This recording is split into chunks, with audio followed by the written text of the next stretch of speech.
Hey there, hi there, cuties. Happy Saturday, happy weekend. Hello, hello, hello, everybody. Welcome, welcome. How's it going, Leofa, Kron, Atlas WW, Evox Silence, Dwarven Heart, Firetron, Terry Tomato, Little Turd, Infidel Zombie, Halls, Indignant Possum, Car Plays Go, Is This a Vivification, Wet Lotus, Katamari, Nervo Octo, Onomatopoeia,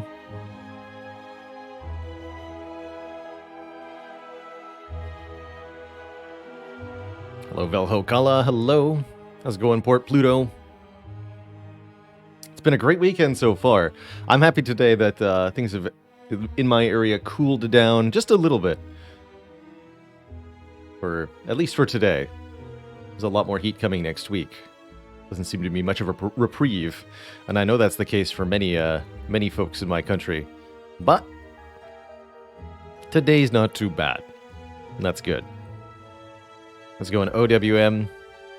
So the big sort of exciting thing I've got to share today is my new website. Baylorlord.tv. I'll link it directly for those who've blocked the Baylor bot. How dare they? No, that's okay. If you've got my bot blocked, I completely understand. Have a link. Anyhow,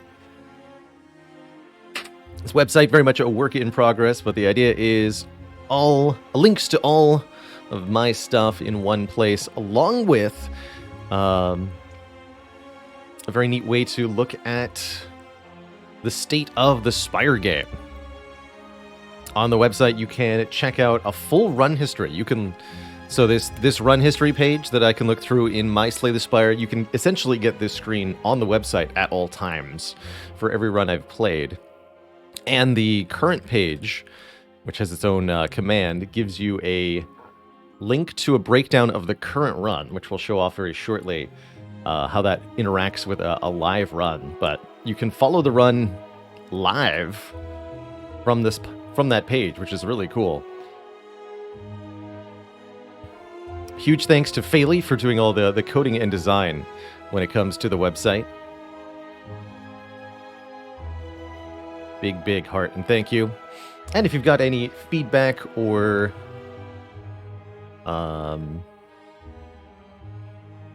improvements to suggest, Faley's the one to suggest them to, as Faley's the one who can directly make changes.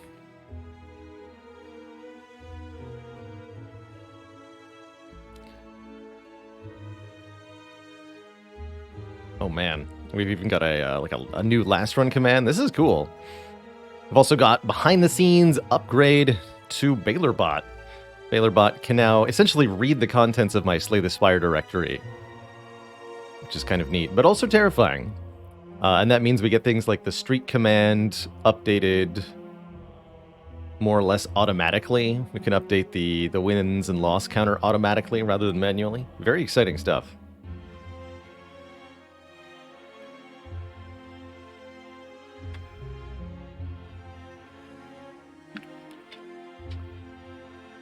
Had a really wacky defect run yesterday. Unfortunately, this run got interrupted with internet troubles. I don't know if those are going to happen again today or not. I guess we'll see if the bitrate holds steady. Not yet updated automatically, but will be eventually. Okay. Understood. Well, let us show off what we can do here. We got a Watcher run on the docket. A blind ascetic who has come to evaluate the Spire, but it is the Watcher who will be evaluated this day. Let's see. Watcher is usually looking, in my experience, to get a somewhat greedy Act 1. Not excessively greedy. I see an excessively greedy path here. This is probably outside the realm of viable. Probably. Although, Although, actually, I think Watcher can very easily take 3 elites in Act 1, usually. Oddly enough, Guardian as our Act boss is a bit restrictive. I think Watcher struggles the most with the Guardian of the 3 Act 1 bosses. That isn't to say that the Watcher necessarily struggles with Guardian, but you can definitely have a hard time occasionally.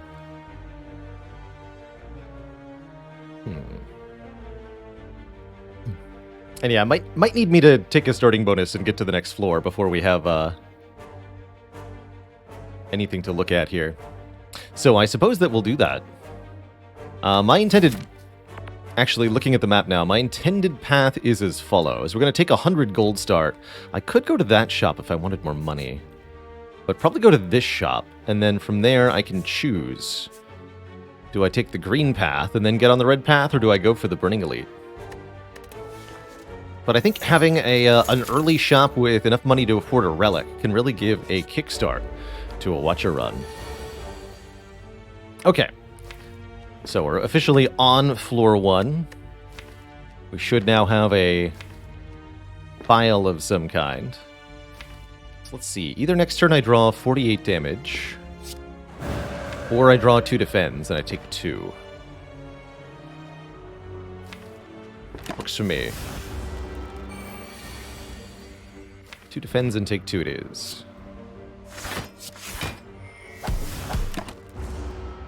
Merle, perfect timing. Welcome on in, folks. How are you doing, sir?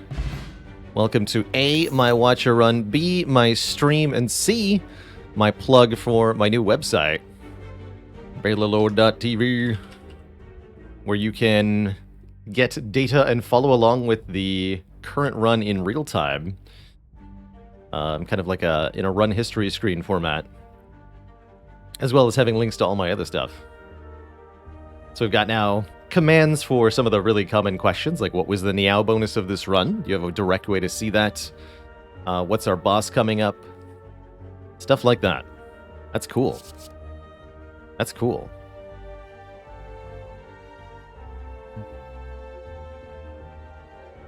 So, first card pick here. It's not going to be Study, I can tell you that. But both Follow-Up and Crush Joints are pretty acceptable floor 1 picks, I think. Follow-Up can be a beautifully valuable free attack, whereas Crush Joints applying Vulnerable is always useful too. Oh, you can even answer questions about what relic is that. That's cool. Whoa, that's cool.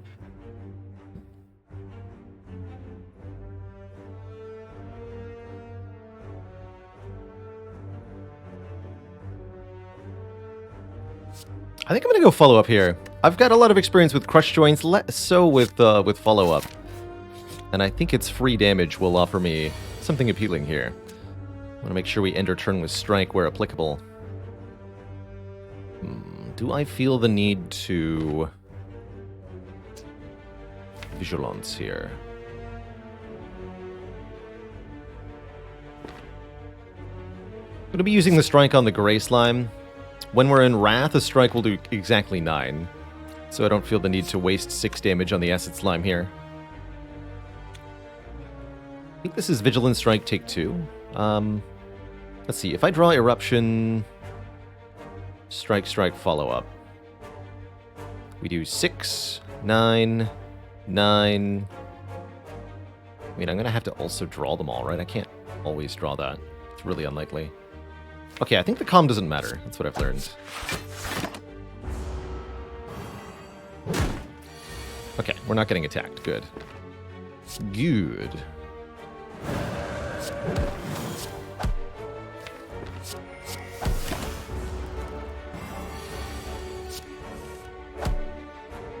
Excellent. Ooh.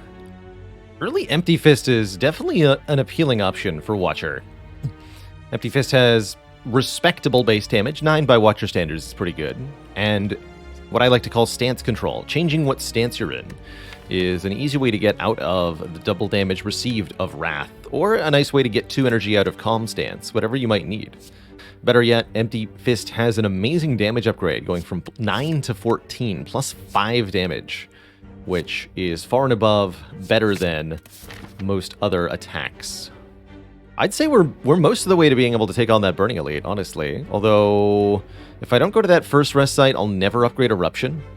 That seems pretty low odds.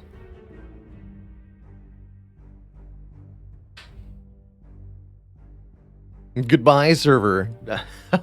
Well, that might be a good thing. Stress tested it. Stress tested it. Good stuff.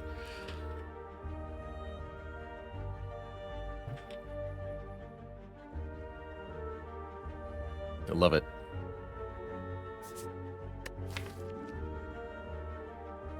So, we only have 1 relics. It's true. Just trying to figure out a world where I get through the entirety of Act 1 without upgrading Eruption. That seems insane. I'd rather just have 1 less relic, right? Otherwise I won't even be able to upgrade the Empty Fist later. Okay.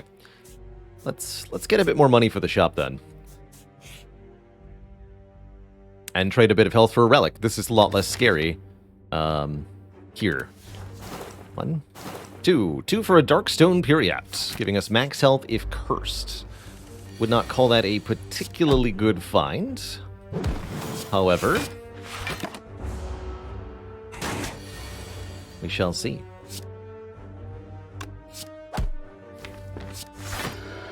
Should be enough damage next turn. My general advice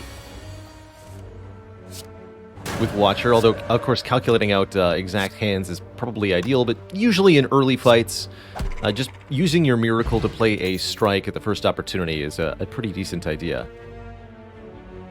Okay, we do want to pick up some block, given that we're facing the Guardian later in the act. And block that I particularly like here is Deceive Reality, one of my favorite all-purpose blocks on Watcher. Not only is it really efficient block overall, you pay 1 energy for 4 with the initial card, and then 1 energy for 12 with safety. All told, 2 energy for 16 block. And that's comparable to an upgraded 2 energy card from most of the other characters. Flame Barrier doesn't block for 16 unless upgraded. Equilibrium doesn't block for 16 unless upgraded. Leg Sweep doesn't block for 16 unless upgraded. And even then it doesn't. Well, but the weak is good. Either way, I really like Deceive, just as a sort of power card. And the fact that half of it, well, 3/4 of it, more accurately, are in the form of retained block is extra good. It's like a 1 energy protect. I love it. Okay, not the most exciting of stores here, but I think we can find some stuff to work with. You're definitely happy with an Nunchaku. Hand Drill, actually useful against Guardian. That's a really early Hand Drill. And we are Watcher.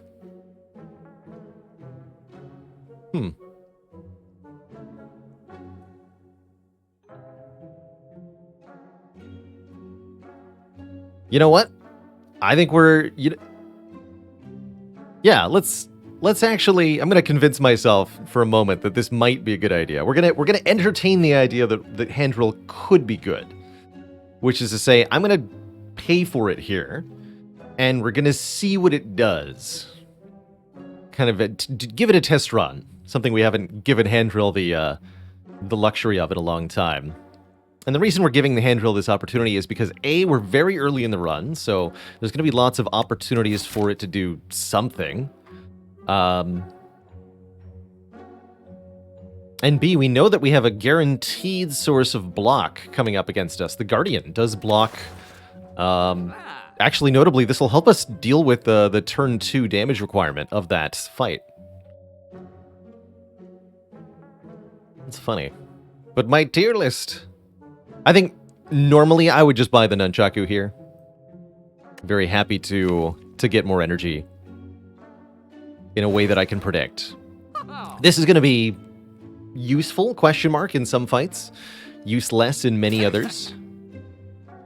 Exactly what mixture of the two, we'll find out. And I do think it's an important thing that I remove a defend here.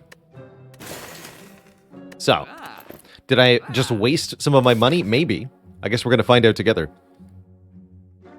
Yeah, we could use it against Lagavulin. We could use it against, if we get Metallicized on our Burning Elite. There's many other enemies following where this hand drill could do something. I'm really curious how many of them we'll encounter. Snake Plant, Bronze Automaton. We know the Act 2 boss will block. That's a cool thing that we have guaranteed knowledge of, since all 3 Act 2 bosses will generate block. That means we know the hand drill will do something against both the Act 1 boss and the Act 2 boss. Maybe there's some merit here. Maybe. Again, is it actually going to be worth it? I have no idea. This is going to be for multiple fights. Yeah, let's upgrade the Eruption first. Thought about upgrading Empty Fist since we have an energy potion, but I don't think it's good enough.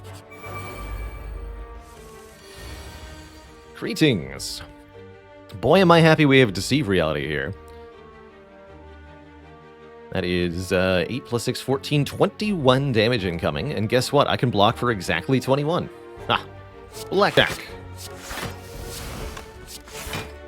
And I'll use the Miracle to bop one of the 3 with the Empty Fist. We'll hit the front one as it has the highest base damage value. Fun little fact about Lice enemies. Lice roll a random amount for their damage value, but once that damage value is rolled, the Lice stays at that value forever. So a Lice here a louse that is attacking for 8 will always attack for 8 on future turns. This middle one will always attack for 6. That's the damage value of the louse. This sort of damage determination is used for, I think, a couple of other enemies. The Darklings for sure use the same mechanic. Trying to remember if anybody else does. Not that I can remember off the top of my head.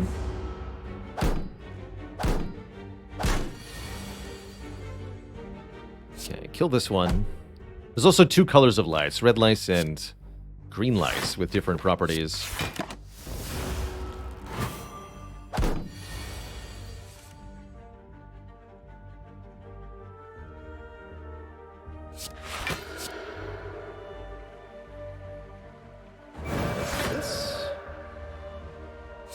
Can play all 3 of these. 10 plus 9 plus 13. Let's kill the one weakening me.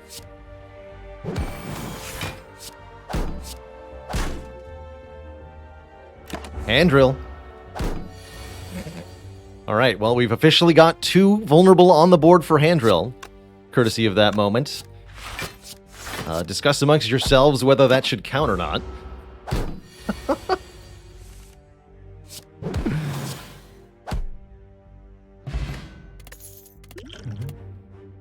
Ooh, choices. Cut Their Fate that I could have bought in the shop. I mean, I would have been unhappy with 2. What? 2 energy potions? Hello? Now I feel bad about upgrading Eruption. It's okay. Well, if I'd known I was going to find 2 energy potions, I would have gone for the Burning Elite.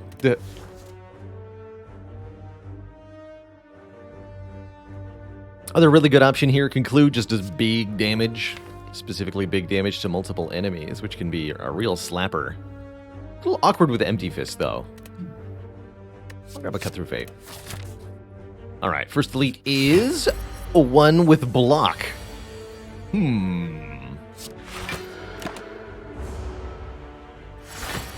Prepare your... Oh, yes, yes, let's go, let's go. Do 9 damage to that enemy with 8 block. Here we go. Kerblam. Get destroyed. Leganerd. Let's see, I'm going to use just the Miracle here, okay? Yeah. Actual hand drill value. Look at that damage. Did the wrong order. No!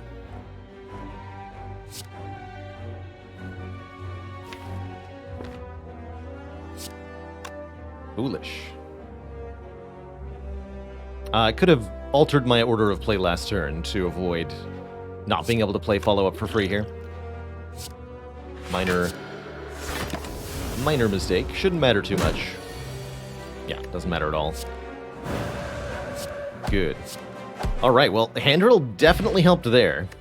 And boy, am I happy to see a Singing Bowl this early. Singing Bowl says, when you're adding cards to the deck, you may instead choose to not do that.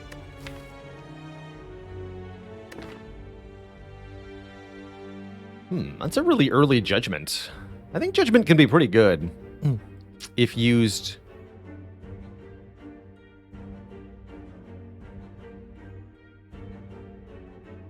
as a sort of minion killing card. It's like how I like to think of Judgment. Judgment kills any low health enemy, particularly ones that are swarming you, like gremlins or torch head minions or slavers or reptomancer daggers.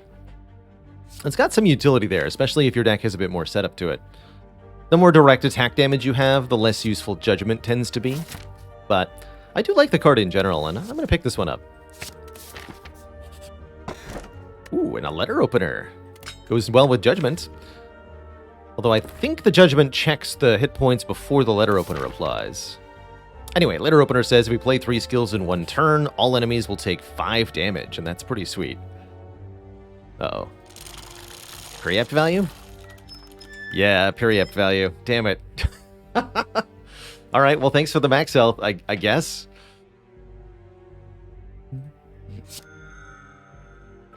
I knew that was going to happen. Thanks. Thanks. So we get a curse in exchange for nothing. But we do become chunkier. And with the Singing Bowl also, I can see this run becoming very chunky by the end. Janosh says, is there ever a situation where you would rather skip than take 2 max health? You have to get into a very contrived situation. But the one off the top of my head that I can think of involves Red Skull. If you're at exactly half health, you'll start the next combat at 3 strength with Red Skull. But if you click the 2 max HP button, you won't start the next combat at 3 strength.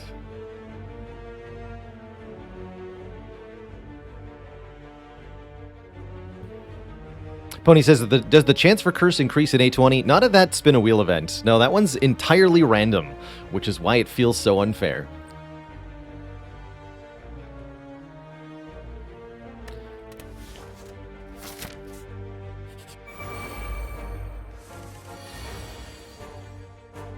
Perfect randomness is a horrifying thing.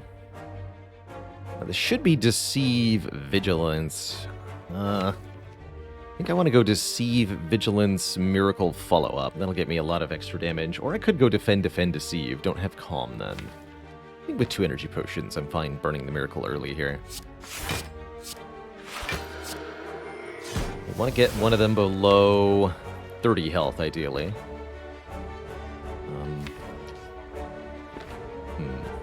Let's hit this one.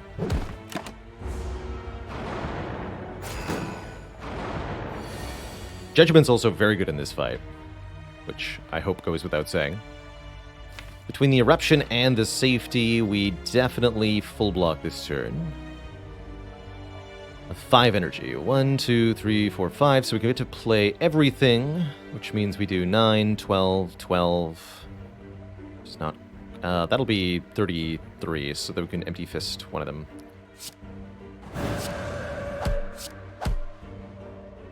$18 brings you to 20. Interesting.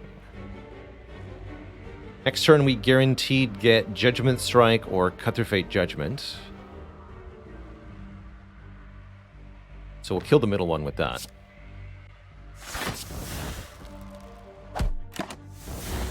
This has been a really good Sentries fight, actually. In fact, we get both. Oh, I can discard the Decay with the Judgment. That's good. So let's go Strike, Judge, and then play this to discard the Decay. Ooh, Deceive Reality. That's almost worth thinking about using an energy potion for.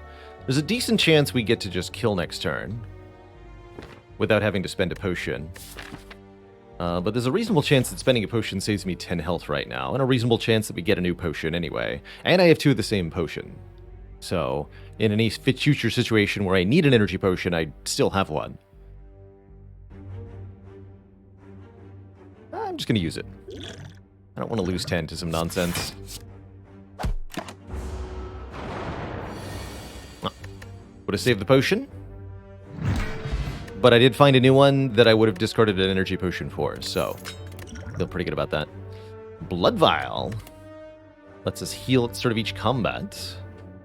It's not too bad. That and the Singing Bowl actually combine to be some pretty decent healing per fight. That's very cool. There's only one way to get hand drill. Unfortunately. And we chose that dark path. Intentionally. I think I'm just going to take the max HP here. I do like fasting as a card. I don't think it goes all that well with the current deck. Reach Heaven could deal some damage for us. We don't actually have a big payoff at the moment, other than just whittling things down with Empty Fist. Honestly, I don't need anything more than that for now.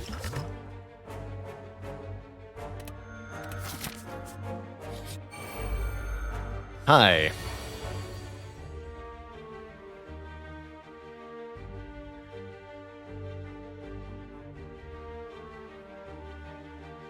Well, this is terrifying. Not much I can do with this opening hand. I can kill one of the sneaky gremlins or the fat gremlin. That's it. So we're taking 15 at least here. Project X, thanks for the Prime sub. Welcome to the Cozy Sub Club. Lilac says, never play fasting, too scary for me. When do you include fasting to your deck? I like it when you have a lot of zero costs cards, specifically stuff like Consecrate, Flurry of Blows, Just Lucky, and Prostrate are really, really good.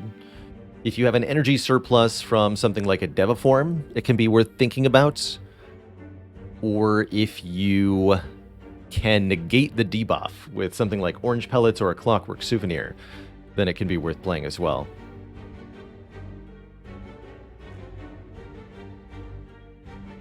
Yeah, if you ever see Orange Pellets and Fasting in the same shop, you should think about buying them together.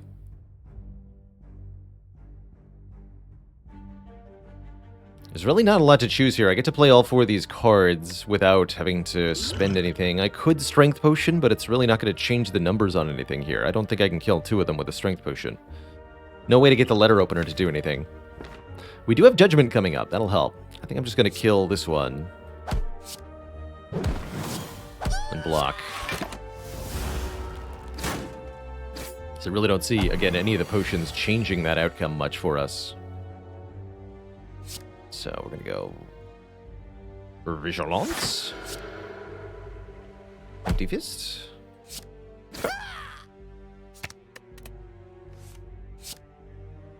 Blah.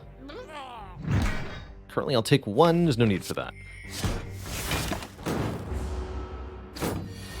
Okay, so we had a nasty turn one, but from there it was very easy. That's not too bad. We get another potion, an ancient potion. And if we wanted a 2-cost attack, Wheel Kick is here. I do like Wheel Kick quite a bit, actually. I'd be pretty happy to put that in the deck. 15 damage draw, too, is pretty spicy. When I say under any influence, I was under my own influence, which is the most eldritch of all. My desire to see maybe if Handrill could do something. And it actually did. So far, it has helped a lot in our first fight against Lagavulin. It made a huge difference there and made that fight very easy for us, which was pretty exciting. I'll keep the current potions.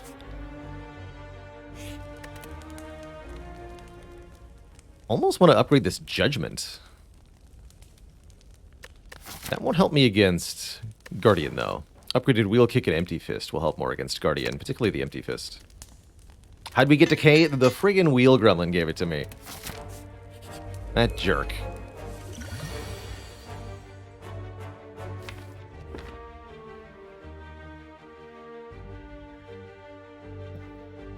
Fireflame Fire, thanks for 26 months of support.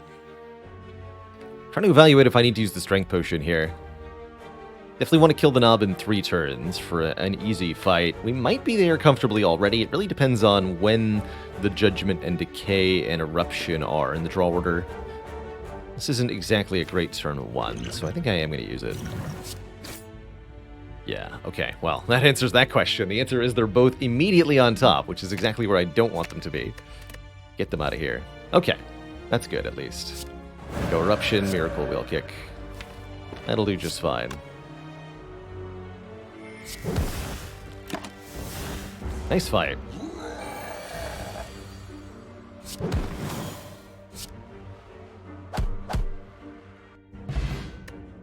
Would I consider hand drill more if it was cheaper? Of course. Not much more, but yeah, more. Fire, flame, fire. Hitting it up with 26 months. Heck yeah. Do I take a rushdown here? Rushdown draws us cards when we enter Wrath. Currently just have Eruption, but still pretty good. I'm also getting a pair here. All of the max HP. Darkstone, Puriapt, Singing Bowl, pair. Will we get the Mango this run? That's the question. You know I'm going to take a Calling Bell if we see it.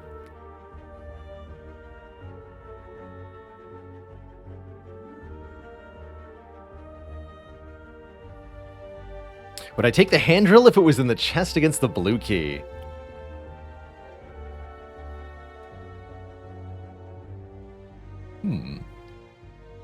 I could definitely see taking hand drill like out of a chest a lot because of its guaranteed utility against the Act 2 boss. Actually rather curious if it's gonna help in that fight. And you know, I wouldn't have even given this thing a second glance if we'd gotten Crush Joints from that first card reward. Wouldn't have even thought about it.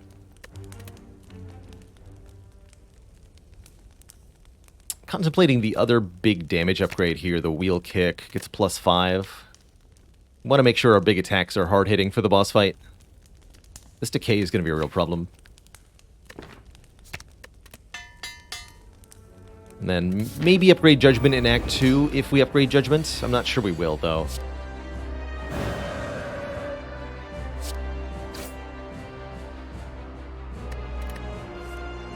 Does hand drill go through Artifact? No, hand drill will be stopped by Artifact. That's a really good turn 1.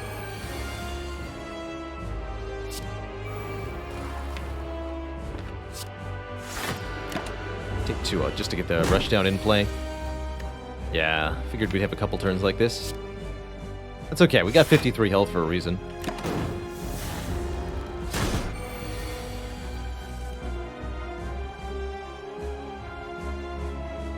We just block.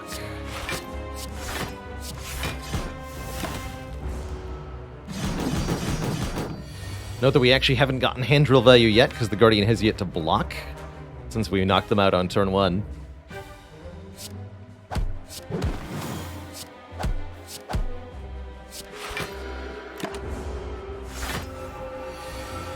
Alright, here it is, the hand drill value. The power.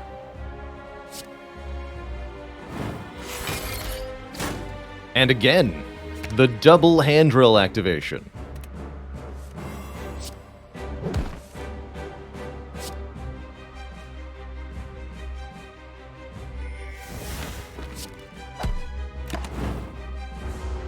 Enjoy your 4 vulnerable that I only used 1 of, nerd. Blech.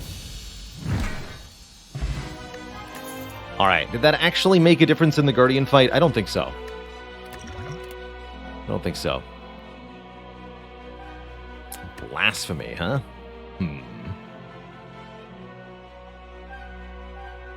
Blasphemy and Judgment feel a little counterproductive. Could take a Spirit Shield for hand size scaling block. Could take a Devotion for Mantra. I don't feel particularly drawn towards any of this. So I'd be reasonably happy skipping it all. Going to 88 max HP at the end of Act 1 as Watcher.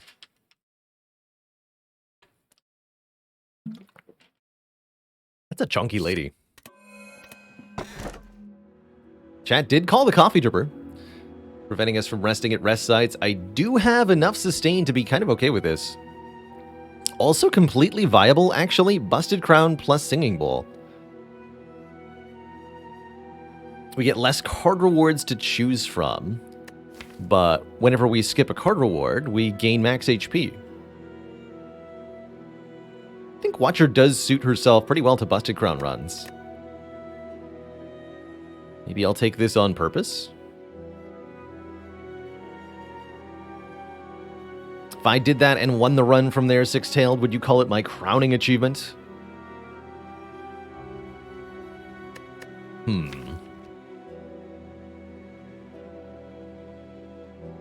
I imagine this is probably an easier coffee dripper, right? Just seeing more cards has got to be more beneficial.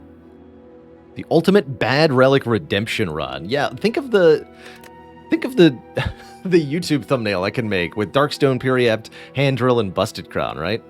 That's pretty funny.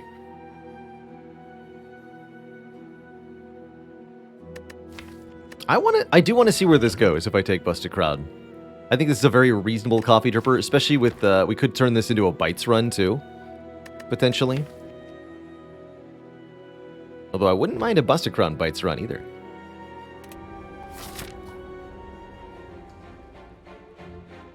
So we'll take the crown here, expecting to scale our max HP, our hit points. And I'm going to get this curse out of the deck. Heck, dislike it so. This far right path seems kind of bad. The Giggle Waggle, thank you so much for 8 months of support.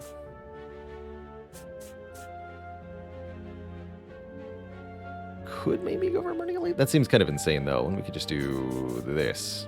Bit less insane. That still lets us get 3 elites a sec, too. If we remove our decay and... Yeah, if we remove our decay, I think we're actually going to be pretty good at elite fights. Speaking of things that we're quite good at. Hand drill value?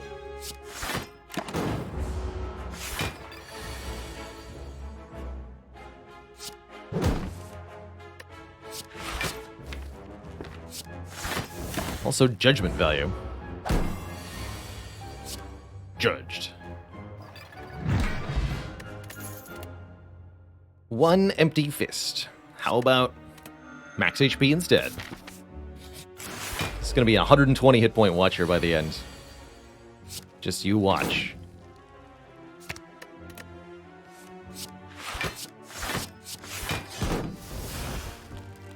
Miracle Strike, that seems worthless. This fight might hurt a bit.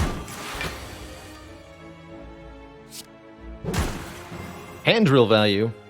The power. Actually, was that enough to kill? Yeah. Wow, okay. Actually, legitimate, real value from hand drill here. Letting us obliterate Shelled Parasite on a turn where we would have definitely taken... let's see, 14 plus 2, 16 minus 3, 13 damage. We just saved 13 health from the hand drill. That's pretty cool. That's pretty cool.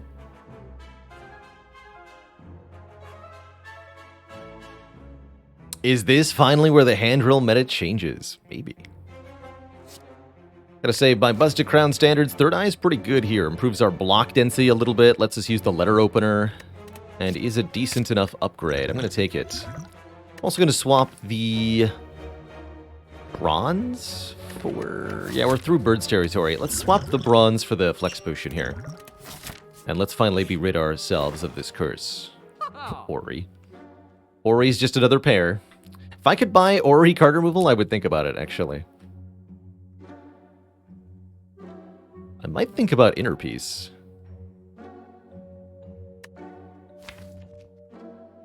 Would I say Busted Crown would be too strong if it only removed 1 card option? I don't think I would say that.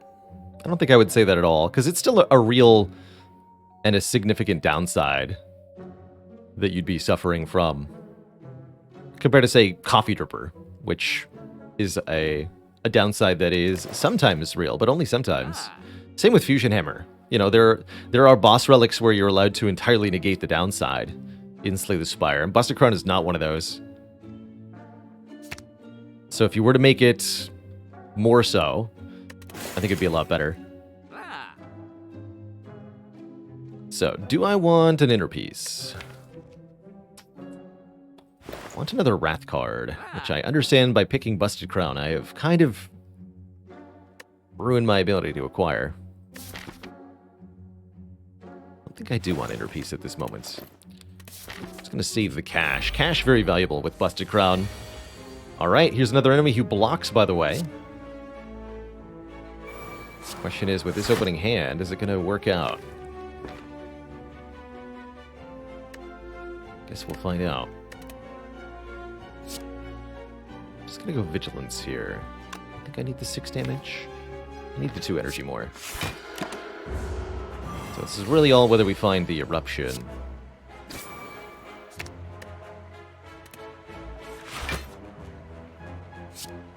Have some vulnerable. No Eruption sighted. Lots of vulnerable, though.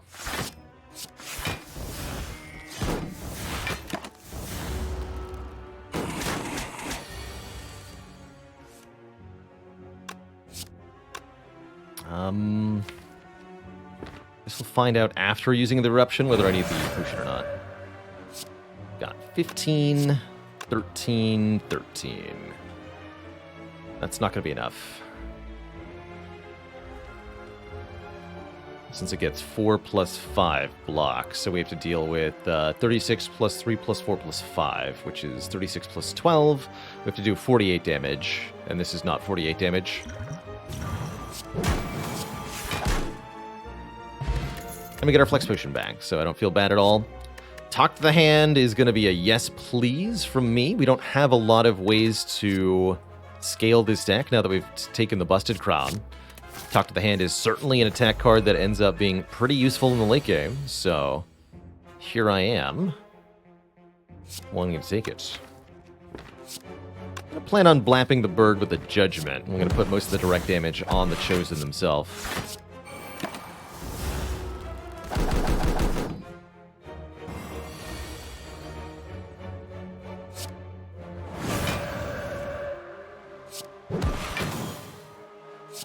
Get him. Block 24. That's pretty doable. I definitely want to play this third eye. Next turn we can win with what? If I Letter Opener this turn, then Judgment Wheel Kick next turn will kill.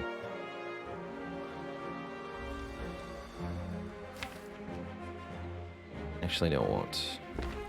But that's... Okay, we can do better than that, though. Let's do this. Scry at the end to get rid of any dazed.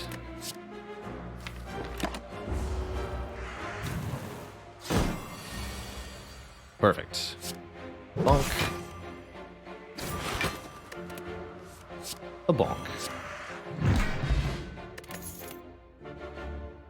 Don't think we want to Wreath of Flame. Don't have any multi-hit moves yet, although now that we have Talk to the Hand, stuff like Tantrum, very much want a Tantrum.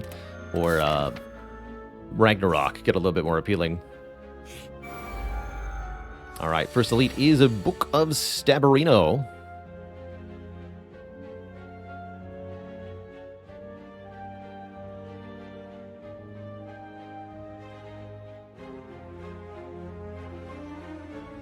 Hey Brimrin, glad to hear. I'm helping keep you entertained. Here's to a swift recovery for you. Matt Warbuckle, thank you so much for 35 months. Something 11. Just one more to that. 3 full years is ridiculous. Ridiculous, I tell you.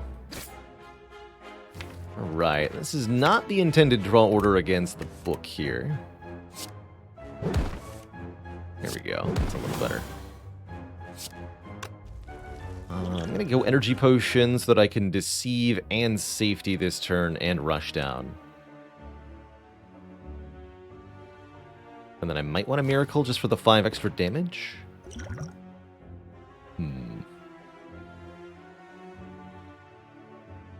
I'll be 19 because I could play the Empty Fist with it.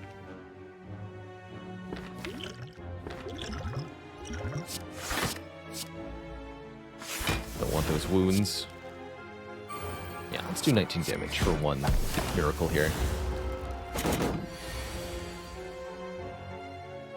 Vigilance, Third Eye, Defend deals 5, sets me up nicely for next turn.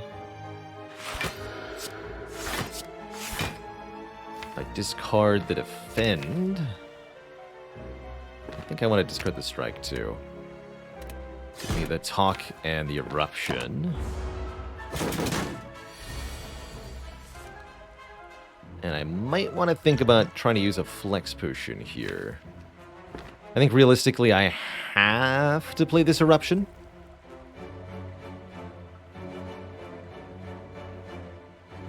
because we need to kill the book here pretty quickly, or it's gonna get ugly.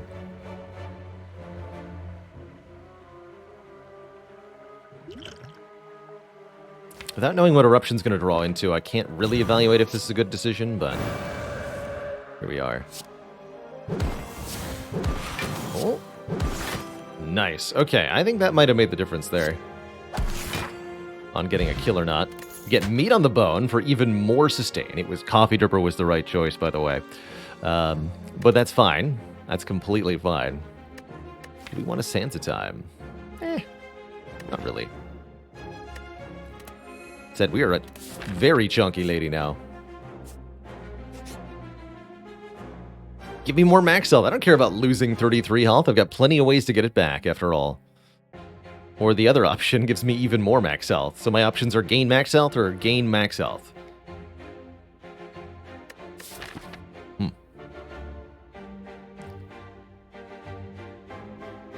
It just seems like I gained some max health, huh?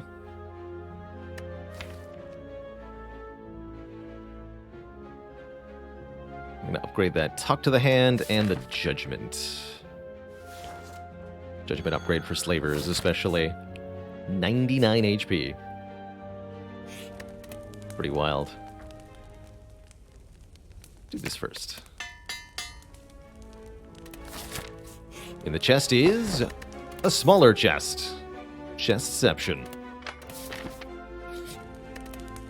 Well, that was disappointing. Really doesn't matter for this next elite fight. Boss is Collector, huh? Okay, we'll want to Talk to the Hand upgraded for that fight. Angry Gremlins! But why are they so angry? Perfect.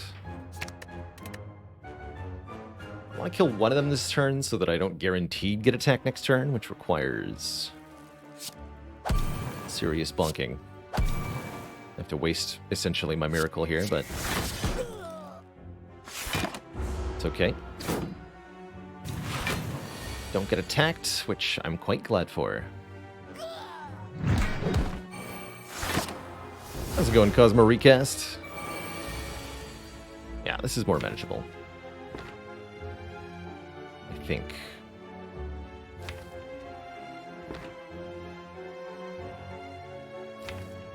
Really like getting these next turn. I'm just going to go Safety, Defend, Vigilance. It's a pretty bland play here. We'll take some more damage. We do 5 to everybody, but we're really set up for not being attacked into going into Wrath here. We get beat on the bone value. Ultimately, it's fine. And what's on top of the deck, though? No, no, yes, keep that.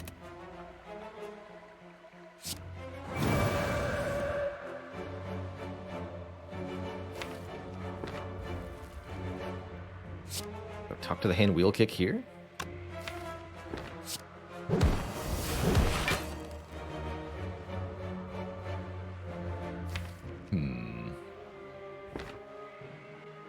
It's not quite what I intended.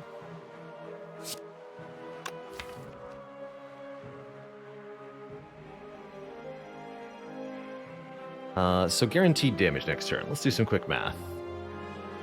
And guaranteed have all of this. This is 12, 14, 14, 28.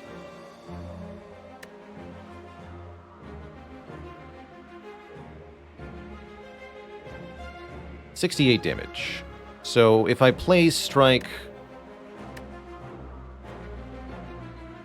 Ooh, but what if Cut Through Fate's on the bottom? If Cut Through Fate's the bottom card, I'll die. That would be very sad.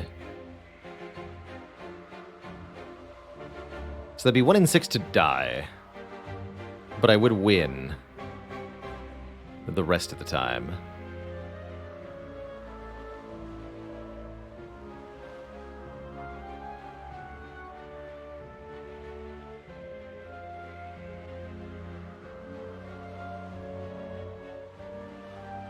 Is there anything that is a better odds than 1 in 6? actually, because if I strike the gremlin, I think my odds aren't particularly better.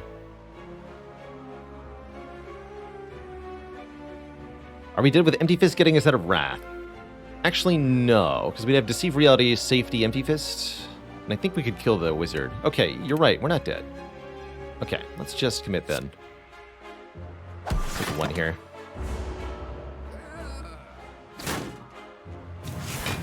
Although, this is a bit of an issue. Good news is, it wasn't the bottom card, so... all is well. Kind of a spooky leader fight. However, we're through it. We get a big heal. Get Omamori, guaranteeing Darkstone Periapt will get no further use. And an unupgraded Just Lucky if I want one. Can't say that I do. Can't say that I do.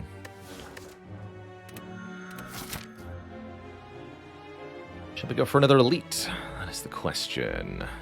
How capable do I feel about Collector right now? Collector could be interesting. Judgment will help a lot. The hand drill will help some. Forge Potion could help, but only if I don't end up using it prematurely. Some more max HP and potion drops would be good. Let's head this way.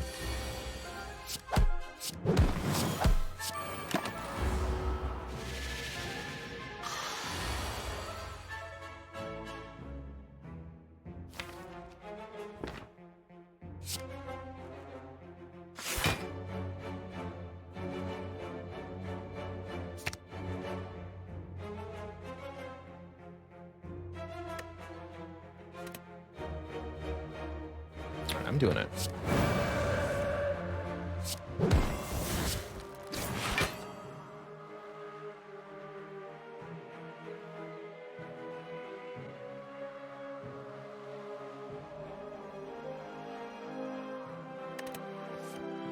Ah, I thought so. Okay.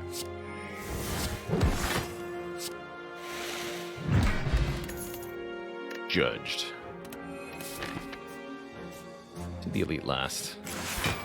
You again. Prepare the hand drill. To maximum power. Or something.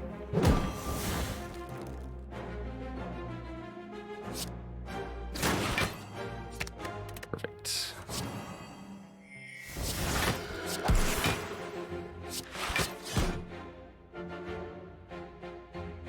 Take a little bit, keep the safety. Feels right.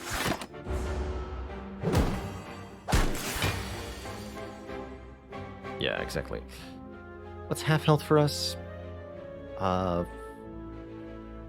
51. So if I could take 7 more, which would mean blocking for 13 here. 13 or less. 3-3. Block for 12. But not if I play both strikes, I can't. Do it this way.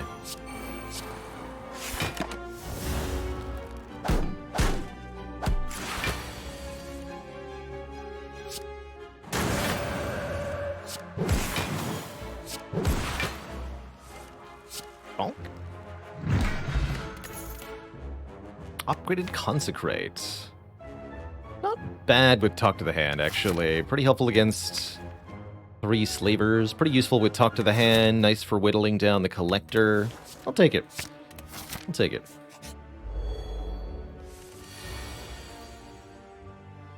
I will take it.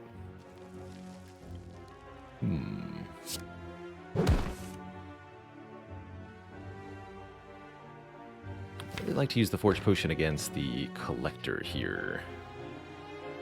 Although Empty Fist, Strike doesn't kill, right? Okay, so it's a lot of health if I can kill this guy. Very well.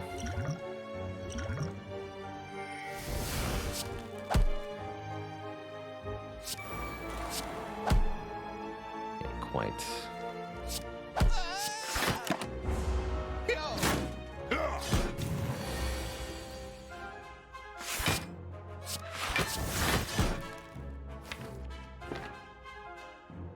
Okay, with Judgment soon.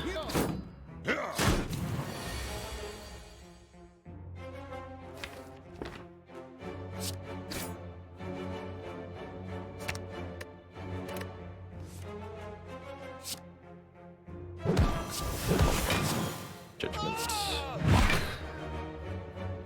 Keep that.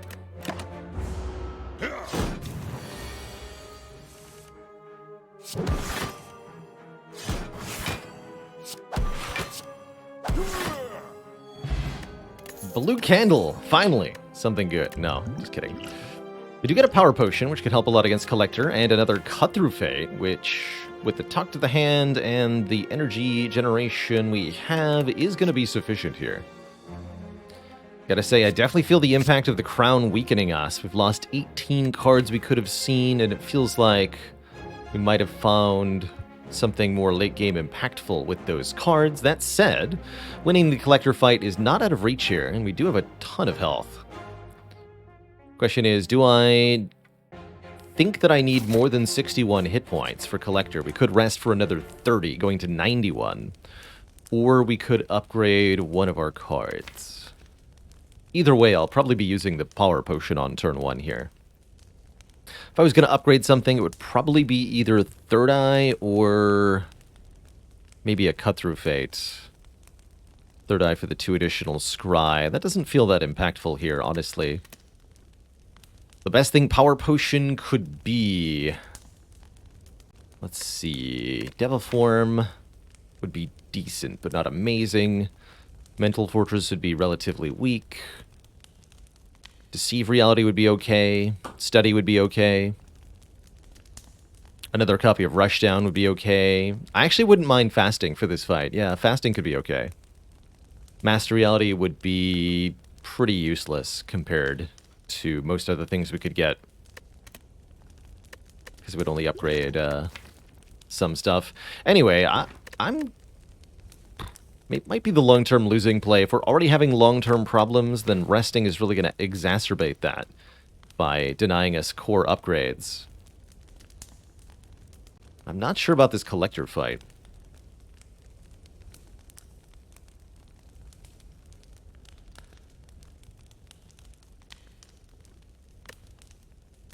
Alright, I'm going to upgrade Third Eye. We'll see what happens. If we end up dying, I'm probably okay with that, actually. We need some longer-term power, though. What do you got? There is a Fasting here. 3 strength, 3 dex. We get 1 less energy per turn. But our cards go a little bit further. Is that going to be good? It's definitely going to help us kill Collector a bit more easily. Nirvana's not too bad either, actually. 3 block when we scry. 3 block added to Cut, and Third Eye. That's also decent. Second Rushdown's also nice to ensure that our eruption turns are actually good. Interesting choices here. Thinking about it more, I'm eyeing that second Rushdown a lot. Let's take that. You have to wonder if Fasting was correct, though.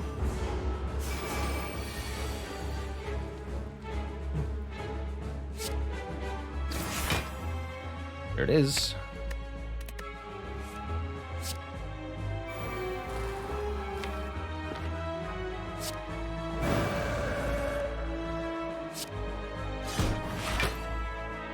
Kill one with the Empty Fist here. Judgment kills the other one next turn.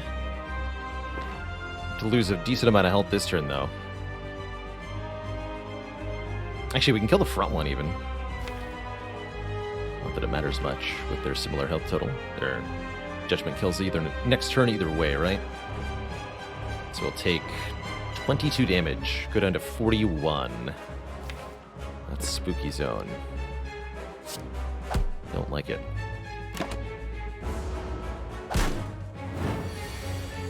Do not like it.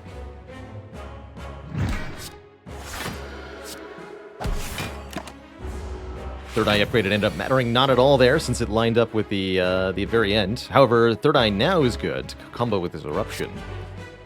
This is going to be our best damage turn that we realistically ever get. So let's make sure it counts.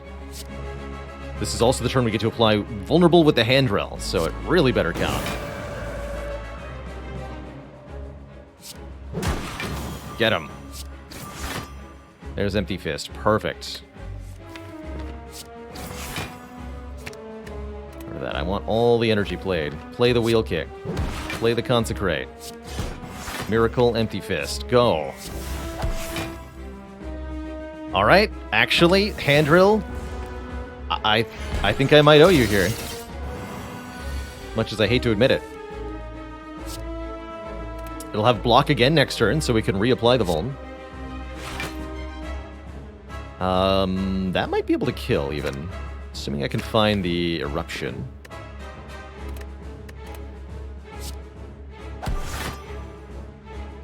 Don't forget to play a defend for 5 damage here. Easy to miss, but might be crucial. Gotta play that. Oh boy, that's a lot of damage. Only 4 energy this turn. But I'm drawing 4, and I have 2 Cuther Fates, so I can guaranteed Eruption, Follow-Up, Consecrate. Yeah, I think that's gonna be enough.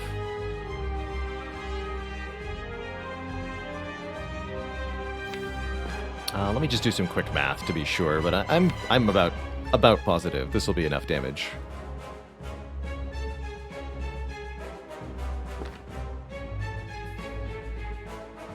Goes to 10.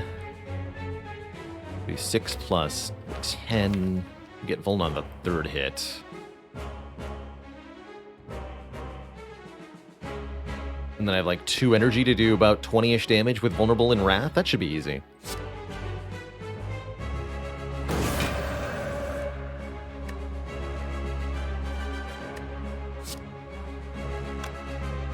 Could Wheel Kick next, actually. To get the vulnerable early, but then I'm actually wasting more damage doing that, right? Yeah, I am.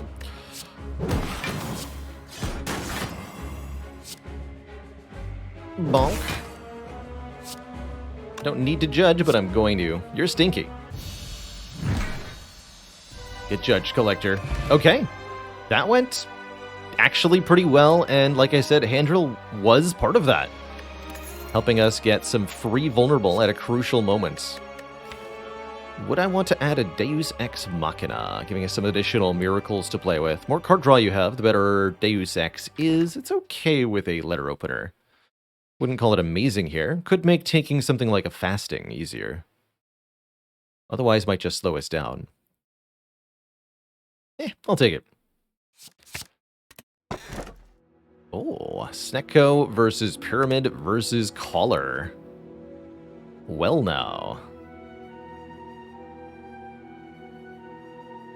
Not much of a Snecko deck, but Runic Pyramid, that I can get behind. Pyramid says, at the end of your turn, you no longer discard your hand. There's a lot of cards we could encounter in Act 3 that might be useful with the Pyramid. We're already building an important survival engine just by virtue of having over 100 max health at this point.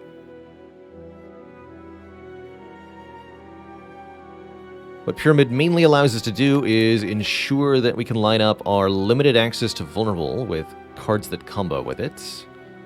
Already got essentially an energy surplus. Judgment will always be relevant too with the Pyramid. That's good.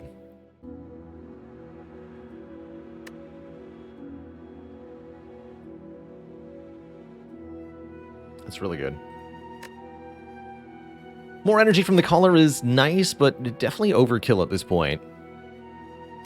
With the current cards, anyway. Snecko Eye's Confusion might be a detriment. Let's take the Pyramid here. Pyramid also allows us to use the letter opener a lot more effectively, which is quite a game changer. Gotta go for the Burning Elite here. Thankfully, it's not too inconveniently located.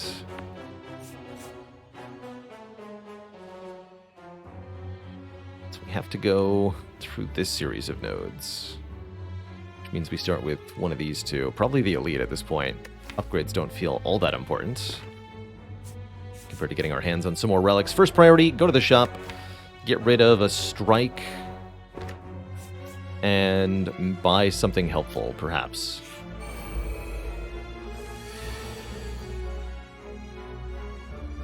What's that map color mod? Exclamation point map has a link to it for you. It's called Map Marks. It's a mod that essentially lets me paint colors on the map so that I can communicate to chat. What's up? Yeah, turns like this are going to be increasingly common.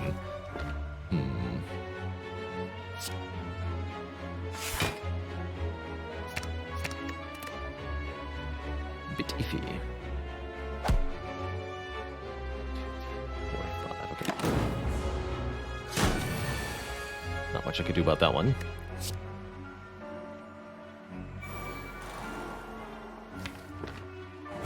Fine from here.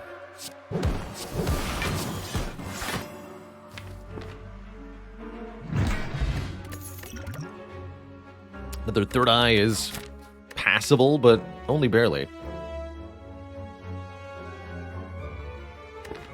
Does pyramid count as retain? No, unfortunately. It is functionally identical to, but legally distinct from, retain.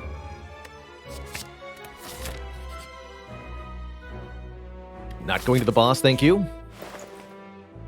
So, for example, establishment here will not make all of our cards cheaper with the runic pyramid because they're not being retained. Only cards that specifically say retain are going to get made cheaper. Boot is here to save the run. I'm thinking Panic Button is here to help save the run with runic pyramid. Panic Button's one of my favorite block solutions. Who's our end of act boss? Time Eater, huh? We're gonna need some more damage.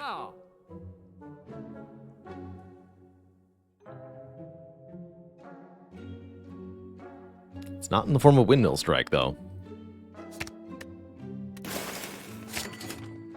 Take the rest of this cash onward. Alright, we need to get strong. I don't know what that means, but we need to do it. Okay.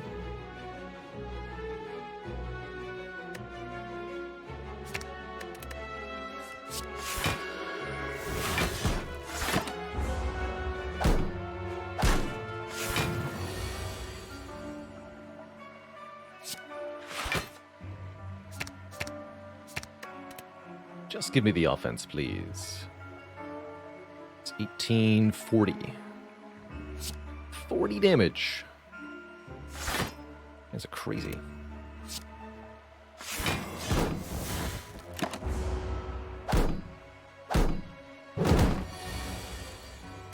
Nice turn to not be able to block, huh?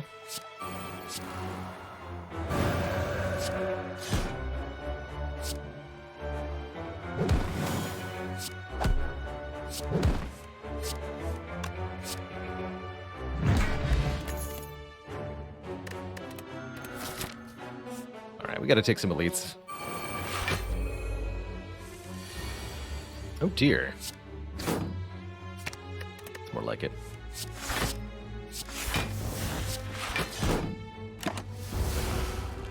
How fast can I draw Judgment 3 times? Here's number 1, I guess. Deleted.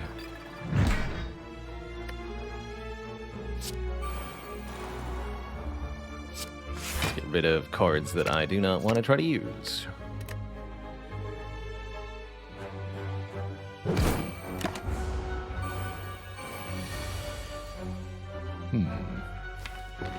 Spooky.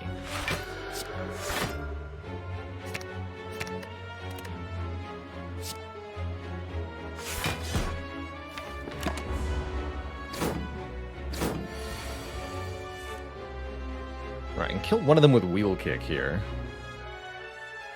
I'll use Panic Button this turn. Looks pretty decent.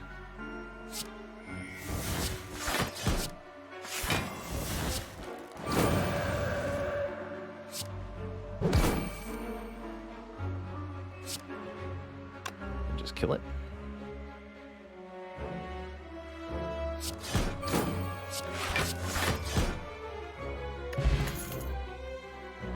Don't need a third of these, for sure. Alright. First lead of the act is the Reptomancer.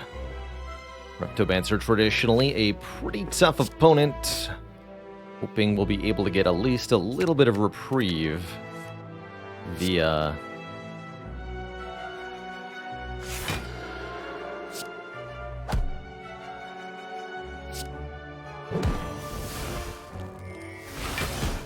the Judgment card. Yes, indeed, it's here to help. Though just barely. Pretty intimidating turn here. Definitely considering using the skill potion for some sort of assistance. Agnormal says, does Melter work with hand drill? I believe the answer is no. But I might be wrong about that. Been a long time since I tested that. Chat also saying no. Because it removes the block rather than, what's this phrase, breaking the block? Yeah, break an enemy's block. Melter removes the block. There are different things as indicated by a different sound effect, and therefore treated differently by the relics because heck you, apparently. Okay, panic button is on top. Well, in that case, I know what I'm doing. I'm gonna need that eruption, huh? No, not yet, not yet.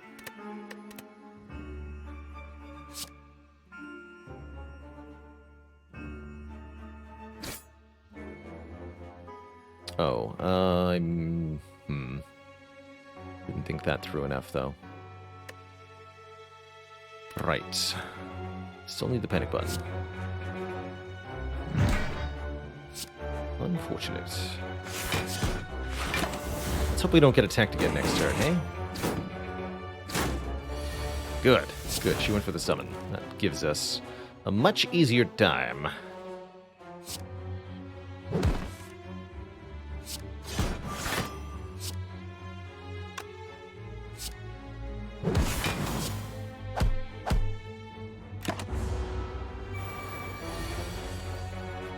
And another turn to spend as we see fit. So our draw next turn will be yes to Judgment, yes to Third Eye and Cut Through Fate, no to Defend and Wound. Please and thank you. Let's kill another dagger before we have a problem here. But we're struggling to deal damage to the daggers and the Repto at the same time. So you might be able to see.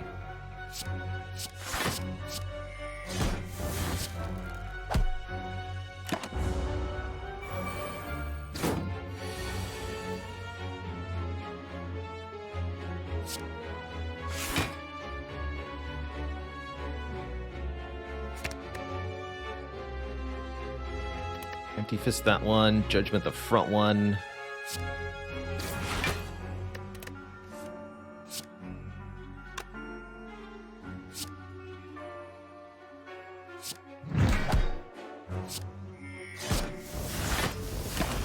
This. We are bleeding out slowly here.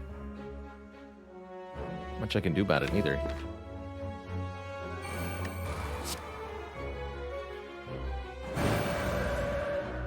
Keep this Consecrate for next turn, I guess.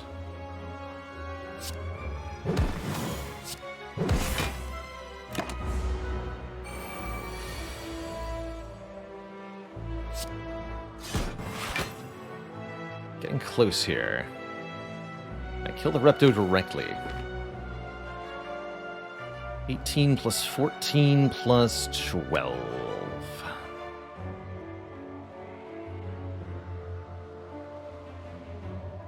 44, not quite. I would need for Cut Through Fate to draw, I imagine, Empty Fist. Okay. Oh, okay. Well, that should be enough then, right? We go Eruption, Empty Fist, Judgment. 18 plus 28 is 46, so yeah, that'll be enough. Kept the potion even. Although we did lose a lot of health. We are through the Repto fight, getting not exactly an overwhelming reward here. Smiling Mask, giving us cheaper removals at shops. Probably won't matter much for now. Bit worried about Giant Head too, huh? At least Nemesis should be easy. This could be another difficult fight as well.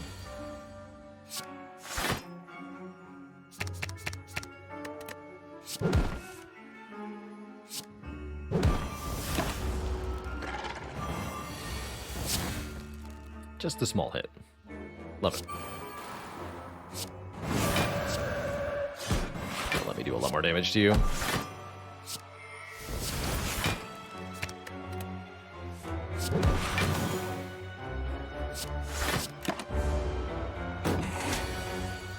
Launch.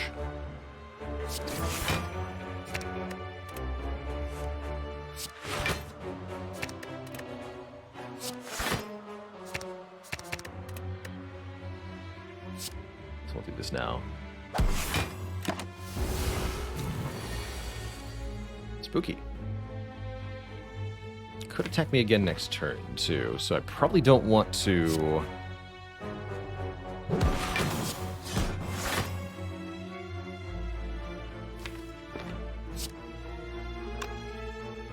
Panic button this turn. Well, I might not get a choice.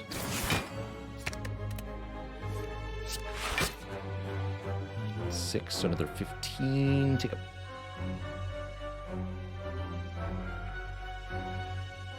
Okay, that's actually fine.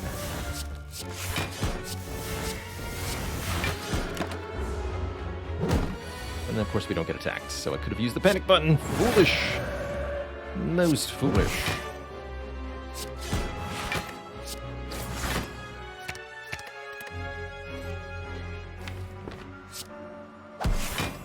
Empty this time. If I focus on doing more damage, I might be able to kill next turn, huh? With Judgment? Maybe not. Worst case scenario, I can panic button and then kill the following turn with Judgment. 30 times 3. That's a big number. It's 45 without the shenaniganry. And 10, 21. It's 41. 83 minus 41. Fear Potion lets me kill here.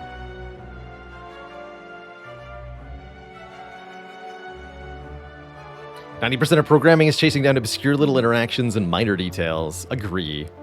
Agree. There's so many little... It's impossible to possibly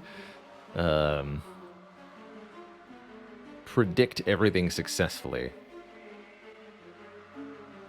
Basically impossible. Alright, let's follow up, then cut and see what happens. Cut again. That should be good enough, right? 3 energy left. So it has to be cut, empty fist, judgment. That's not quite enough, right? 73 minus 31. It's 42, yeah.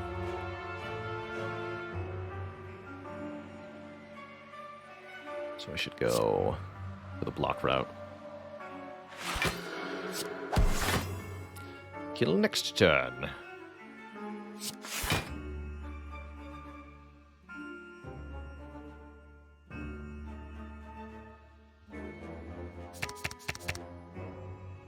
Discard all that. I want to draw the Consecrate because it's better block than Third Eye.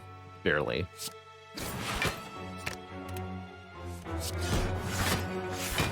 There we go.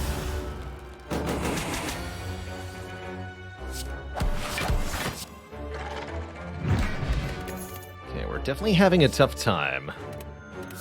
It's official. You can kind of feel it. The run is kind of just slowing to a crawl, and it's all this thing's fault.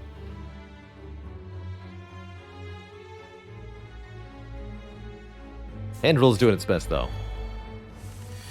Alright, I am happy to see the Nemesis here. He's definitely the easier opponent between this and the Giant Head. By quite a big margin. Nemesis is ultimately a consistency test, one we can pass with flying colors thanks to the Runic Pyramid.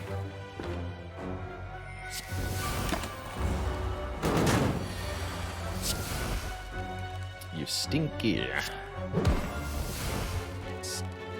Stinky Nemesis.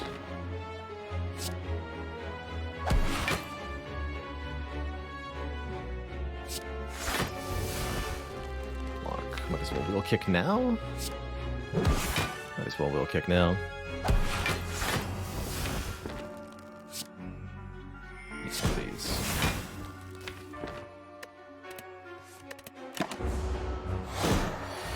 So, we're getting attacked again. We can still block with our attacks, though. Even though we can't get blocked directly from block cards. Talk to the hand will still work. It's a limited effect, unfortunately.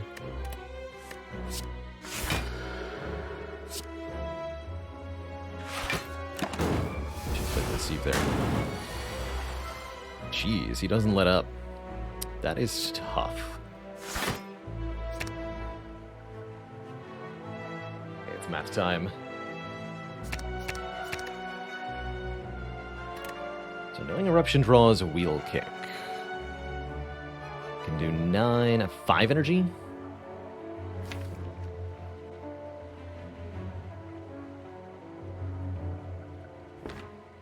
Yeah, 5 energy. So 1, 2, 3, 4, 5, 6. Okay. Math time.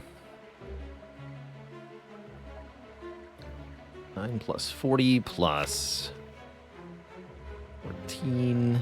14 again. 28. Okay, we should be able to kill without using the Fear Potion.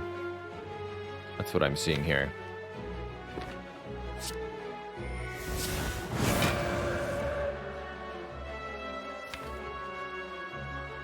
Cut Through Fate's on the bottom. Is that a problem?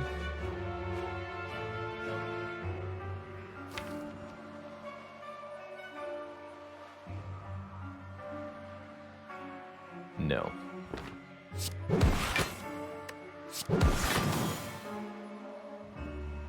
No, it's not.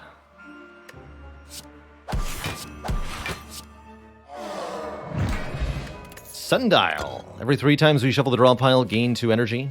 Dex. Not that small, but small enough that we can almost assuredly benefit somehow here.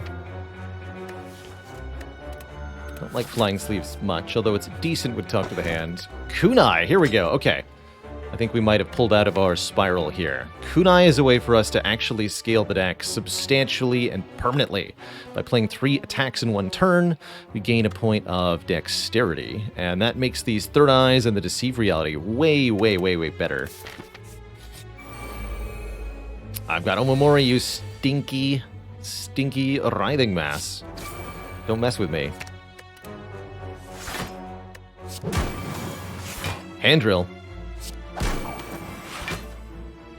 Hand drill.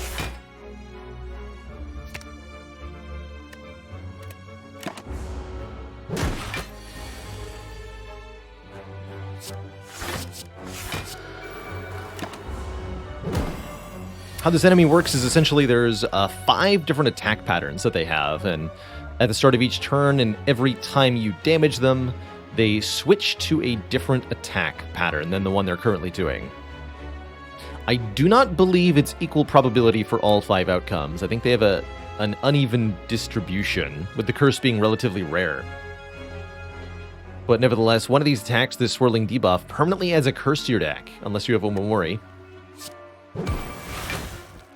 And several of the other ones are just really, really, really damaging, which can be terrifying in its own right. Like this one, 57 when Vuln, super spooky.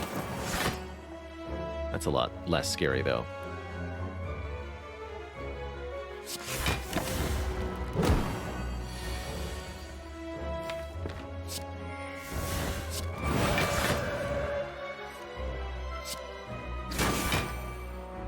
Okay. That's fun. Got Wrath again next turn. Easy.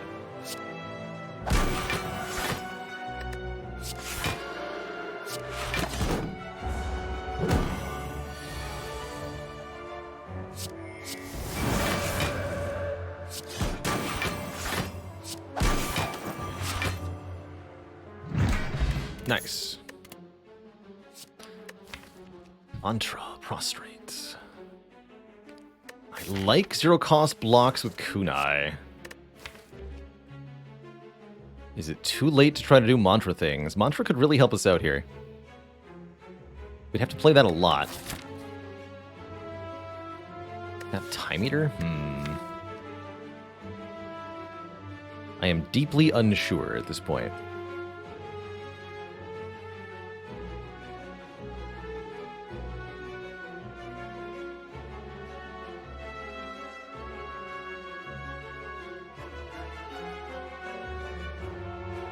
Yeah, if only it was green. I don't even get to upgrade before I go to the next act. I don't know. Take max health.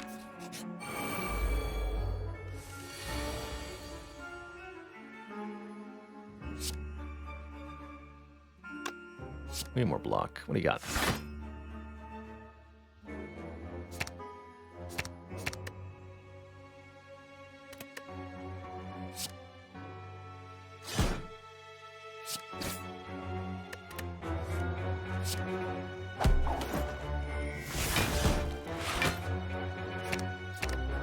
Too, actually. I believe we're actually going to reach my prediction of 120 max HP.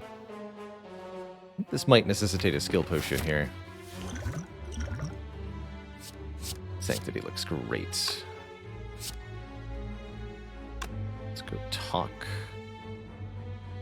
Hit the front one, actually. If we can kill that one, we'll have the greatest reduction in harm. I can.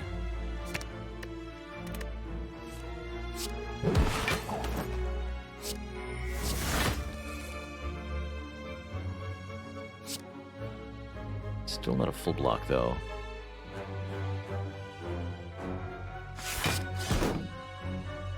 Have to also play the safety. Actually, let's play the panic button. I think I can reasonably kill any attackers next turn. Even if it's both of them. It's not both of them. Doesn't matter. Gonna kill both of them.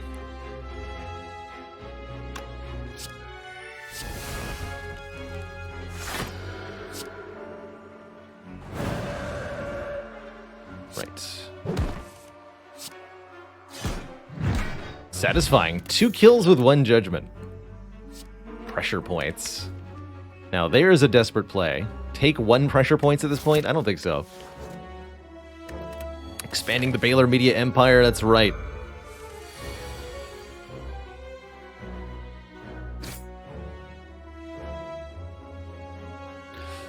Oh, great question, Anno. How can it be a true 10% though, when all the attacks aren't in the randomizer at the same time? Correct. You're never randomizing between all 5 options, only 4, which means it's really more of a weighting than a percent chance. Each calculation's going to be slightly different. Part of why it's so difficult to pin down exactly what writhing mass is all about.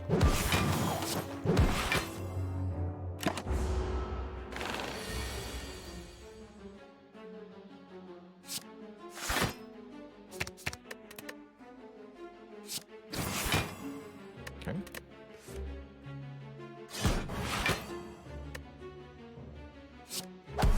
Second dex.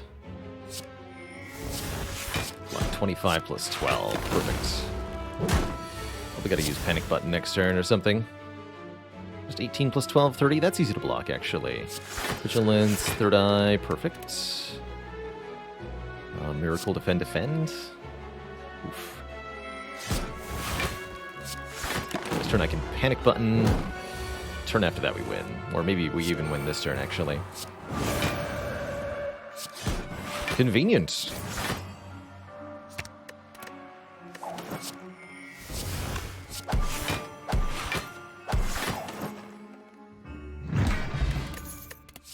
Blessing of the Forge is pretty good. Letting me upgrade every card in my hand could make a big difference during a key combat.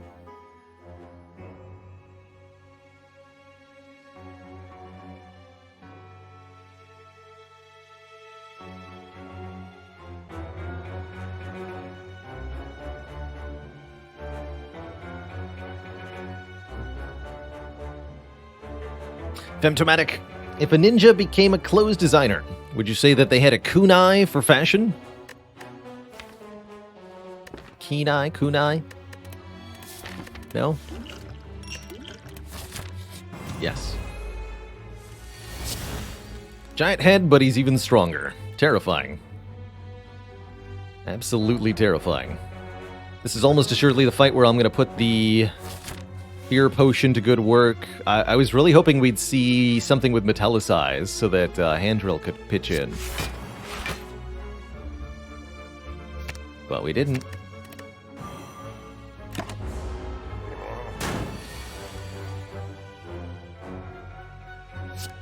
We did not.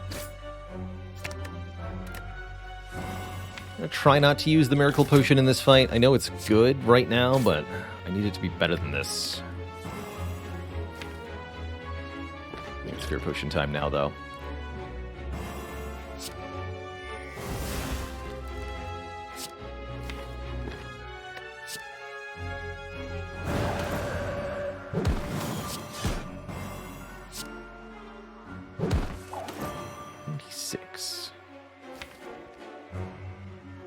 If I want to keep drawing cards, I gotta play more stuff. So I guess I'll go one more Miracle. Strike. Which means I could have done more damage.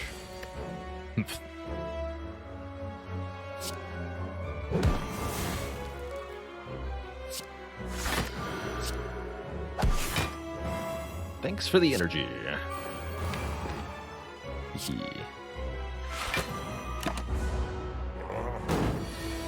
Last turn of Voln.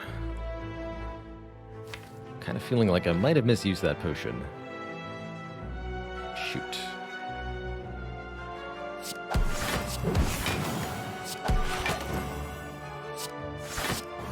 So here's where it starts to fall apart a little bit. Yeah, we timed that off by one. Shoot.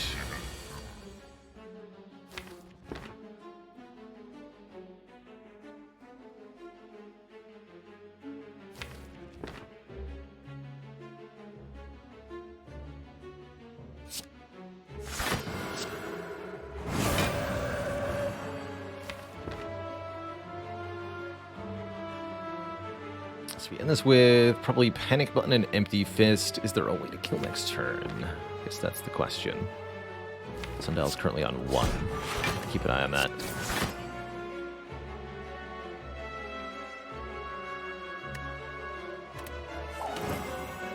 Oh shoot, so I can't even...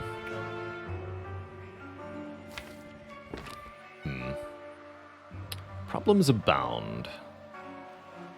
Actually, in that case, I'm not going to play the Panic Button this turn. We'll do it next turn.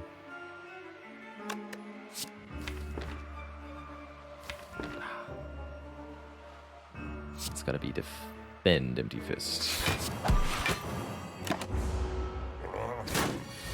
Good.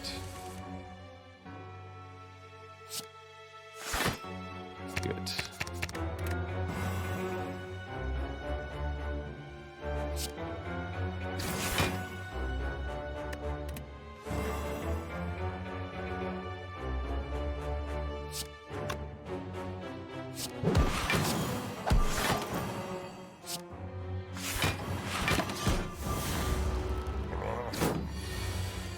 There we go. Okay, Giant Head wasn't as bad as I feared. Get even more max health up to 126, 128. Is that enough to beat Time Eater? I don't really know, honestly. I don't really know. But we are certainly chunky. Of that, there is no doubt. Gotta recall. Okay, this thing one more time. Here goes.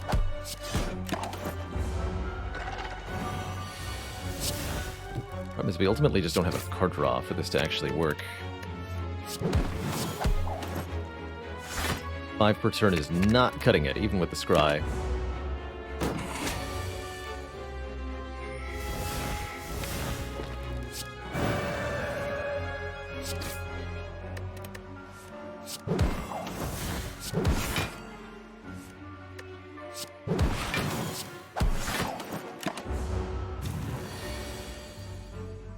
Just not cutting it. Top of the deck is Eruption. Okay. Talk. Getting multi-attack next turn, so be it.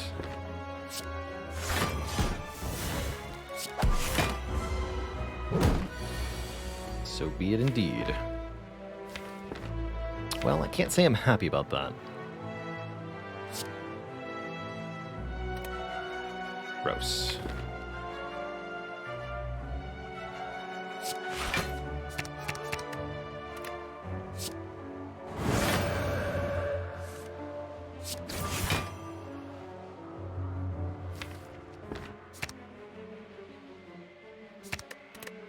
Might need that third eye.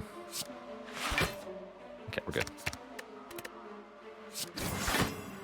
For some definitions of good, anyway.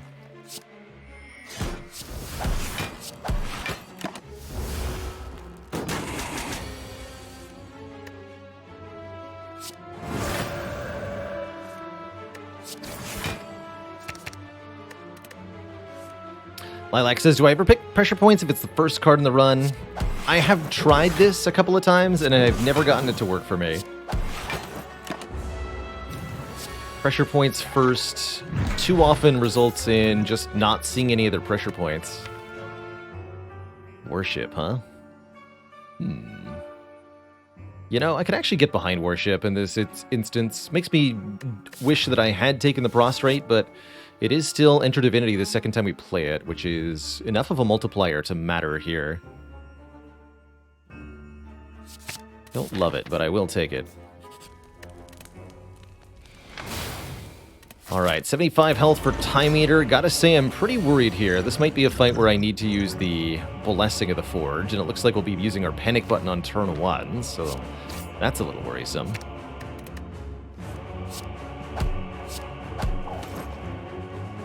That's definitely a little worrisome. Okay, we'll just eat the full value of that attack. Hurts, but I'll do it.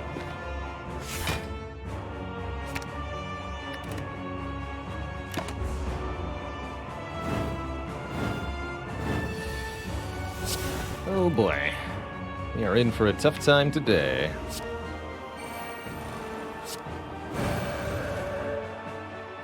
Yes, indeed.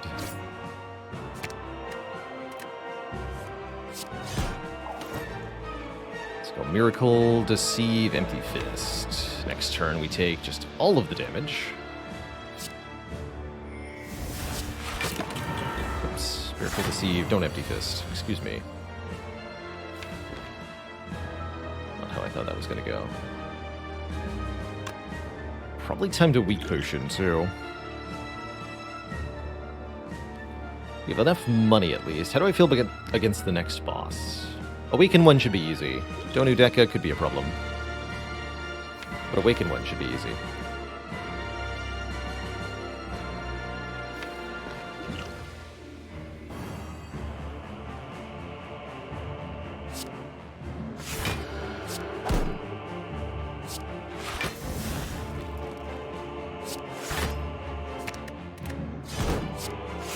Too bad.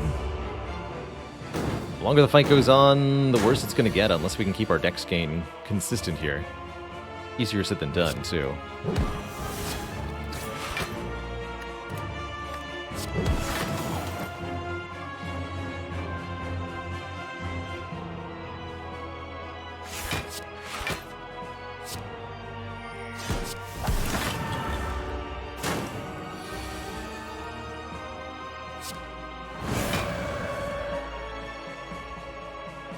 Divinity now? Divinity with Wheel Kick, Empty Fist in my hand sounds good to me, personally. It's only +1 energy, though. But it is at least pretty decent damage.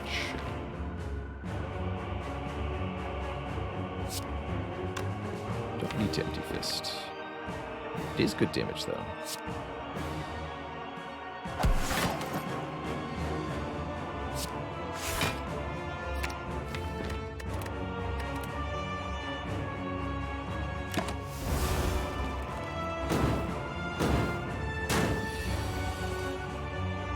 weakness for us.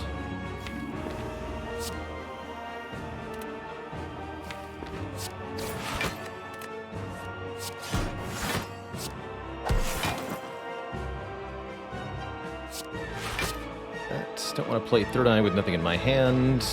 I want to get Miracle, Defend down. Miracle, Defend, Safety. Yeah. At least we're close to the halfway point of the fight here. This is looking gnarly, though.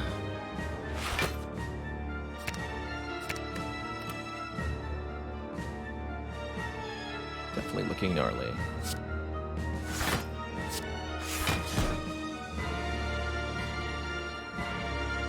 Slimes are going to become a problem pretty quickly, too.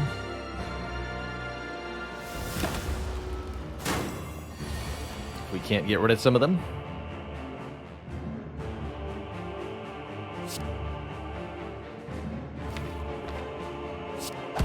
Okay, Sundial is coming up. Something we got to be a little mindful of here. 3 cards next turn. Putting that to good use shortly.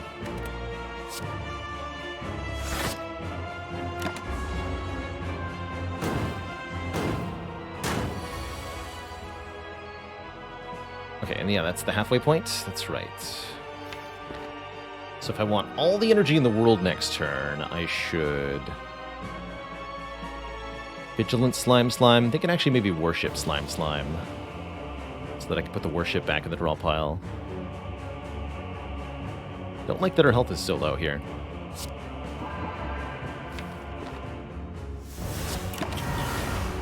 Eight strength is terrifying, especially with no talk to the hand. So, here goes.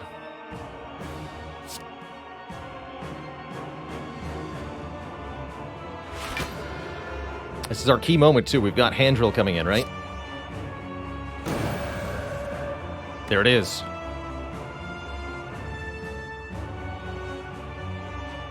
Worship puts us into Divinity now, so let's go Worship, Consecrate. Hand Drill. Showing them how it's done.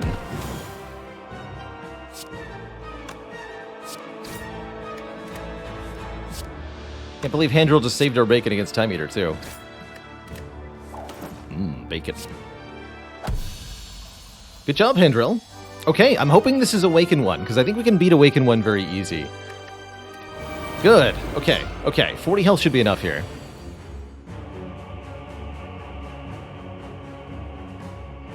Yeah, Hand Drill came in, and this is what we said actually when we purchased the Hand Drill. Hand Drill is only good in a couple of fights, but if those fights are important, then the Hand Drill overall can be actually pretty useful.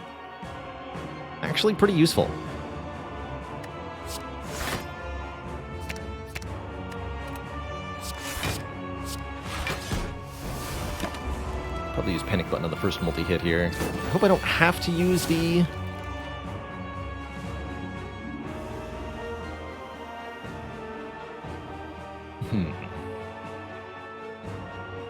All we have to do to win this fight is use the Kunai to outscale the Awakened One's attack power. It's really not too bad. I'd like to kill one of the birds this turn, so I'm going to sack the follow-up here. Get rid of a beard.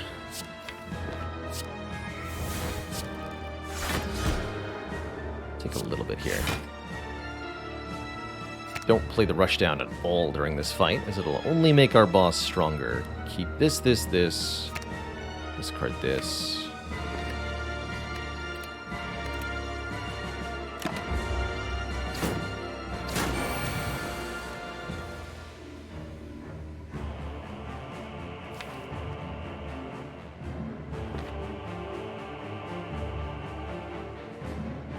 Definitely talk to the hand on the Awakened One.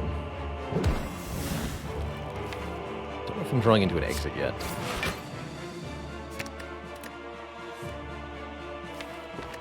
Okay, now I can guarantee it, so now we can play the Eruption.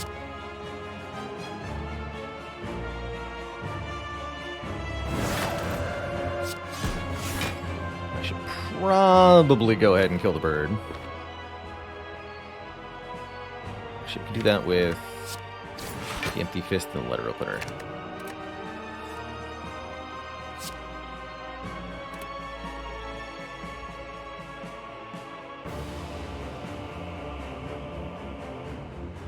Miracle, miracles, strike, strike, empty fist, defend. Is that going to be enough? That would give me an additional 13 block. Yeah, that's enough. We get to keep the panic button. I think that's a good idea for the moment.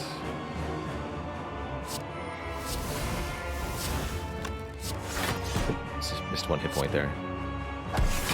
That's my bad.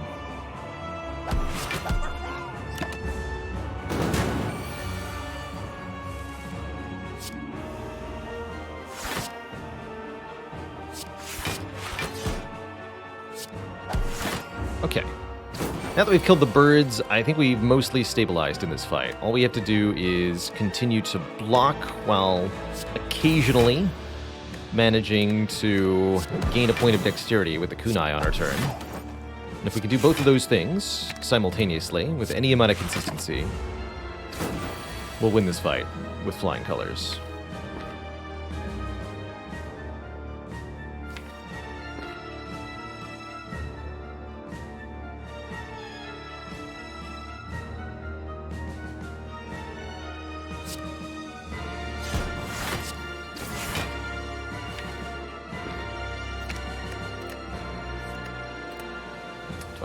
That. I don't think so. I think I go safety vigilance here. Perfection.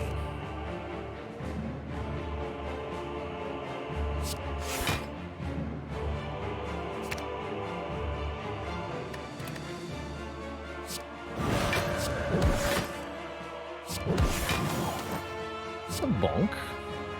Already a full block, so I can go strike.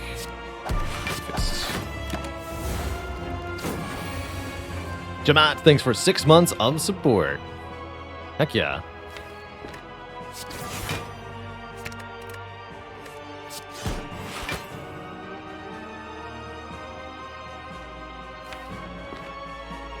Oh, I see.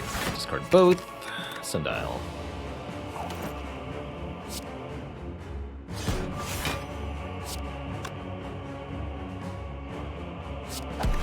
More decks. Okay, feels like we've created enough of a surplus now. We can focus on some other stuff.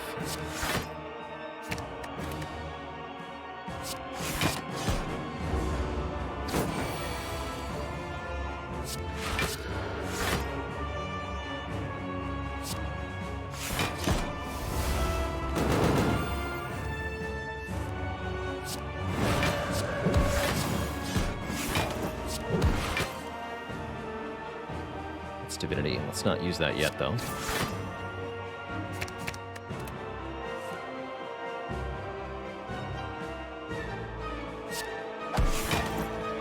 I guess the perfect time for the panic button perfect time for the panic button downside would be the revival turn, but actually this is just a full block. Not gonna need this anyway. Just get rid of it. Just lose it. So I can go Judgment, Rush Down, Vigilance. And now we have Worship ready to give us all the energy in the world. Yeah, that's definitely the right order. Okay, do it. Make it haps.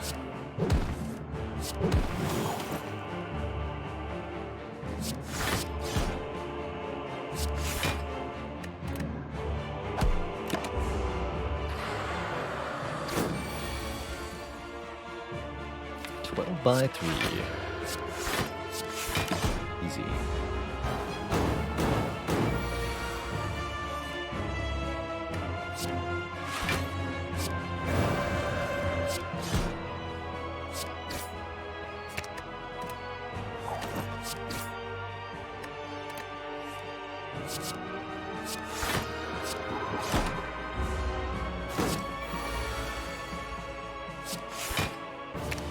thank you.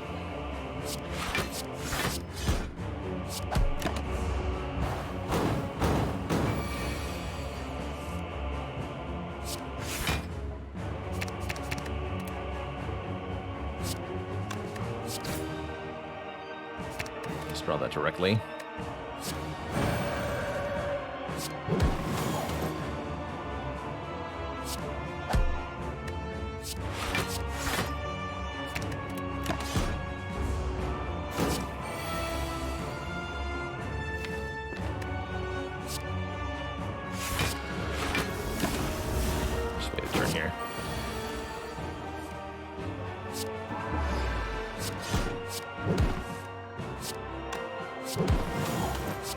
GG. All right, it was a struggle and a half, but we have actually made it to Act 4 with this deck, quote-unquote, which is mostly a jumble of cards from Act 1 and 2, plus a decent number of relics, plus a absolute buttload of max HP. But heck, if it's not working. Chanter73, welcome to the Cozy Sub Club. Thanks for the support. Although a lot of upgrades could be pretty meaningful here. I believe I'm just going to choose to rest for 24 hit points. Question is, can the 359 gold at this final shop make the difference that we need? I see some spicy things here. Shuriken. We play 3 attacks in 1 turn, also gain strength. That would help us scale up our damage. Could buy 1 or even 2 mental fortresses.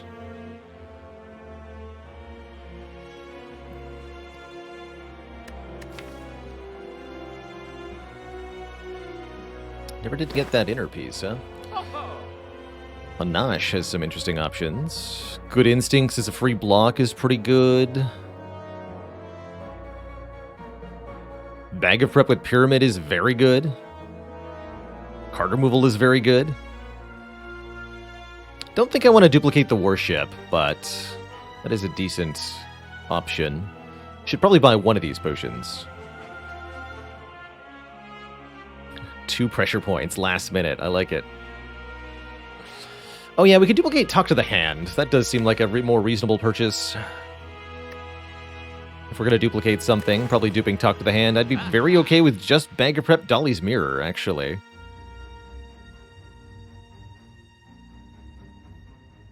That would be pretty sweet.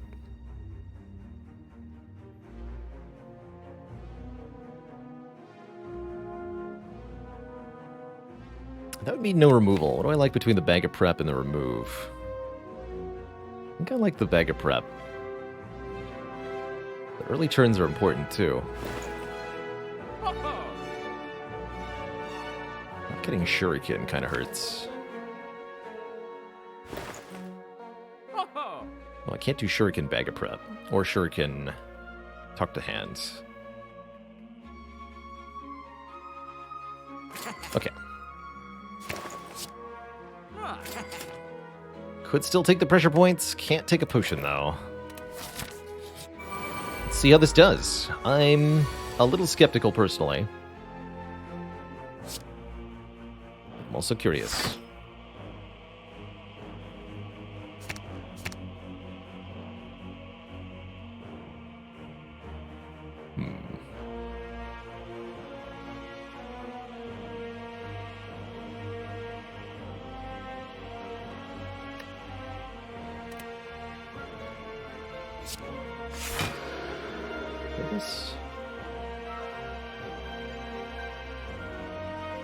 Do cut, follow, talk with the miracle. Get my decks now.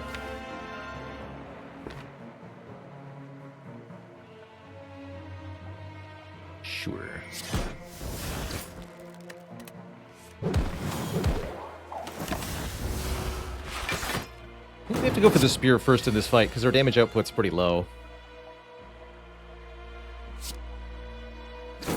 We are absolutely going to get donked a bit. Very little I can do about it.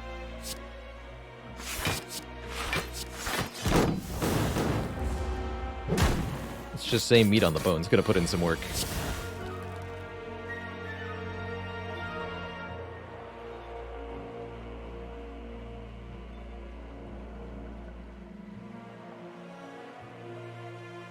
Actually, with the judgment, was I meant to go for the shield first? No. We gotta get the spear killed. Spear has to die.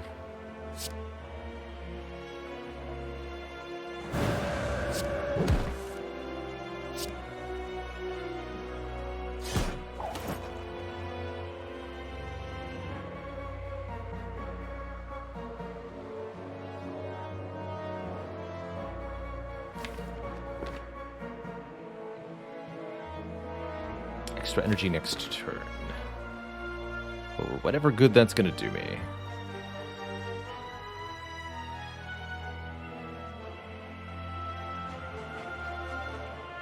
Yeah, I could have killed the shield on this turn. Dang. Didn't think I had that kind of damage output, honestly.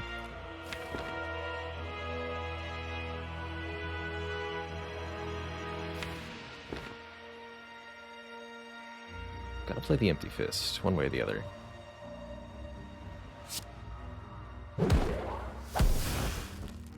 Yeah, definitely could have killed the shield this turn.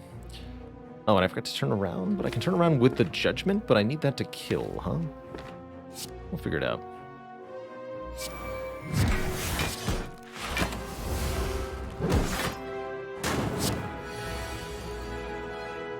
Oh, right, the burns. Oof, didn't do the math there. Yikes!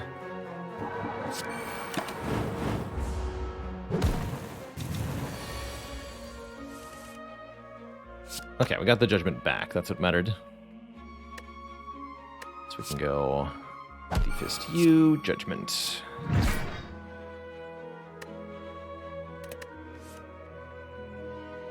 Next turn's gonna be a big attack turn. 40. Alright, like I said, this will have to do. At least we've got one good potion.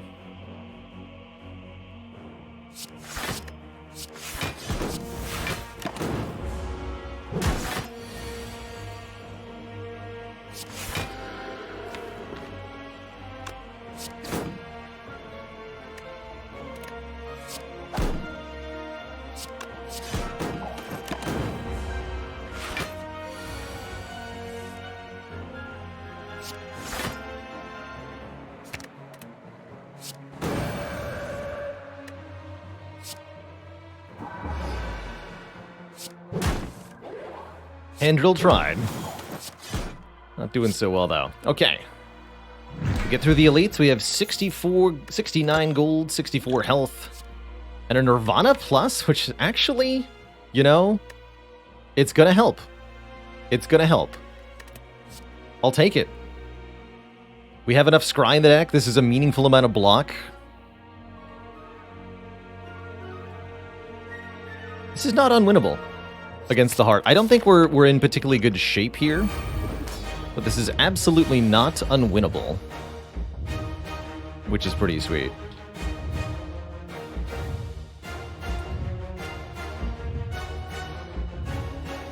Do rush down eruption early here. Vigilance my way out of it. What's on top? Okay, yes to Nirvana. Don't need the empty fist. Because I've got Vigilance. Cut Through Fate and Deceive are both good.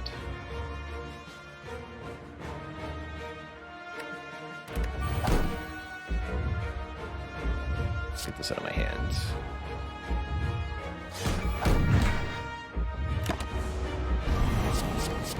Okay, first couple turns are going to be the hardest. This I'm not 100% sure how well I can survive. Let's see, upgrade potion needs to hit what? This is pretty much all the important stuff. We get most of the block cards, we get the Cut Through Fate, we get the Miracle, one of the Miracles anyway. Otherwise I'd be looking to upgrade this other third eye, maybe the panic button so that I can block with it. We're looking for that panic button next turn.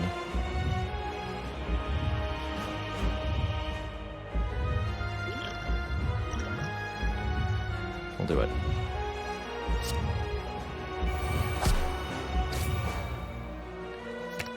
to be put in play right now. No ifs, ands, or buts.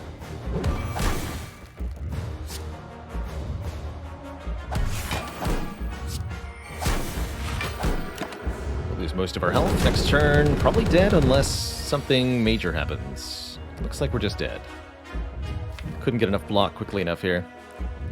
Even panic button won't bail me out now. That's a shame. Let's run.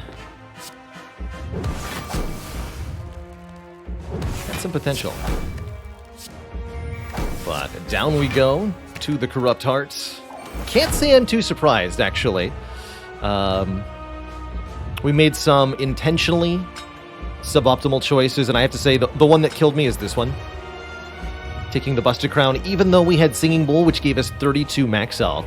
Max HP doesn't do anything, as you can see. With 128 here, it's still not enough if our cards just aren't good enough to block the endgame. GG.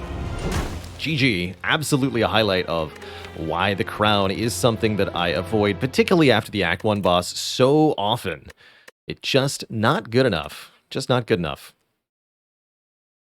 So much of your run, especially when you're prepping for Act 4, comes from the bulk card awards of Act 2 and Act 3. Now, that said, am I sad about that outcome? Not really. I think that was something we could see coming, perhaps. And I think with Coffee Dripper Runic Pyramid, this run probably wins easy. I do think that it was cool that we got through the Time Eater and through the Spear and Shield fight. I don't think that we would have beaten Heart even if I had another 50 health, though. I think we were going to be too short. That said, how do I feel about the hand drill at the end of that? Actually, it was pretty helpful. It helped specifically against Time Eater, against Collector, against Lagavulin. And there might have been one or two other instances. Against a Shelled Parasite, actually. It was huge against Shelled Parasite.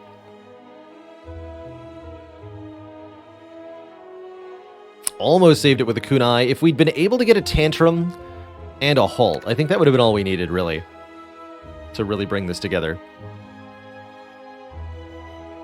But, got Busted Crown, you can't see cards. Okay, we'll go again on Watcher. I'm going to do the next Watcher run a lot faster than that one was. That was a fun little exercise in futility, though. I liked it. Before I do that, I'm going to take a quick break, grab a snack, refill my legs, stretch my water. Be back in a few minutes when I return. A new run with the Watcher. BRB. Don't go nowhere.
Alrighty, you folks, we're back.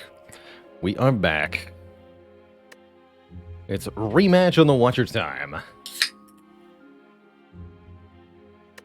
No busted crown this time. Unless we start with one, which I might do a boss swap here. Just for funsies' sake.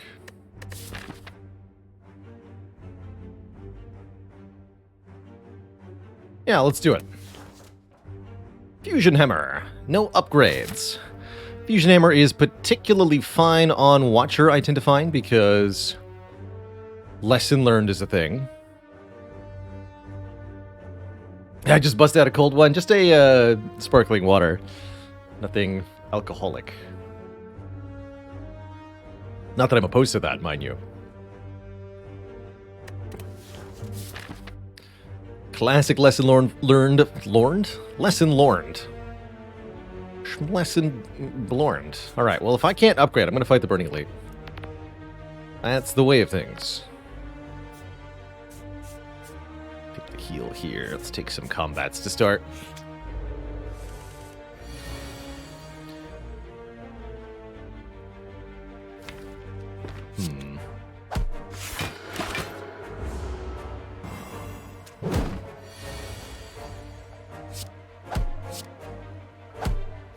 I could have done that to the Grey One. Nope.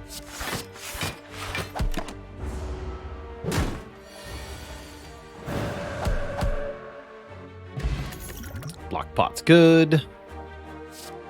Took a third eye. Don't want to follow up with Fusion Hammer.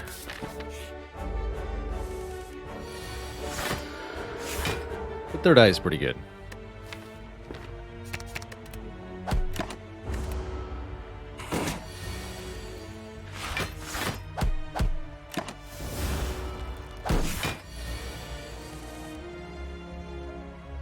Nine plus 24 kills. Okay, so far so good. Signature move. Very early on, we already have 4 energy. And a third eye, let's do it. Signature move can only be played if it's the only attack card in your hand, which is a tough condition to meet. But if you can meet it, oh boy. Prepare your butt. 3 strikes in the draw pile, not acceptable.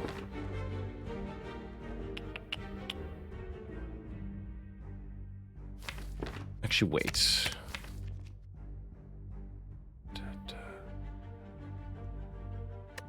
1, 2, 3, 4, 5, 6. So I'd kill if a signature move was on bottom or defend was on bottom. Take 12 otherwise.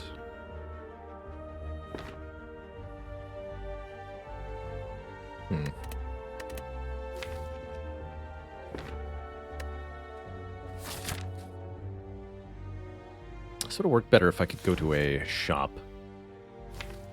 Is Frozen Eye a shop relic? Yes.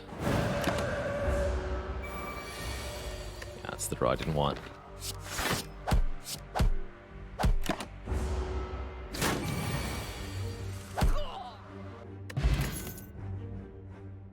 Indignation's great. If we're in Wrath, fly vulnerable to all enemies. If we're not in Wrath, enter Wrath. It's the perfect Wrath card to pair with Signature Move.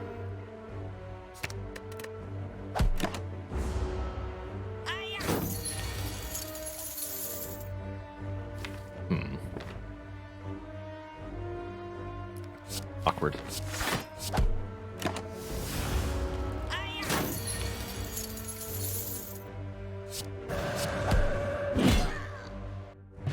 Crunchy. Still, Chaos is interesting. Tantrum is interesting. Tantrum signature move. Kind of awkward. Don't think I want to pray or pressure points. I'm going to skip all of this. I'm going to go to one event here. Take a strike out, please, so that my signature move will do extra blap. Massive damagification, ideally. That'd be perfect.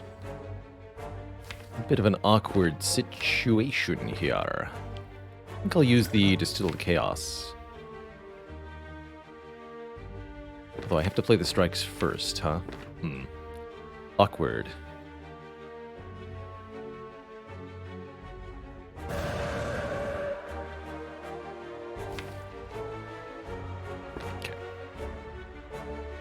Probably should just hit one of the front or back ones then.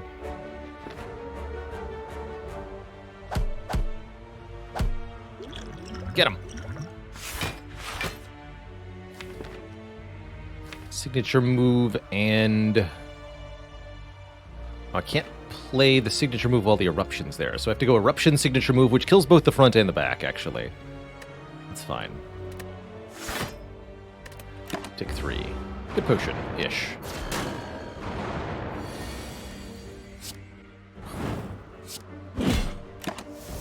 This turn could be bad. But it's not.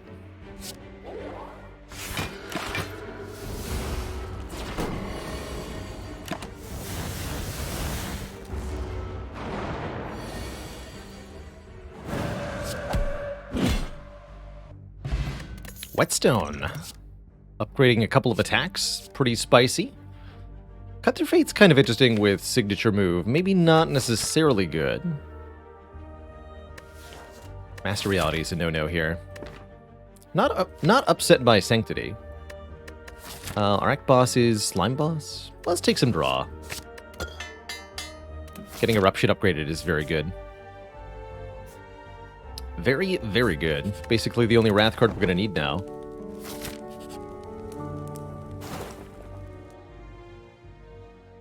Hype. Nice. Oh, we're in such luck to have found a Peace Pipe this early. That is huge. Now allowing us to use rest sites to remove cards. We can get a lot done with that for sure. Signature move run is a go. Oh my goodness, I didn't even think about that. We can take all these strikes from the deck. Beautiful. And there's the lesson learned.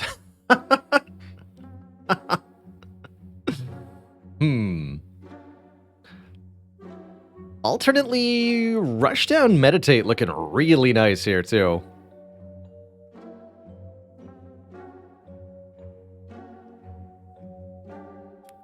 Frozen Eye this early, also pretty powerful. Letting us look at our card in, cards in draw order. Quite useful with a signature move, I bet.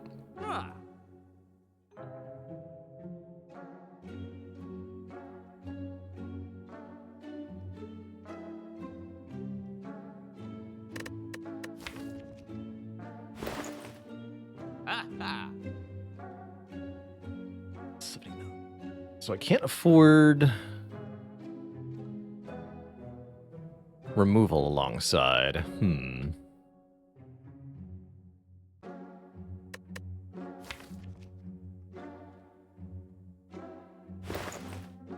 Yeah, I can't afford all three. I think we'll go with the Meditate and the Rushdown. No lessons for us, not this time. And an easy Cleric face. 1 max health per combat, I'll take it.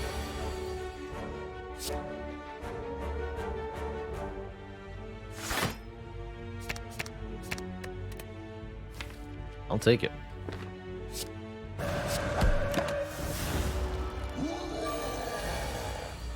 Kerblam! Easy. Yeah, lesson learned in signature move is pretty tough too, by the way. I agree with that.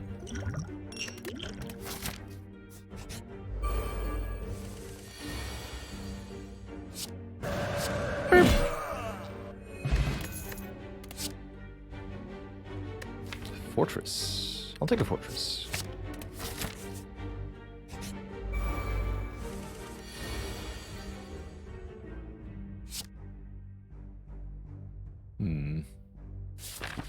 Slime Boss, let's kill the Vectorman first here.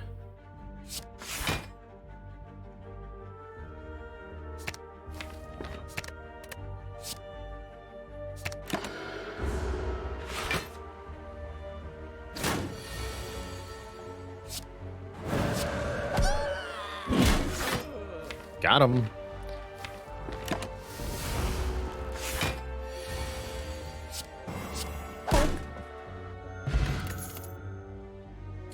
No, the third eye is reasonable.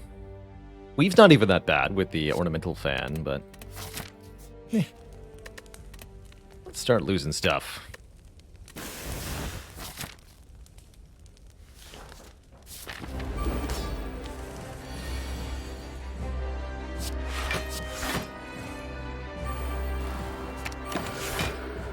Fun turn one.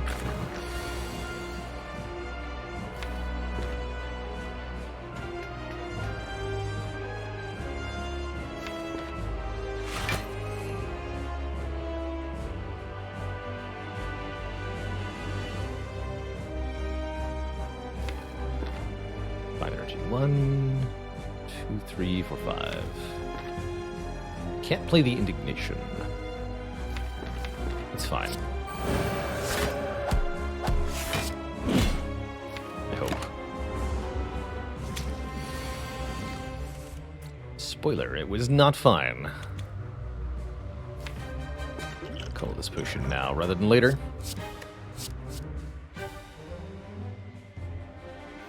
I can at least split with indignation right now. Sure.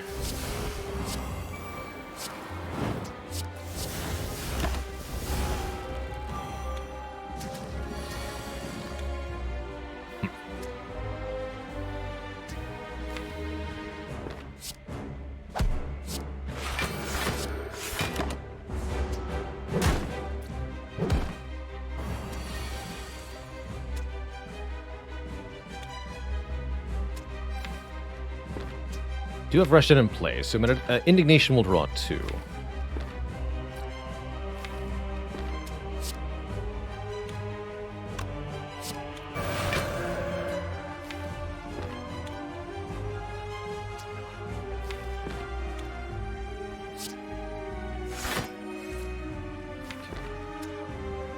Rotate next turn is pretty good.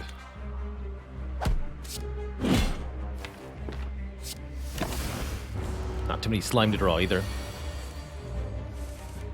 And we got the signature move back. Perfect. GG. Alright, we're cruising. Second chance at lesson learned. Could also pair judgment with signature move. That's kind of a fun one. Lets us kill low health enemies. No upgrades. Make it tough. Maybe just want to skip. Smaller the deck is, the better it'll operate. Let's do that. And I'll definitely take a Violet Lotus here with a Peace Pipe and... yeah. Yeah. Yes. Yes. Violet Lotus here allows us to break the game, more or less. We've even got the Mental Fortress already, so we have a bona fide, actual game-winning infinite combo if we get enough card removals from here. I like it. That infinite combo being play Vigilance to enter Calm, store 3 energy, play Eruption, leave Calm, draw 2 cards off the Rushdown, rinse and repeat as much as you wish. So the best thing for this run right now is card removals, and the most card removals we can get is by going this way. We toke it every fire, we remove it every shop.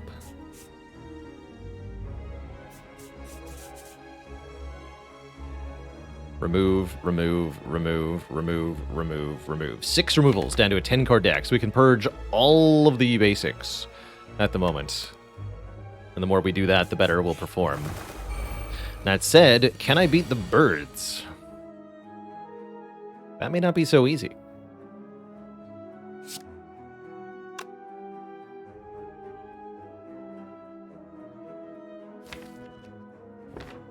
I think I'm going to use the block potion here. I don't like it.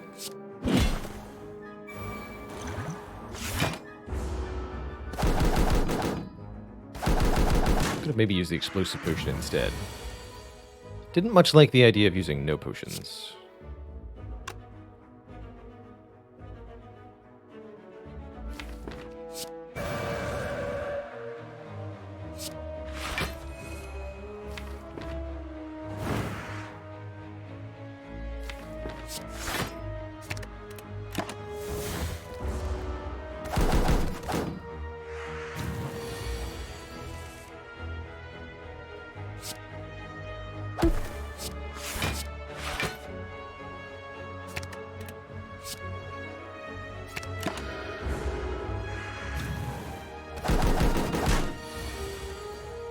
Well, signature move in Wrath will just outright kill one.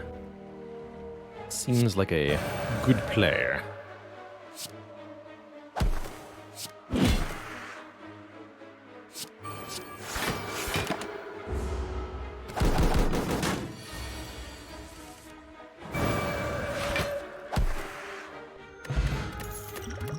Great. Don't think I want to Foresight. Fewer cards is better at this point. There's very little that I would want to take, card-wise.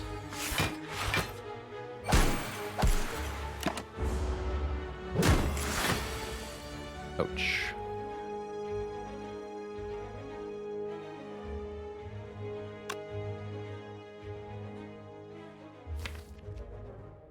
Go Mental Fortress, Indignation, Vigilance.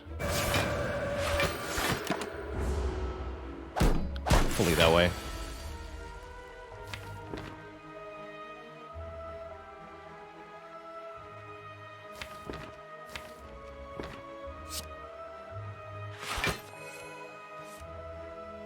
Okay.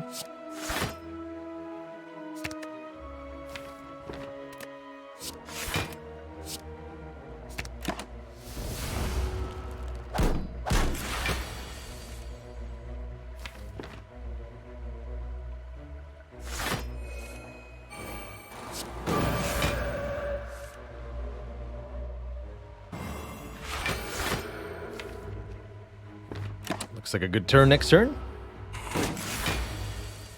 Get him. 90 damage to the face. To the face. Could trade our strikes for bites. Problem is, we're already down to 2, and with a fusion hammer, I don't have a whole lot of need. Well, I mean, now that we have peace pipe, it's not like we're resting at the rest sites, so healing would be nice, but not if it comes at many cards added. Are we sure we don't want a lesson learned? The game seems to be asking us desperately. Yes, I'm sure.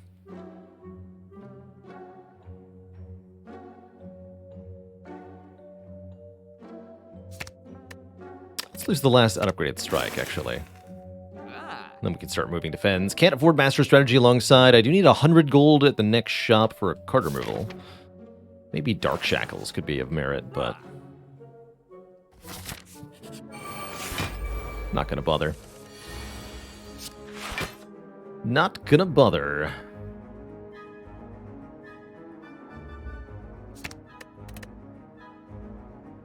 Go Sentry first here.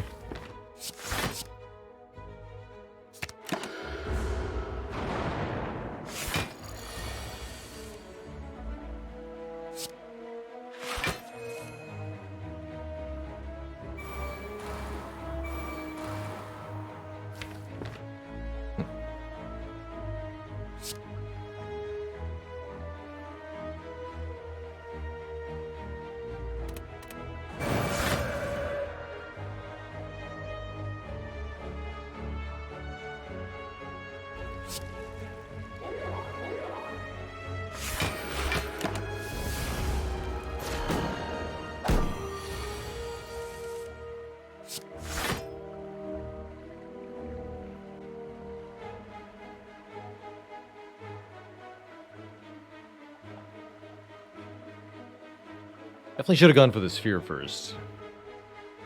Let's see, 39 times 2. 78, not enough. Yes, if I use the flex potion. There's an elite coming up, though.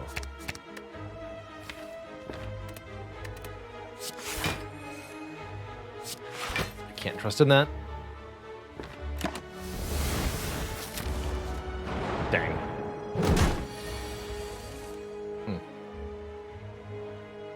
Oof. That's brutal, man. Ugh. Doka Magi, thanks for 2 months of support.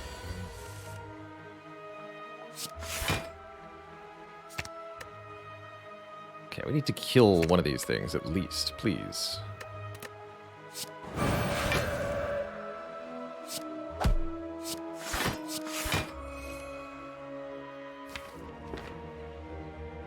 Take 2 more. Definitely. I won't win the fight next turn either, actually.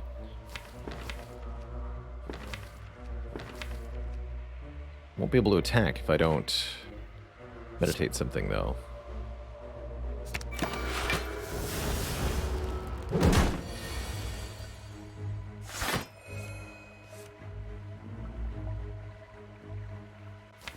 Alright, show me. Perfect. Finally. Progress is made. Definitely a strange fight.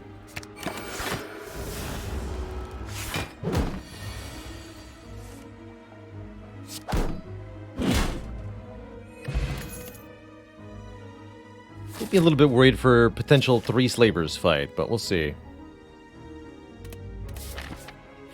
I don't have to fight that elite.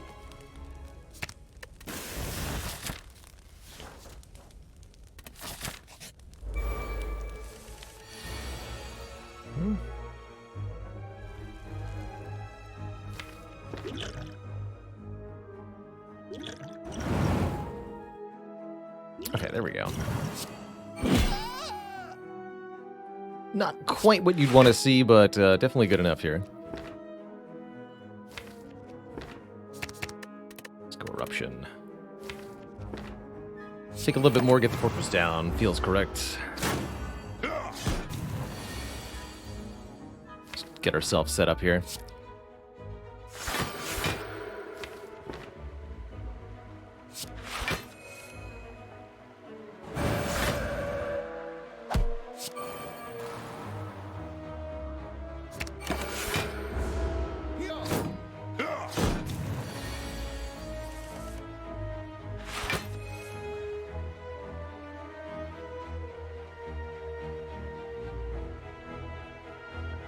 Eruption, Indignation, signature move will kill the big guy, if nothing else.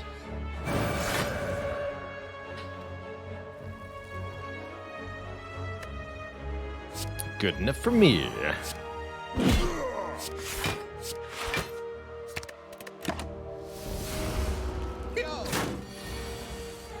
Should be enough health to work with. Oh yeah, 28. That's not bad.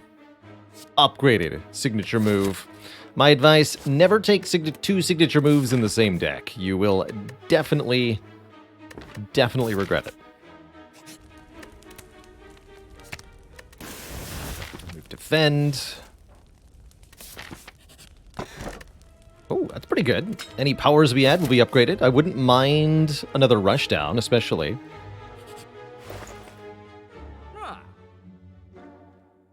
Battle Hymn is interesting. Melange? Scry when we shuffle the draw pile, huh? Interesting. That's right. Don't make it your signature move. Or something. Yeah. Chat gets it. They go an event, too. Could buy a potion here if I felt like I needed it. Gambler's Brew could make a difference. 1, 2, 3, 4, 5, 6, 7, 8, 9. Got a Swift Potion. That should be enough. Swift Potion's important, though. Okay.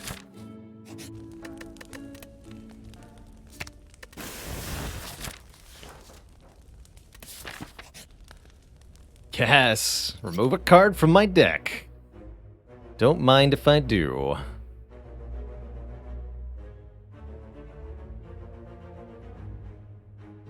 I think we're going to be past the point of needing Indignation shortly here. Indignation and Strike Plus go next. Let's do Indignation first.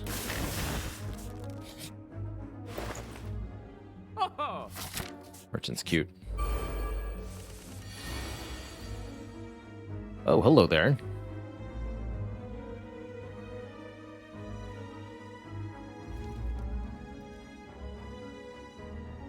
Rishanan, thanks for the Prime sub. Welcome to the Cozy Sub Club. Let's see, this will be 17 plus 18 plus 60. That's enough to kill the Centurion. We get 4 block, we take 13. And then this fight's over. As long as I get to the Collector, I'm pretty sure we just win that fight instantly.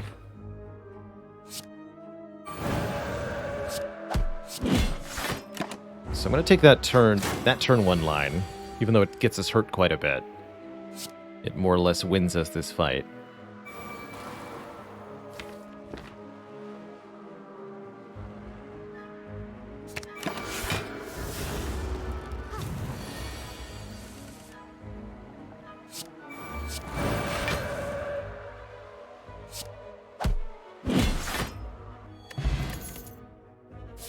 Now we can toke the strike. And our deck now has 9 cards in it, of which 1, 2, 3, 4, 5, 6 are permanent non-exhausting cards. So we should have a very reliable infinite combo on turn 2.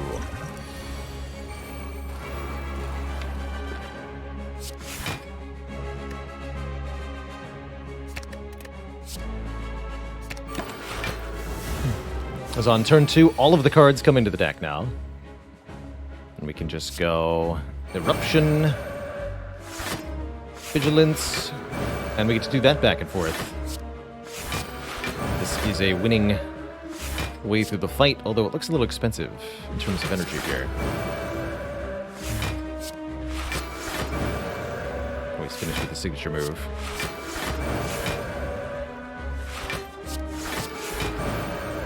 So we'd obviously like to get more damage than this, somehow.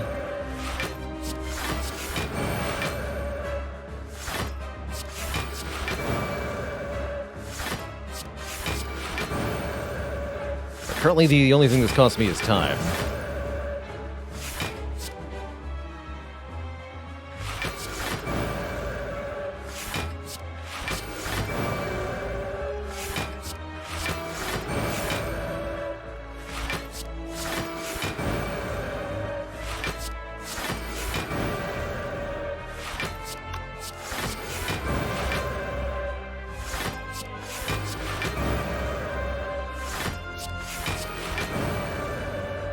Your piece allow weaving in signature move.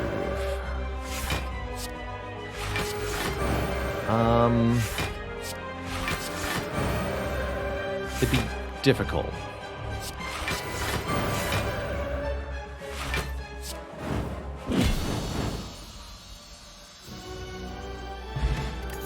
Yeah, a deck like this, Flurry of Blows is just in the way. Hi there, lesson learned.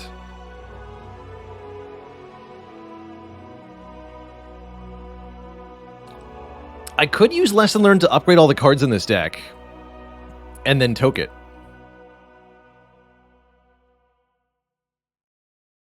Let's do that. Now that the deck is really small, don't take the Snecko-Eye. Actually, not the world's worst tiny house. 5 max HP, a potion, 50 gold, all decent. Otherwise, I'd say we take double strength potions here. Establishment, Meditate. I guess that would let me make a more ridiculous infinite combo. Problem is, playing Meditate necessitates ending my turn. I might just remove the Meditate, quite frankly.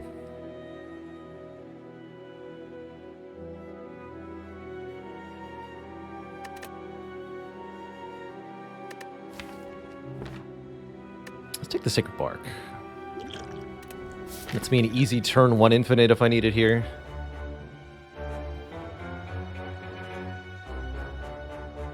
Alright, elites are obviously good. We don't want to fight too many, though.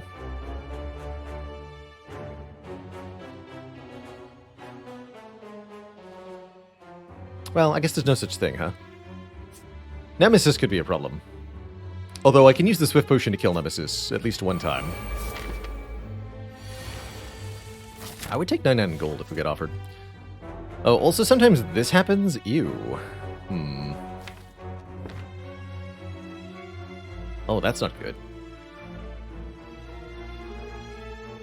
Oh, that's not good at all.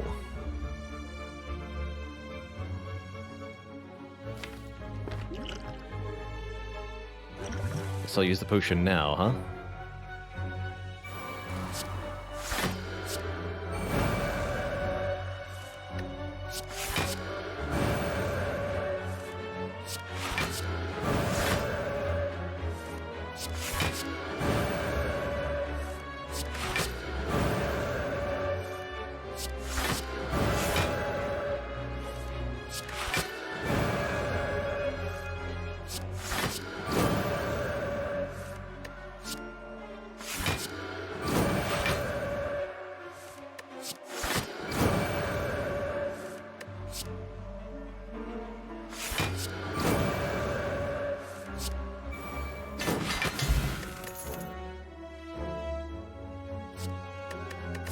Don't think Wave of the Hand matters.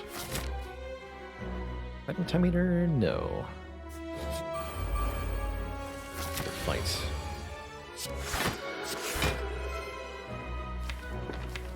So, having burns added can be a real problem for us. Like so.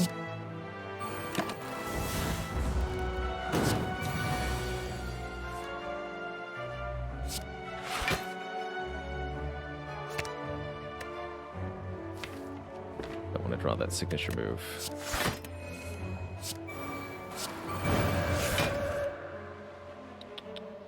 Or lesson learned. I think I just gotta play these.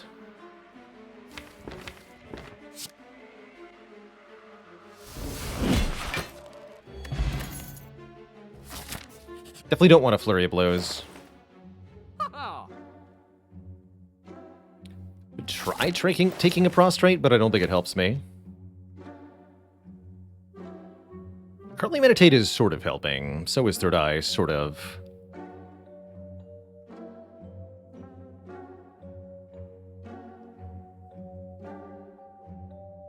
Don't have to remove either of them. Going to another shop very shortly, actually.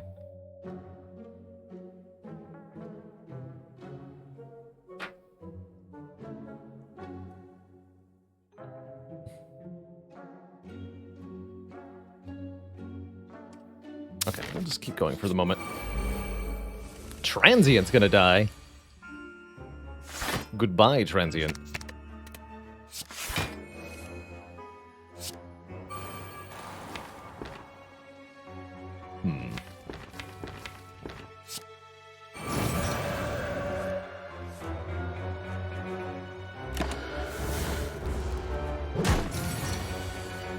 Wait, this is a problem.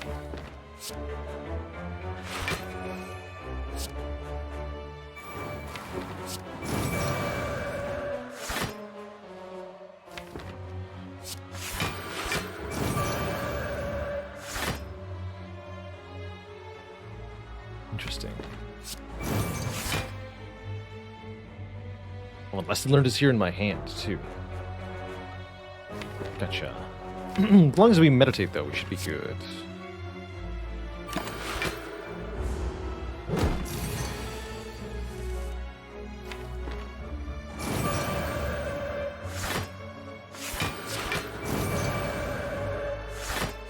Okay. So, if I do this 100 times, which is a bit of a wait, we will get to lesson learned on Transient here. Get another upgrade. How nice for us. An eternity from now. That's correct, too.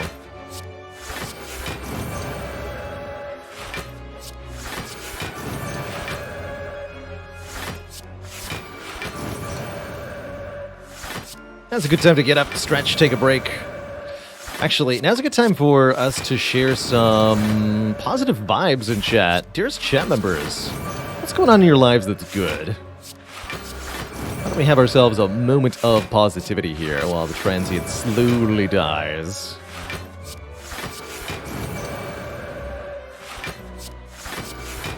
Have you had any exciting news lately? Something that made you smile on a recent day? Just a good experience you've had recently?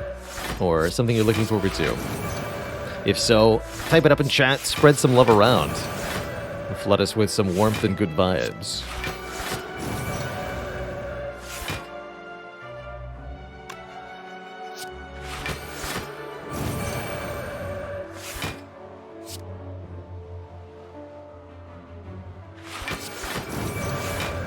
So this just got back from a great family vacation. Great time with the brothers, nieces, nephews, kids, etc. Good stuff. Walena, grats on your 3rd brown belt in karate. Right before black belt.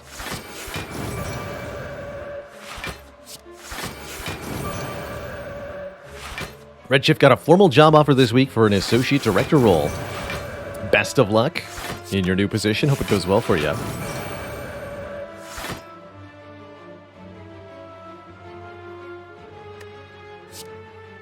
Refine Bean says, for those of you in the US, the new 988 mental health line launched, and I had a hand in that. So far, the launch is going pretty smoothly. I'm monitoring usage rate in real time. Remember to call or text 988 if you feel like you are in crisis or you need somebody to talk to.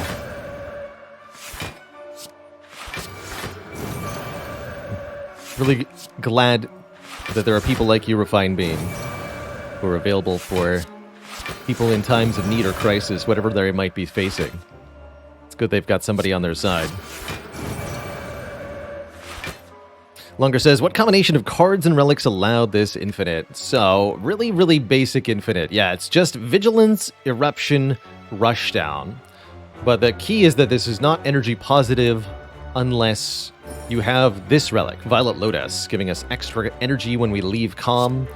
And it's not going to work draw positive unless you can get rid of most of your cards, which is where the Peace Pipe came in, allowing us to get 5 additional removals.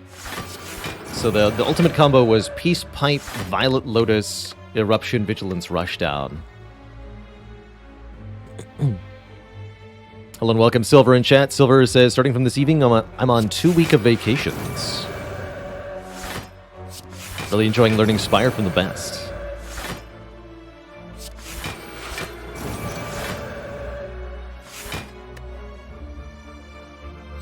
Spracket says, went from obese to overweight last night. Feel great, but tired and hungry. I bet dieting is tough. Weight loss is a long journey and a challenging one, but glad to hear you're making progress. Purple Photon says, my master thesis in quantum information. Quantum info will be finished soon. Very cool. Thesis is always a very challenging and tough part of the Masters. Feels very good to get that done. Bonkalong getting a new kitchen put in. Hope it finishes sooner rather than later. I know renovations are always tough. Hello and welcome, the Nevicatas. Came here to learn how to improve the game. Never managed to beat the heart before. Well, you're in the right place. Every run on this channel is a heart kill attempt. You're currently looking at a very weird one, though, where we're using some of the basic cards on the Watcher to assemble essentially an infinite combo that we're looking to get into play as quickly as we can. And boy, is it working.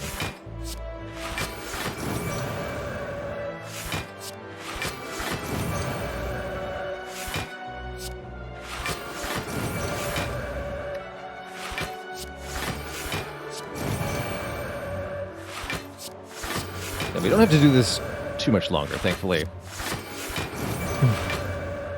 Schulten says, my son, who's been nonverbal for the first 3 years of his life, is starting to say so many words. That's some good vibes right there. I'm the Ryan Stone Cowboy says, I accidentally deleted a year of production data last week, but my boss just laughed at me. It's always nice when people can laugh off a mistake or a loss like that. Nothing you can do after it's already done, so what's the point in being mad about it? That's how I've always looked at it personally.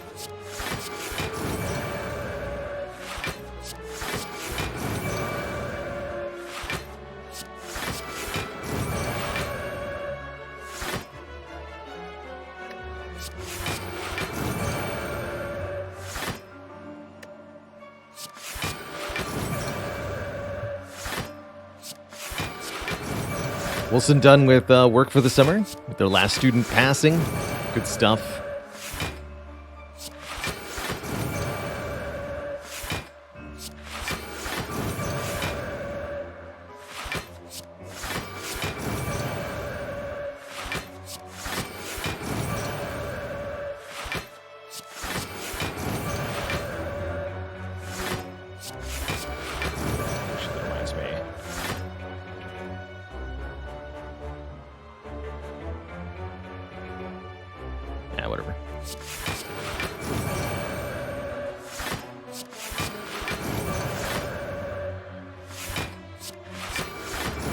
I was actually surprised by how hard the lesson learned to shut off our signature move. Trust me, once we get all the upgrades that we're here for, it'll be worth it in the end. Why am I not using number buttons? Because, unfortunately, the Eruption and the Vigilance appear in a random order on 6 and 7 each time I draw them. Watch each time. It's not consistent which one is in the 6 spot and which one is in the 7 spot. So if I use the number keys to try to quickly play them, there's a risk I break my infinite combo by selecting the wrong one. That's why I'm clicking on them.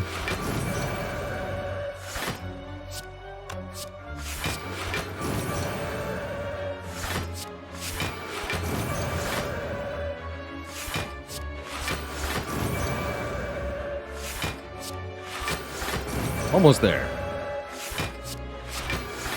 Barricaded achievement, by the way.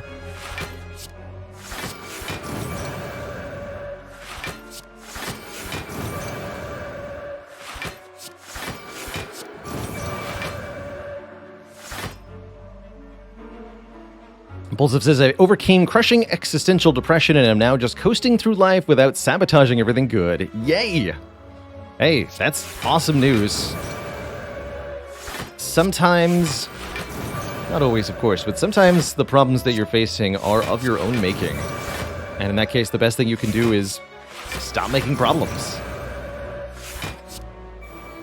And if putting aside any form of self-sabotage is within reach, it's a good step.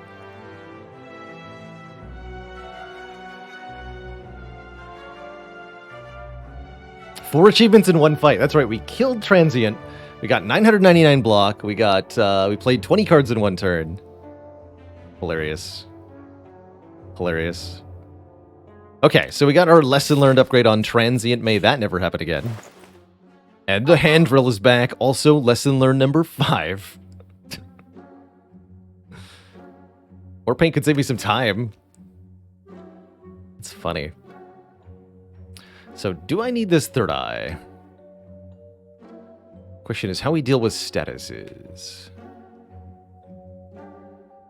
Is there a potion here I need? No.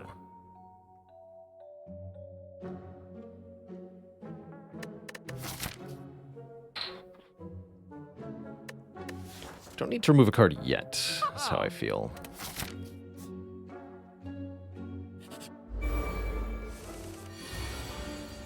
Okay, this one could be a problem for us. I'm just going to play the lesson learned right now. Because I am less scared.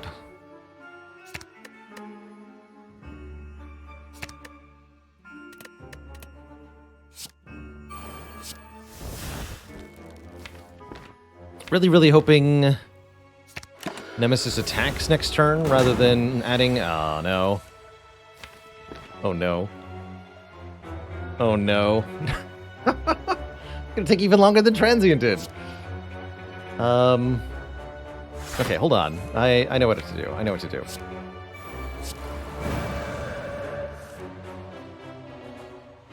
Okay, so for the sake of everybody's sanity here, I can demonstrate a loop, right? We play Vigilance, we play Eruption, we deal 1 damage, we draw the cards. All I have to do is play that 179 more times and we win. We're gonna skip this part.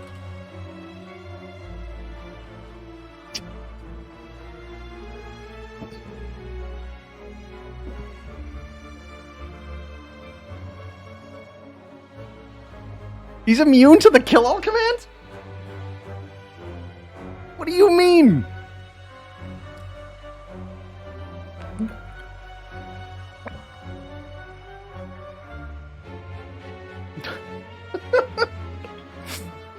That's amazing. Boop. Get him. The power. He is beyond death. So this is the counterpart. This is why you live Blasphemy on with Intangible. This right here. Die. Die, you beast. Just die.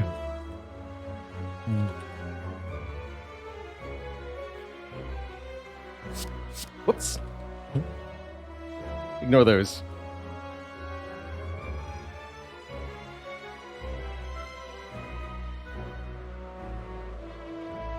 I know I can do it next turn, but this is too fun. Best YouTube clip ever? Question mark? No!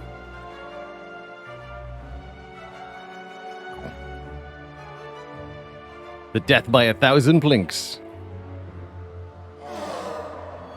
Beautiful. Ink bottle. More card draw. Sign me up. I did miss my lesson learned. I'll pay the lesson learned price on that one. That was Oh yeah, we plugged that on turn 1 anyway, right? That's right. Okay. Well, that was dumb, and yeah. That's great. That was great. The bad kind of great, mind you.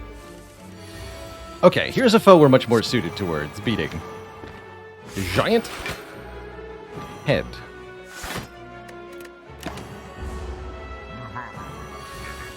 Good old giant head.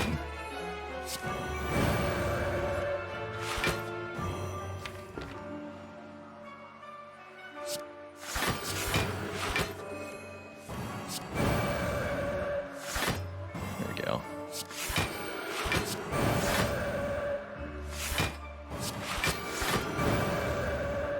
Gotcha. Actually, let's go to standing.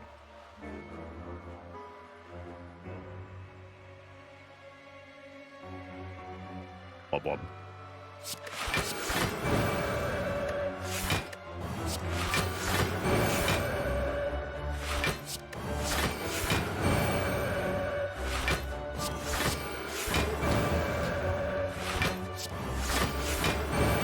So at least here with the slow property, we deal 10% more damage with every card we play this turn. Means the Giant's Head's days are numbered.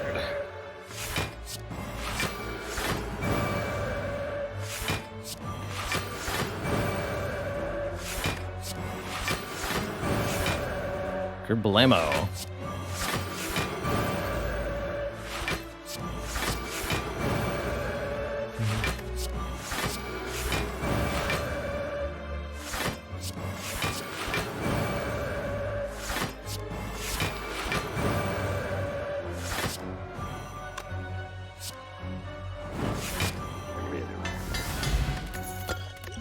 Smoke bomb seems nice. Second rushdown actually helps a lot.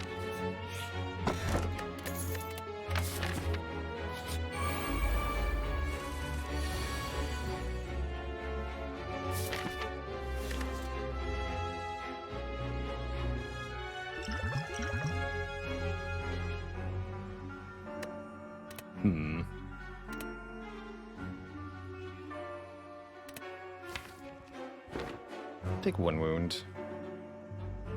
Don't like it though.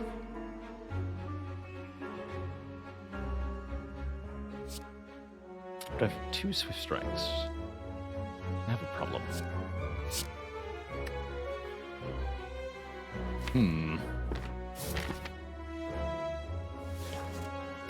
How many more lessons do I actually want to learn?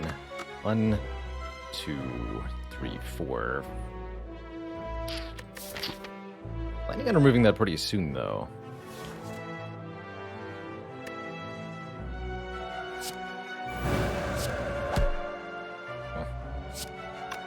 Well.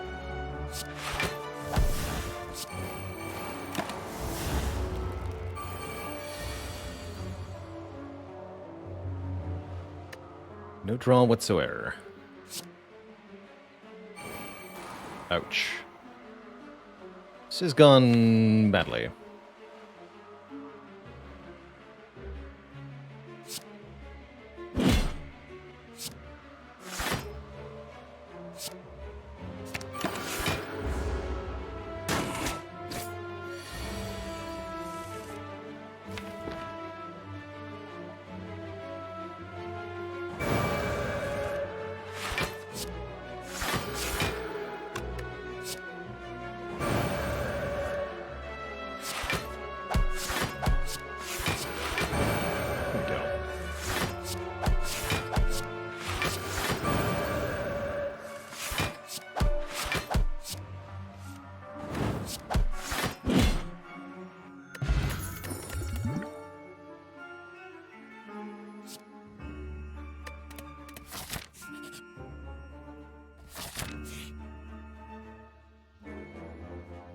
Oof. I guess we lose either the meditate or the signature move. Meditate was on the short list anyway, right? Yeah. Can't go infinite with a card that ends your turn. Shop or 2 fights? Go to the shop. Yeah! Full heal. Full heal. Easy. Scrawl. There we go. Scrawl is a bit of a game changer.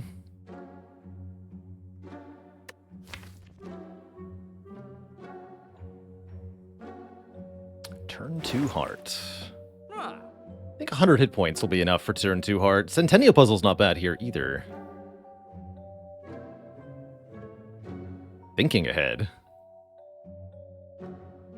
To put Scrawl on top? Pellets certainly have some appeal. Just for like the speed potion or something? I think my top priority here is Scroll.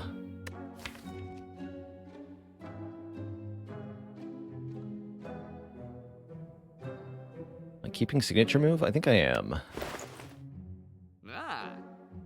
Madness is cute.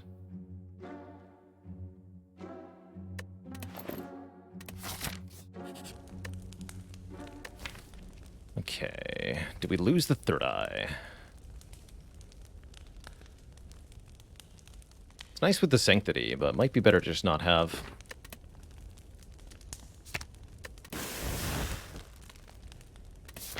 Signature move helps with time meter a little bit. It's not actually required, but it definitely helps.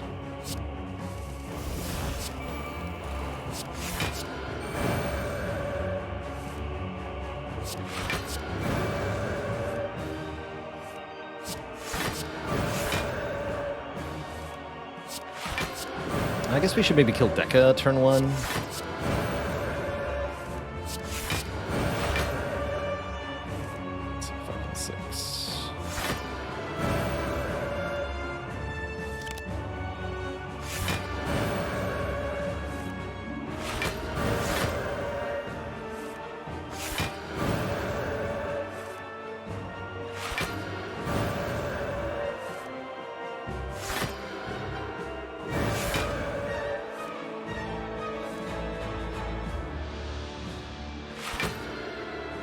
It's easier to click for me.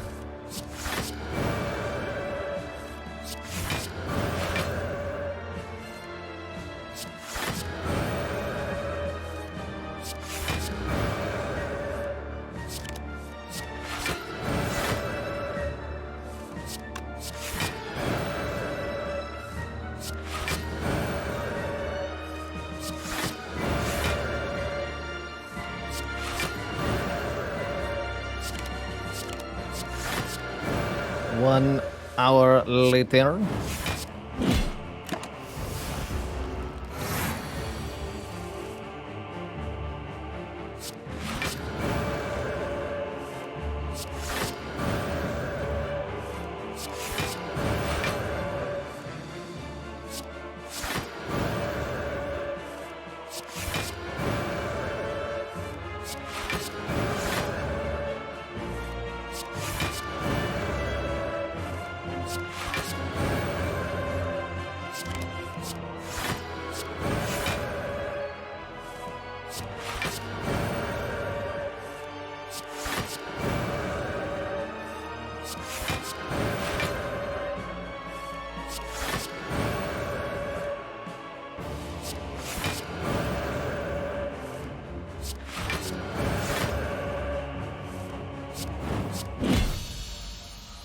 Okay, one boss down. We do have to deal with time meter, so I guess I'll have to show off that interaction. Ooh, can't draw with Sanctity here, as I only have powers. Funny, so we do have to take some damage here.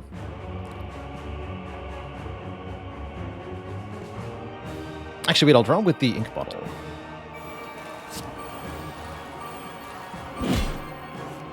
Fair enough.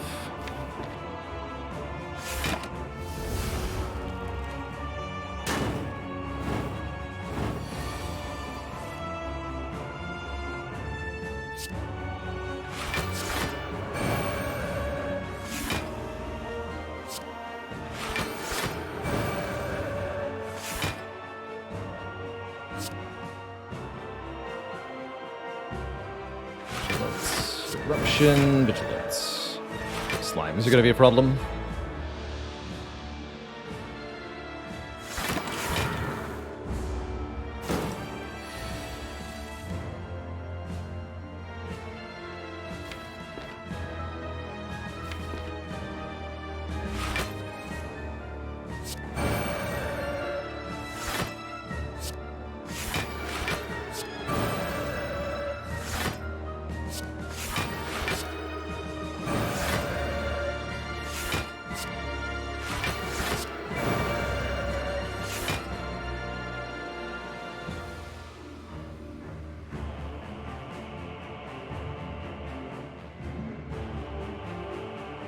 To take a little bit to speed this up. Go Eruption, Slime, signature move here. I play 2 slimes. This will go to 24/3, so we'll take 10? 10's fine. Oh, actually less than that, because of fan. 6.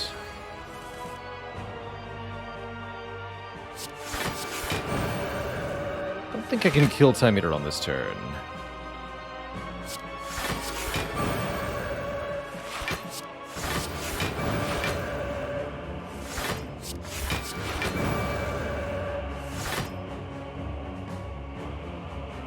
Yeah, because I can't play signature move twice because of Eruption.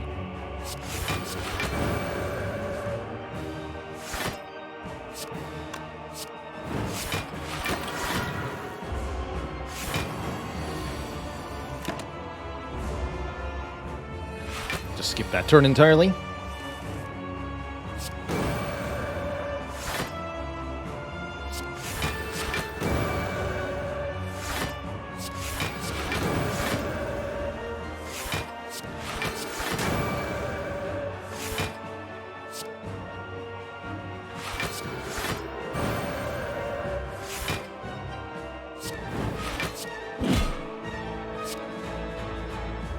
Need to be in calm. I don't think it matters much.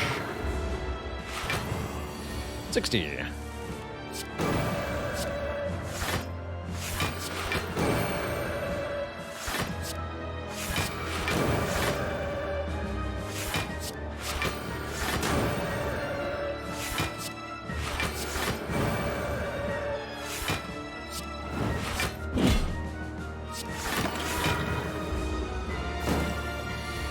Not too bad a fight, as you can see.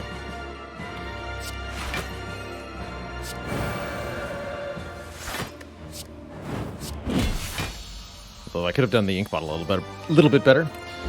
We're on to Act 4. Two thump, a deep pulsing dread. We've all thought the room is this. The heart of the Spire, the source of this infinite combo that is absolutely destroying everything. Would I like to remove more cards to just make this more robust? What does that even mean? Removing Sanctity entirely? Don't see much of a reason not to. We're just going to do the same thing to the heart, more or less. Yeah, I'll toke Sanctity. Is the second rushdown really needed? Yes, we need it to be able to draw through status cards. Lesson learned number 6. Okay. Good talk. Flash of Steel is kind of funny.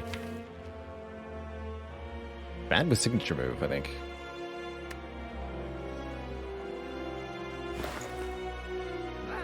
Flex Potion could do more damage for us. Just wondering if we remove a card here or not.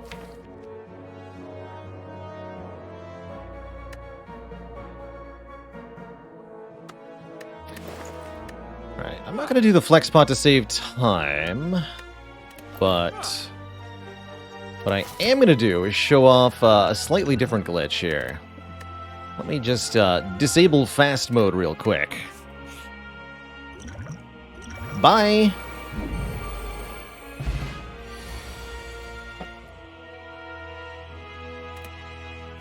So, normally you cannot smoke bomb the Spire Spear and the Spire Shield, because the surrounded debuff prevents you from using a smoke bomb. Your character will say, I'm surrounded.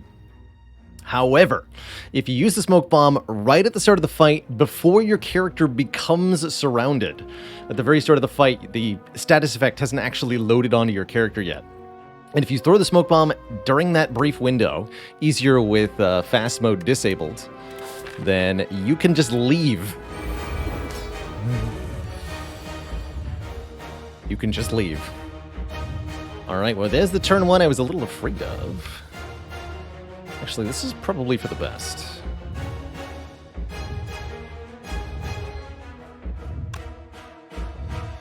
So I take 2 either way. Is that cheating? Yes. Kind of. It's a time save. We would have killed them on turn 1, for sure. But it would have taken some time. Not that we haven't already used such measures this run anyhow. Alright, Mr. Hart. Scrawl's perfect. Okay, so there was no problem turn 2 against Hart. Don't know what you were all talking about.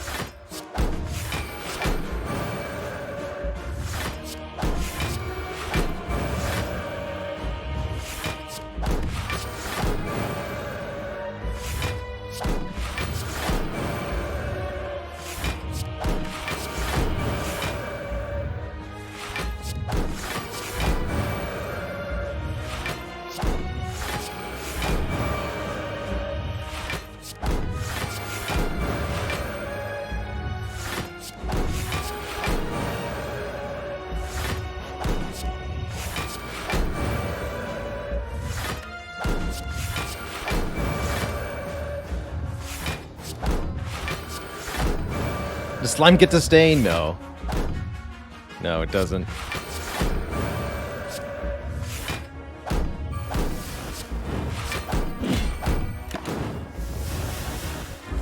Now we have exactly 5 cards in the deck, so there's no chance whatsoever of a bad draw. We always draw exactly these 5 cards. Then all we need is the Vigilance and the Eruption.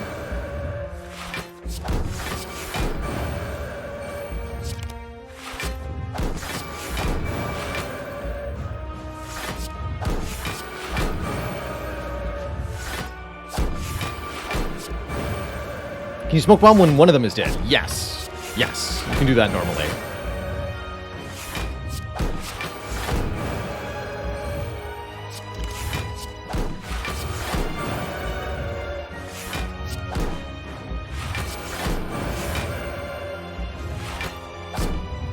Gotta overthink these weakness turns.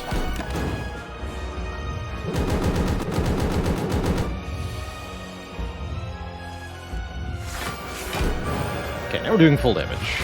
Let's go a little faster.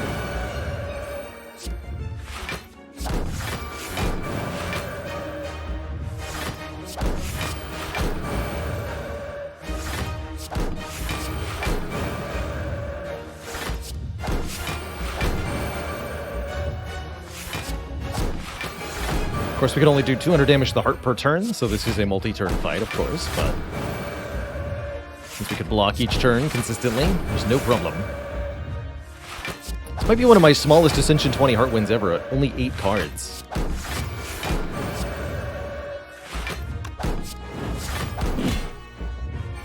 The redraw.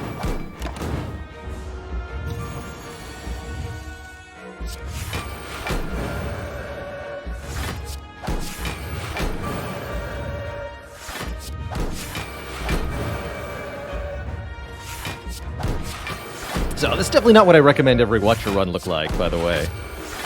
This is fun to do every now and then, but it definitely gets repetitive if carried across multiple runs.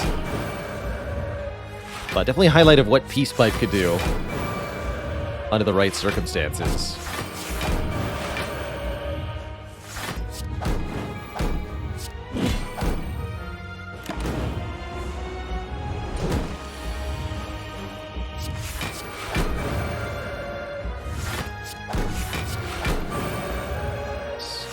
GG, Mr. Hart.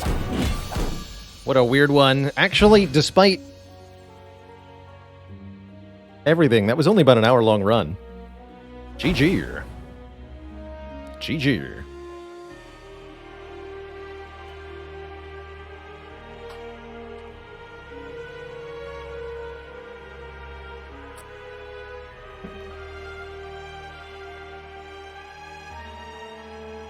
GG.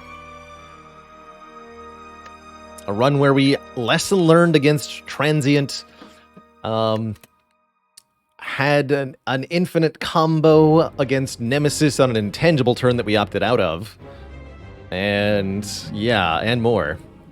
Ridiculous. Absolutely ridiculous. The Spire sleeps, and so shall I. GG. 8 cards. It's not much. It's not much. Watch your drinking. Oh, gotcha.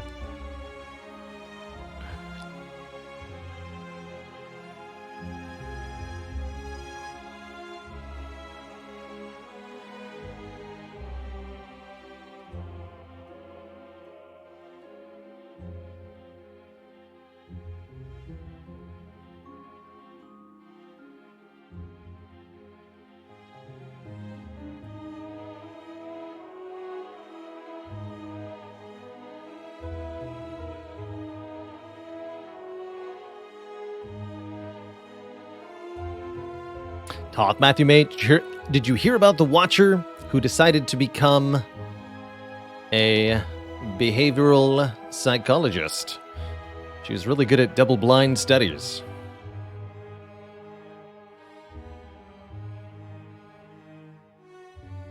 It's not much, but it's honest work. Clicking on Eruption and Rushdown over and over again. Does pay the bills. And what else will pay the bills? Winning with Ironclad, who's up next here.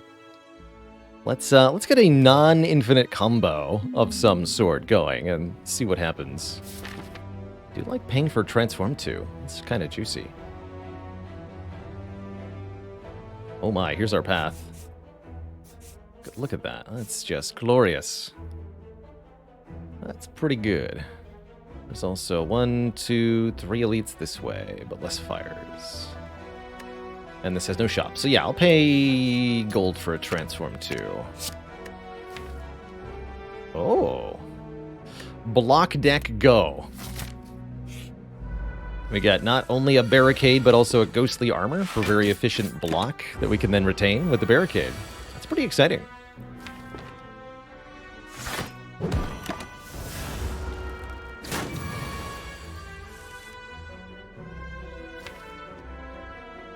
Next turn, so this is bash defense. Now, that said, the barricade is going to be a bit of an obstacle for a little while.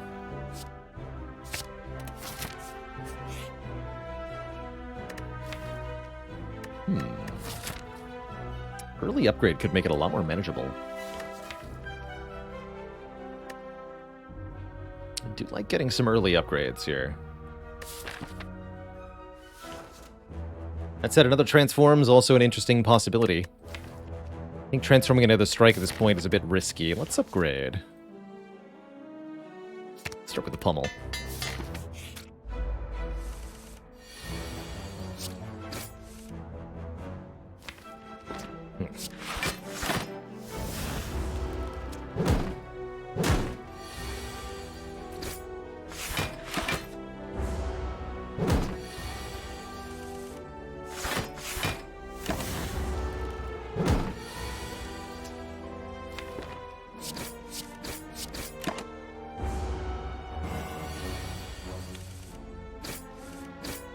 That was a good fight. Yeah, let's go, Impervious. Get in here. Get in here. Now we just need a body slam, and this deck is slapping. Can't wait to die to the first elite. Easy.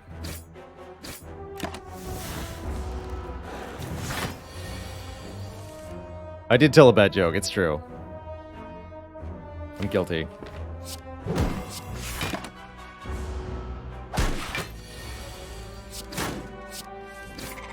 I deserve to be punished for that.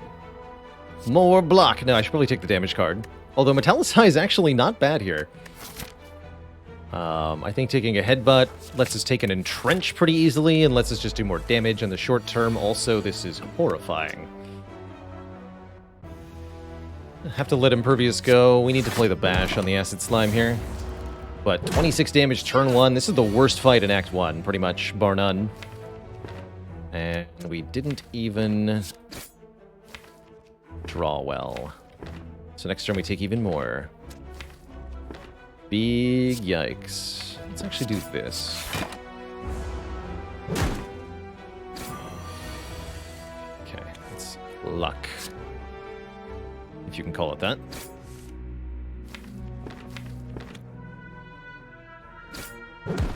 Can't even play this, but I have to headbutt it. Guess I didn't have to.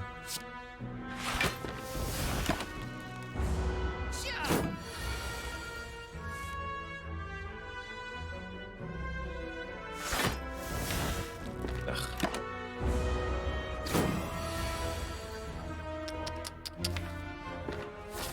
Brutal. All that, and I still have to use the potion.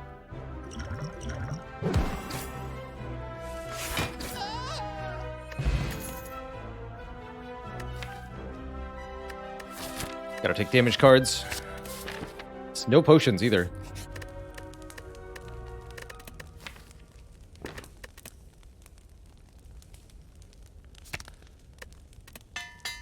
Okay, we're hoping Lagavulin. Nope.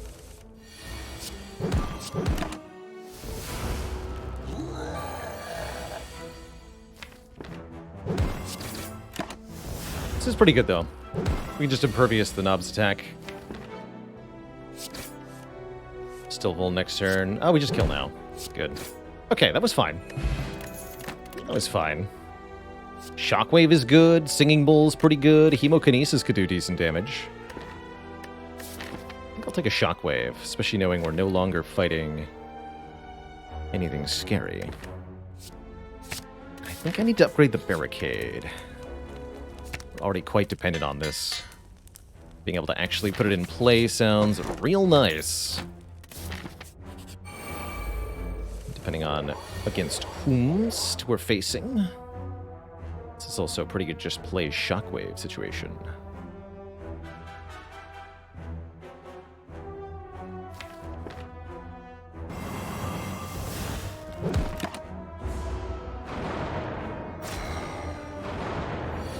Thank you, bag of marbles. Oh, come on.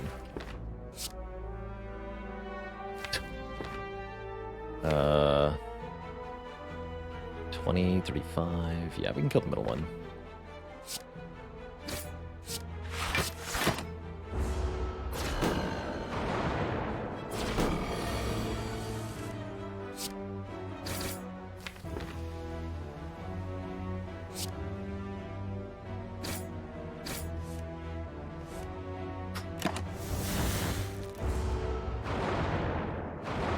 Come on, Impervious.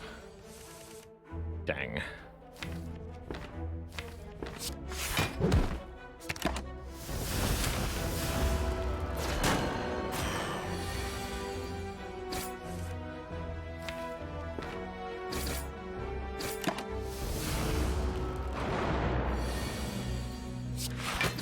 Okay, might need to rest before the next elite, but we're actually in decent shape here.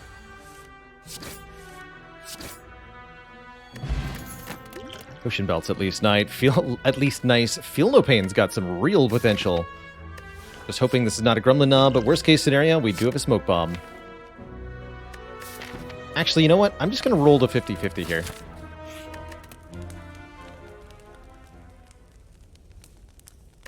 Slime... No, we're fighting Hexaghost. Makes me want to upgrade Shockwave.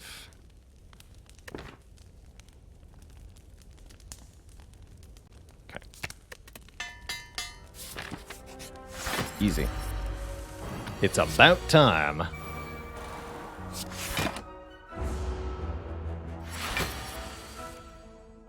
Here we go.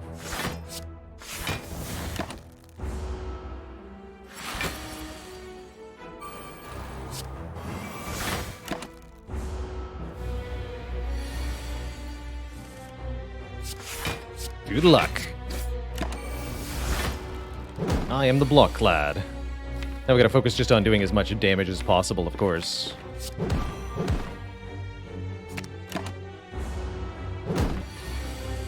As once we get negative strength, this will go a little bit south.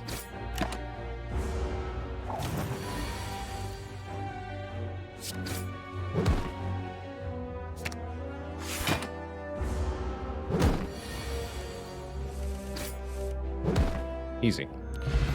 Get a shovel, letting us dig for relics, and I don't care about that because we have an entrenched Twitch chat.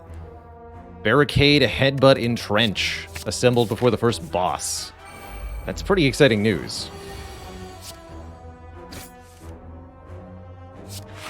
Trench says, double your block for 2 energy. Put barricade in play and start doubling block, and oh boy. You got the stew going. Please don't run away with my money. Thank you.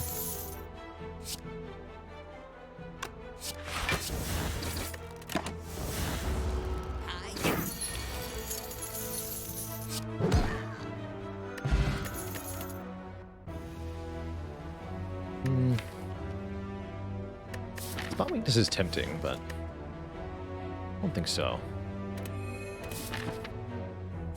Combats are good for potions and max health.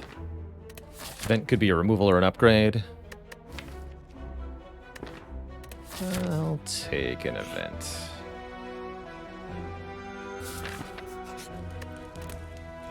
Okay. So this is going to be something I've almost never done in Slay the Spire, which is defensively outscaling Hexaghost. Really, really cool that we can do this. Don't want to headbutt anything yet. The seed says dig. It does. The power.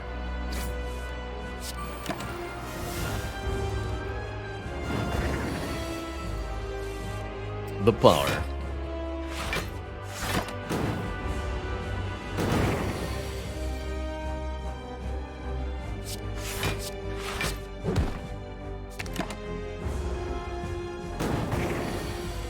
By playing Entrench over and over again, we can accumulate lots of block.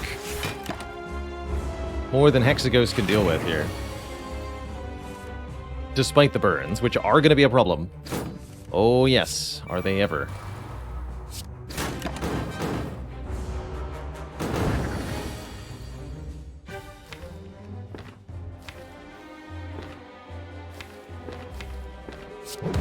But Pole Strike.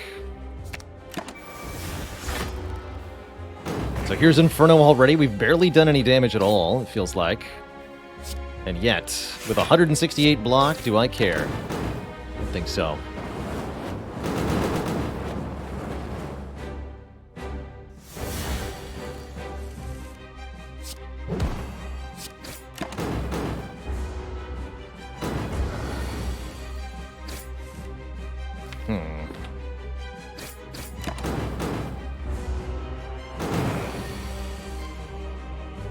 What a hand.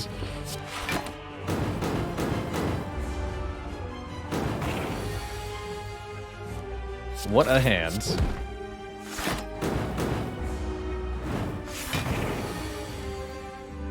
Bruh.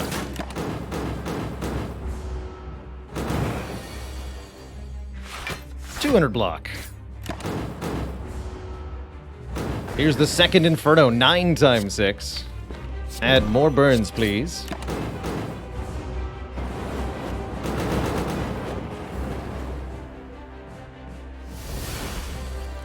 Burn plus plus.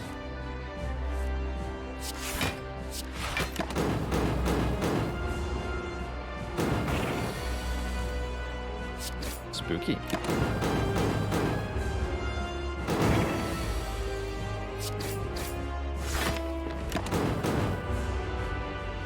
Actually running out of block here at the very end, but Bash is here to save the day. GG. What a toasty, toasty fight.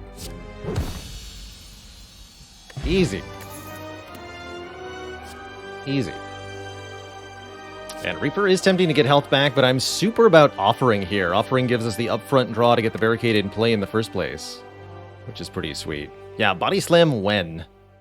I'm sure we'll find one eventually. Hello, sir. Have you noticed I'm on fire?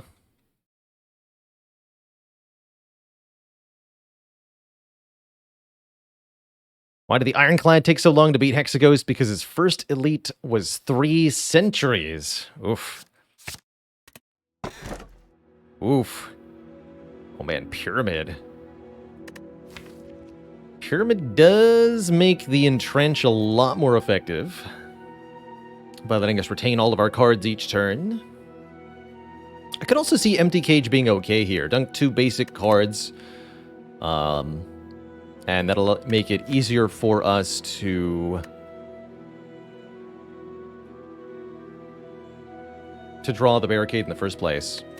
I think the retain will serve us better, though, especially as we add cards that exhaust other cards, and as we add more card draw to the deck. I'm going to take the Runic Pyramid here. Into the Slavers and get Wound Block? Well, guess what? I have a Smoke Bomb in case that happens. Don't worry, we'll live. Not even the Slavers can kill me. This is interesting. I don't think we're, like, particularly good at elite killing unless I find a Body Slam shortly. But let's see what we can do. I'll go ahead and play this turn 1. Chosen's not to be messed with here.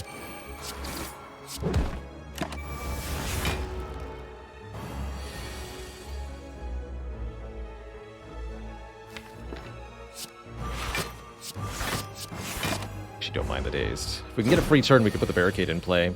Problem is, a lot of the time, we won't have the turn available to actually do the thing that we want to do.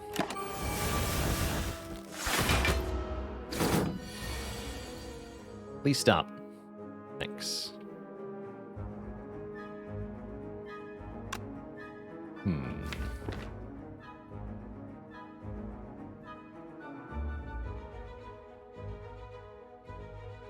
Definitely feels like we need a Seeing Red.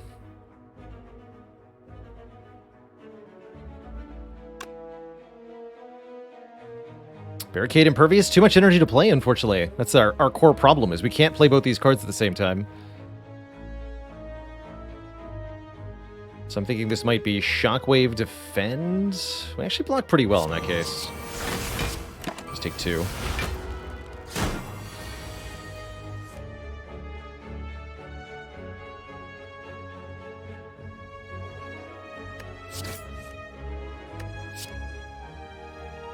Close to a kill.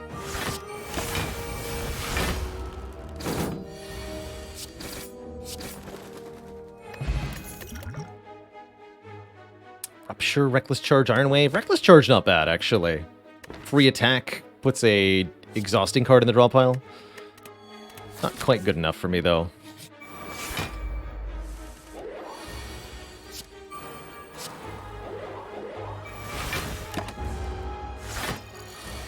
We could bottle that barricade. Here, I'll take a little bit to do this, though. That way we can do this.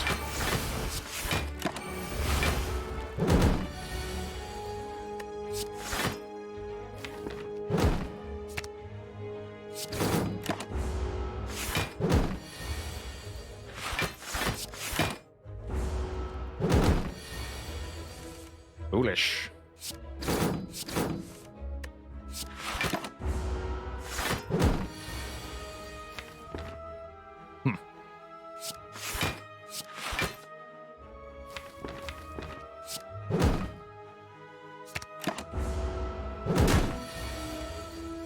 My block. I've actually outlasted the Frail. That's kind of sad, actually.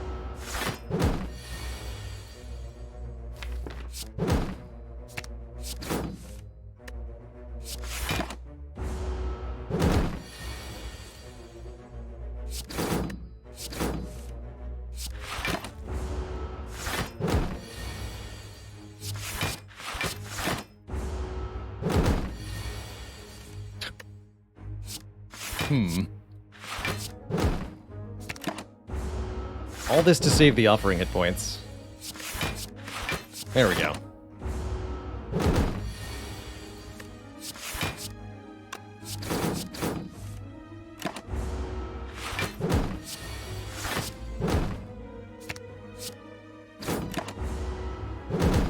This is an amazing fight. Okay, let's get the bash down. But at what cost?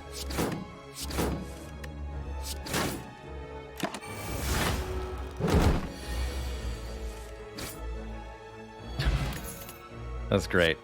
Dark Embrace. A piece of a puzzle, but not one that helps me right now.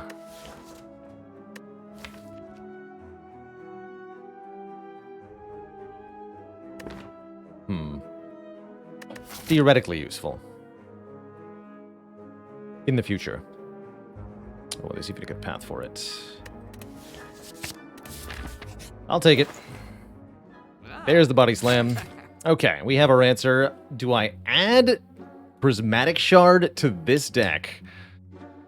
Certainly I add Bloodletting to this deck. Bloodletting looks great here. That's our energy creator.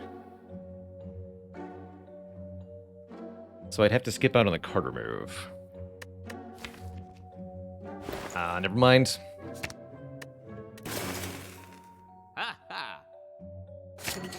Want the Bloodletting? And the Blood Potion. Choose one of 20, sure. Second Dark Embrace. Armaments, that's the one. Or Second Wind. Second Wind. Okay, now I can fight elites. I can also read this book. Most of these don't favor me. This might be an instance where I don't want to.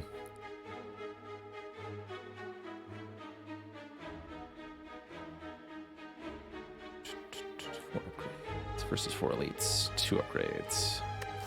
Upgrades that matter. Body Slam, Dark Embrace, Bloodletting, Second Wind. Okay. Go this way then.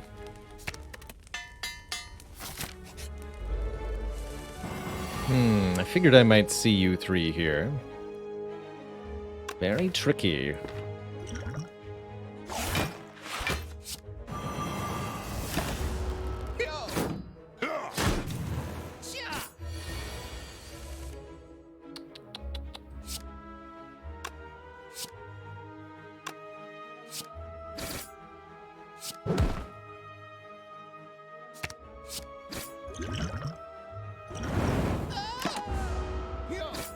Fighting pretty hard to not have to use a smoke bomb here.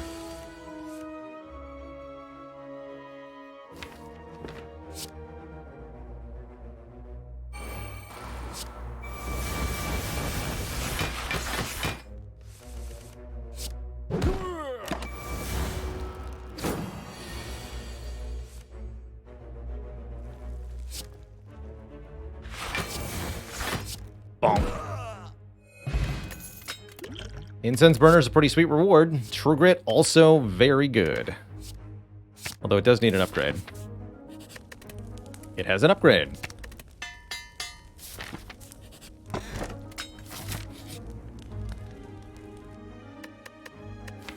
Just remove.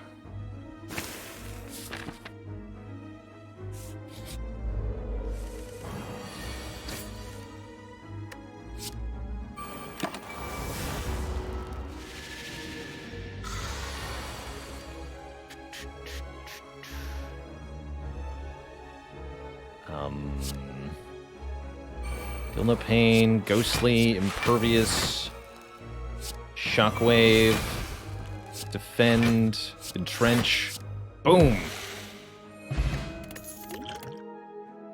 Rage plus. Play an attack this turn, gain 5 block. I actually like that a lot. Even though I'm not playing that many attacks, free block that ignores Frail. It's hard to say no to.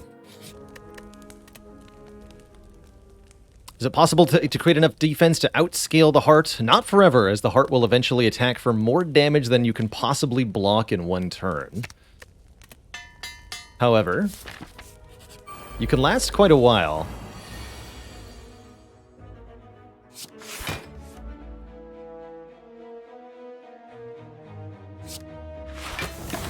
Lasts quite a while.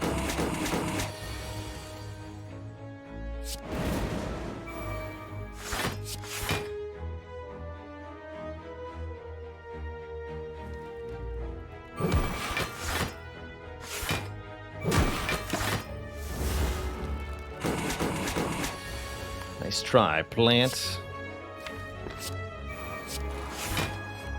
I'm a ghost. And you're dead.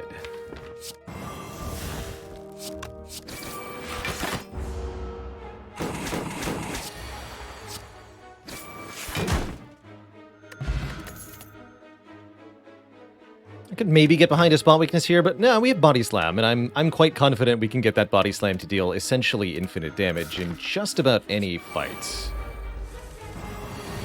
So I don't feel the need. This turn's gonna be fun, though.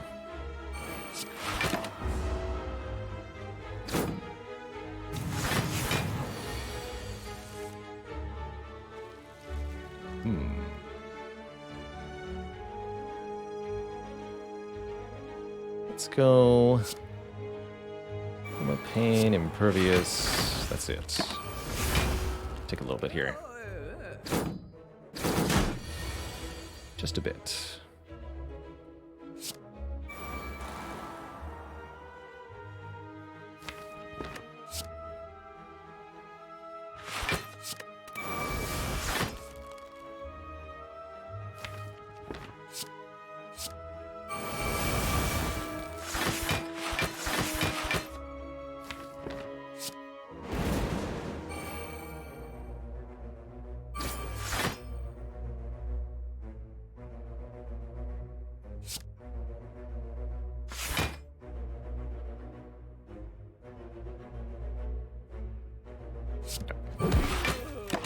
Be back for that later.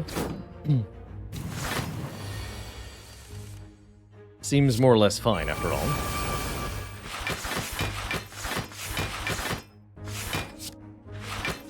Bonk. Art of War is incredible. If we play no attacks on our turn, gain extra energy on the next turn. Could take Feed as a way to scale our max HP by eating our foes. Could help in the late game. Don't really want to put in the effort to set it up, though.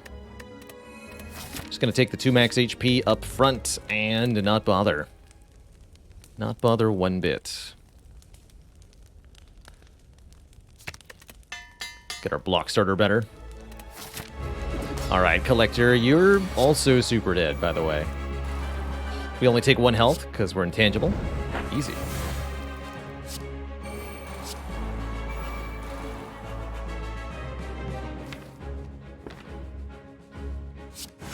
The Art of War energy.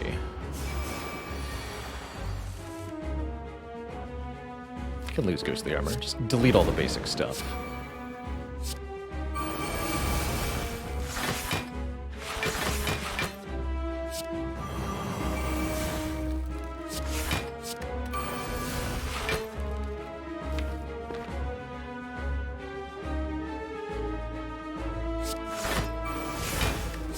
Bonk.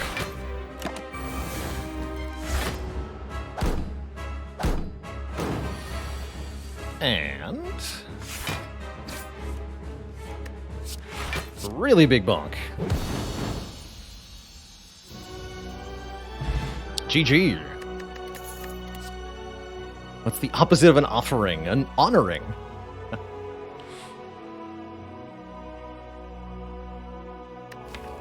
I like it. Alright, we don't need none of this. Deck is beautifully refined as it is. I think we could lose the Smoke Bomb at this point. Snecko High would definitely break us. It's the one relic we don't want to take.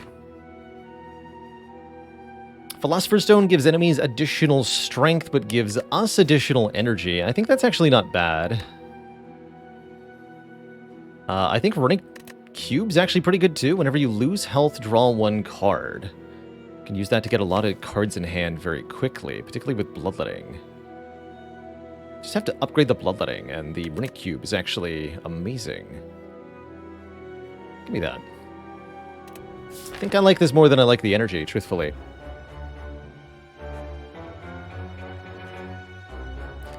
go that way. Adding extra draw to the offering, for example, is really nice.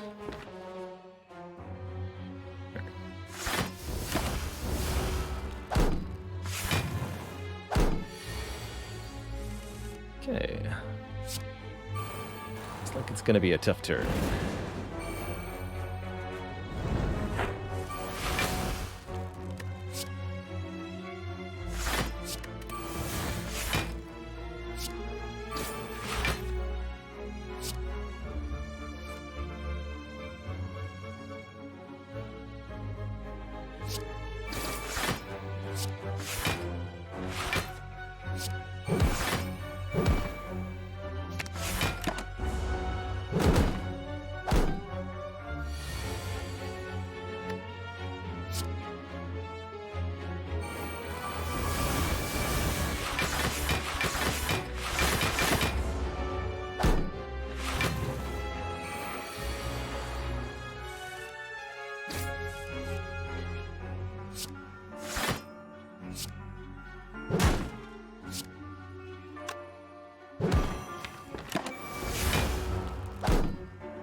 Other body slam? I think just one is probably ideal here.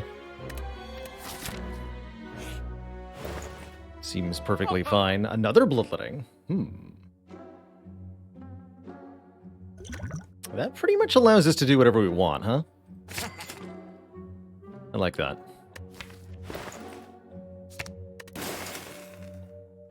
Could take a second Dark Embrace. That doesn't feel necessary. Shrug? Nah, we're fine. Ooh. That's not ideal. What's on top of the deck?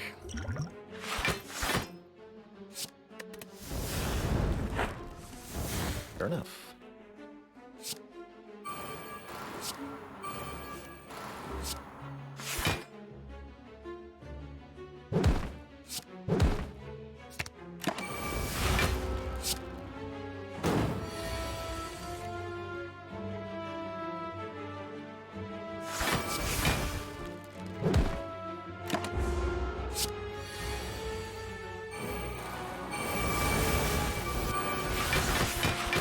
Second wind is so good.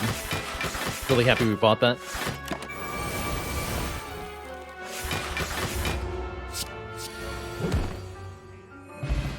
Ancient Pot's good for the heart. Could have had the other bloodletting anyway, that's sad. What about the Happy Flower? Happy Flower would have been okay there. It's not as reliable as another bloodletting is, though. Not even close.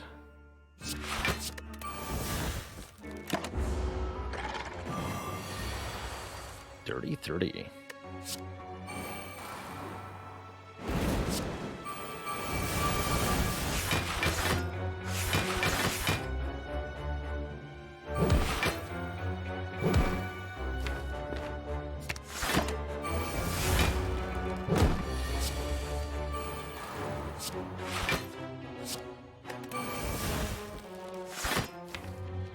Did delete the entrench. Certainly a choice.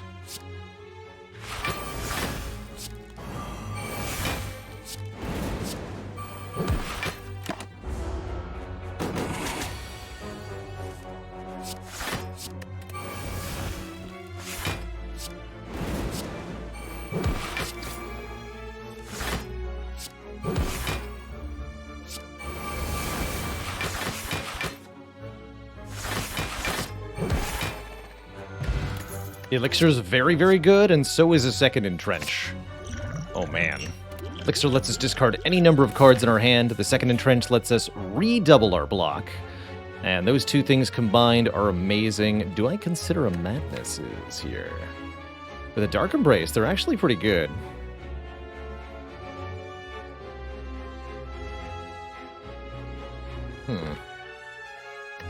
Could be a problem, though. I don't think I want to do this. Slows the setup, I agree. A little bit too much so. In fact.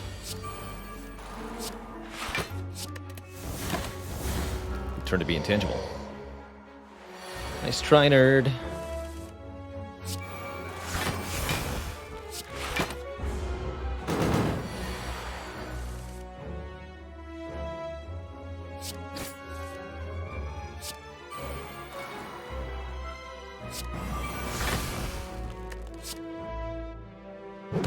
Could kill right now if I wanted to. I don't feel the need to, though.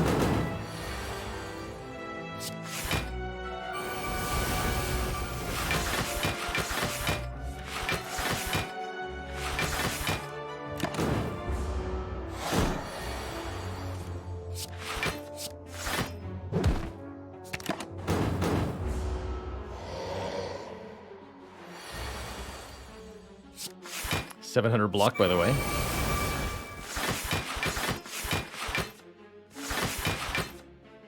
$999 block. Boop. And another offering, which I'll take. Yeah, it doesn't feel so good when we're the one intangible, huh, Nemesis? That's right. We wanted to upgrade bloodletting there, actually. Poor giant head. Got no clue.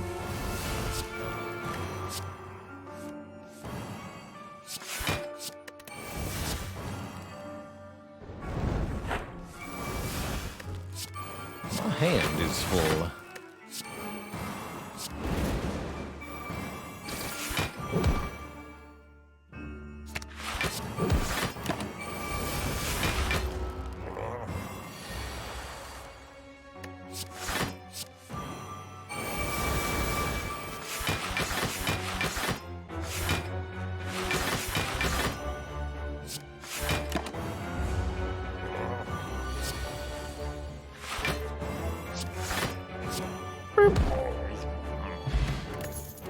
Centennia puzzles, even more card draw. That's pretty good.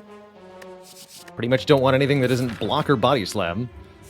And Time Eater's gonna have a bad time. Transient's gonna have a bad time. Please draw me some cards. Here we go. Looks like I need to offering though.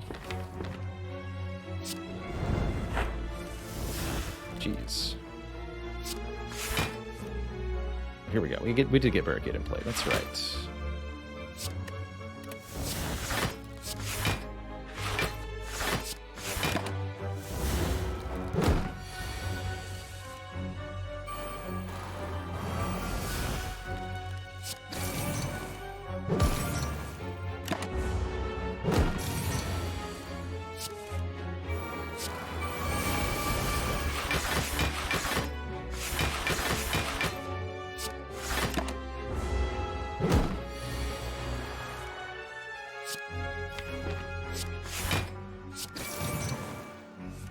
And also, just with one body slam, boop, Transient goes down.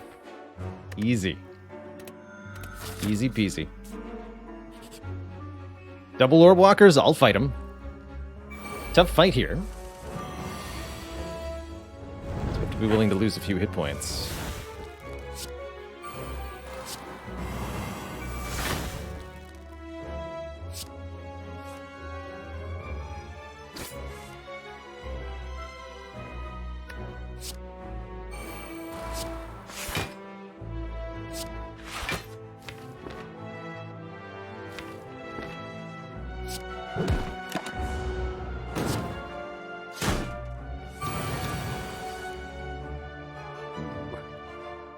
Snakes were made.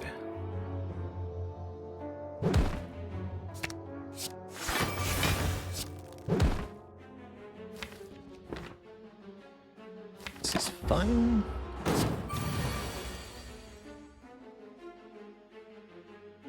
Alright, I gotta use bloodletting here. Didn't want to, but I got to.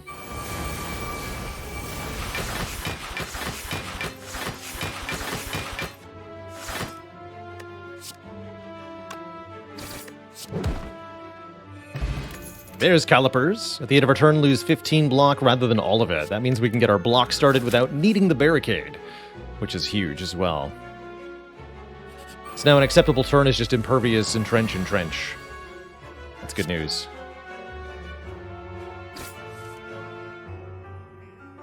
That's good news.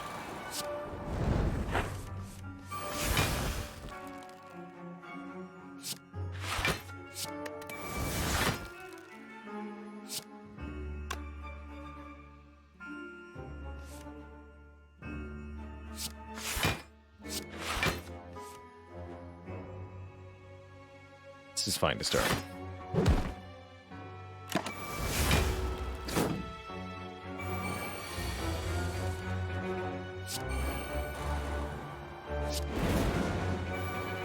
Guess I don't even need barricade in some fights, like this one.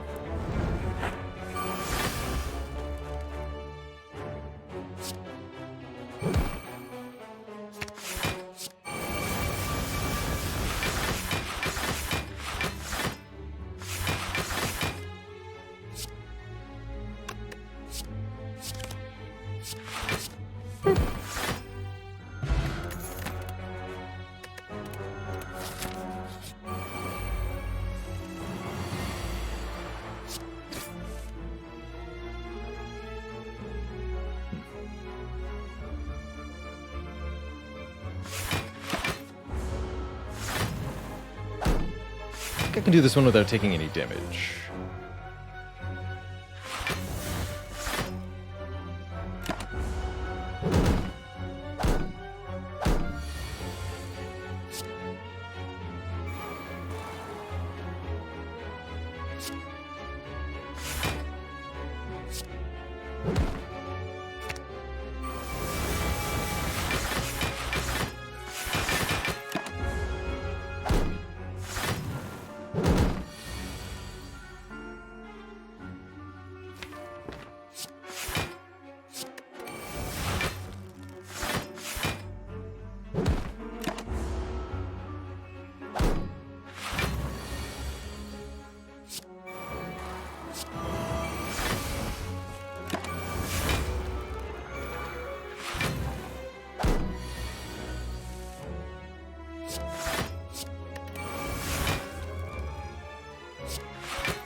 Energy potion over a flex potion.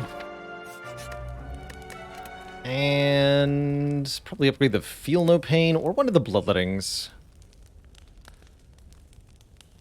Do one of the bloodlettings. Not feeling the digs right now. I don't dig it. Ooh, double offering while intangible. You love to see it.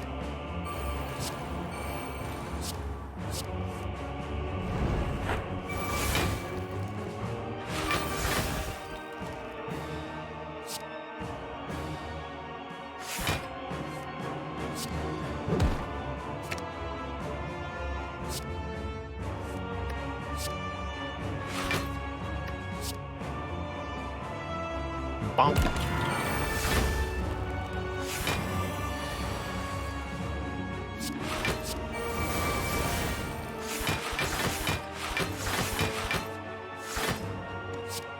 Bonk. Easy. Ah, company.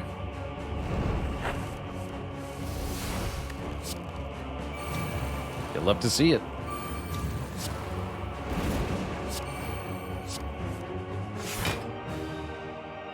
Double, get rid of this. Can we do an ethical run here? I think so. No cultist harmed. On my watch.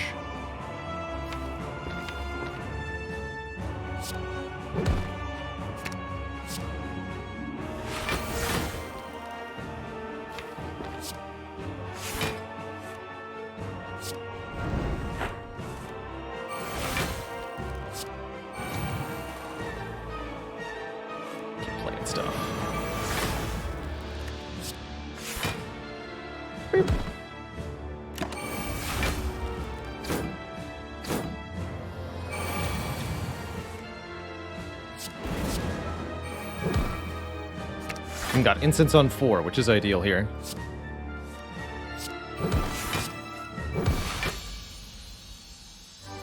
Grr. GG, you nerds. Two thump, two thump, two thump. A deep pulsing dread could be felt out the room. Is this the heart of the Spire, the source of all this Blanc? You bonk the heart for 26 hundo plus and retain all that block. Oh yeah. Alright, chat. I'll, just for you, dig here. Classic. Doesn't do a dang thing. But that's okay. I'm thinking toolbox, card remove, personally. Remove the bash. Since second wind can't destroy it. And then toolbox will be one of 3 random cards. Do I want like a block potion? Ancient potion's good. Elixir's amazing. Fear potion doesn't seem helpful. Take a block pot. Yeah. Should have been tangible turn 1. That's fine. Draw me some cards.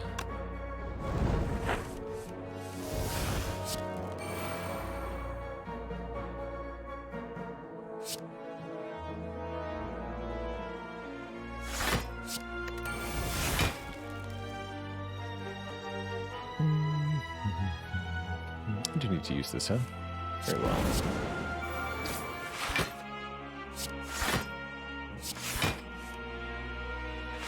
Play that next turn.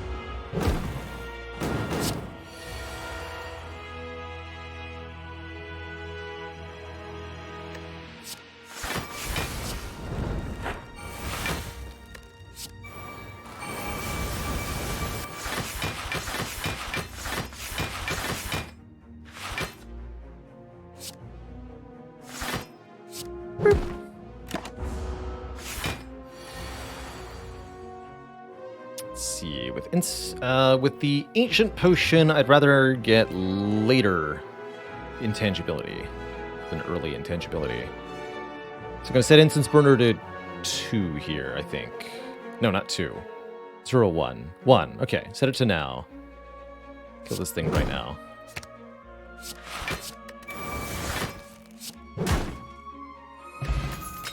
Good. That's good too.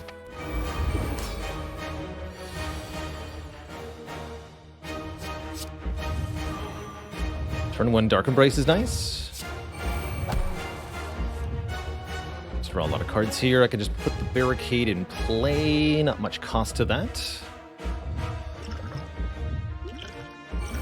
It's getting played now.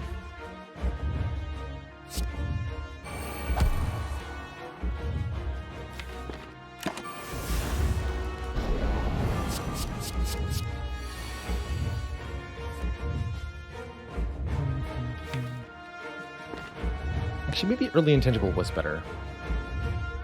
I don't think it matters much at this point.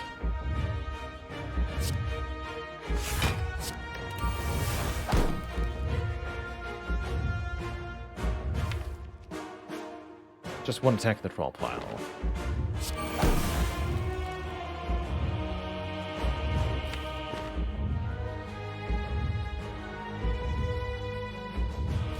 Cards pretty soon.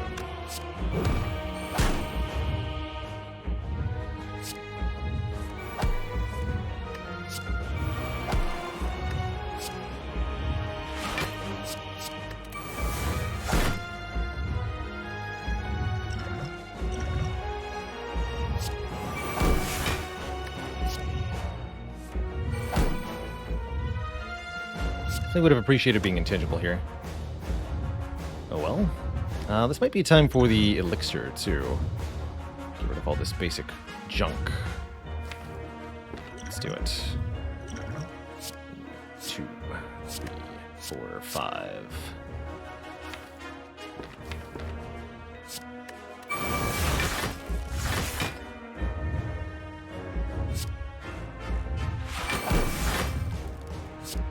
Seems good enough.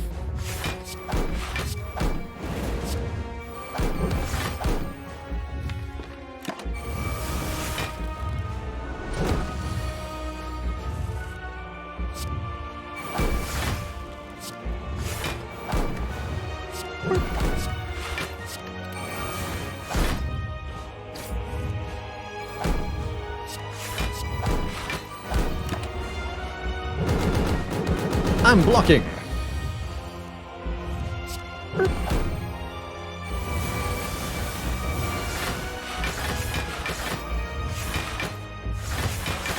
The perfect deck. GG, nerd. Bonk. GG. That was well under an hour for that ludicrously fun body slam nonsense. GG.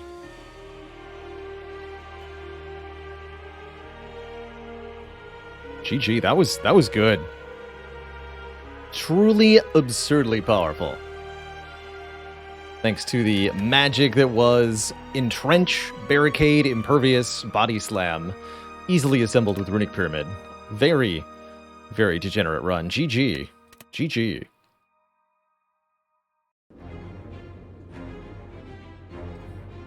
Do I even need a break before the next one? Yes, because we didn't take a break before that one. Has it been done?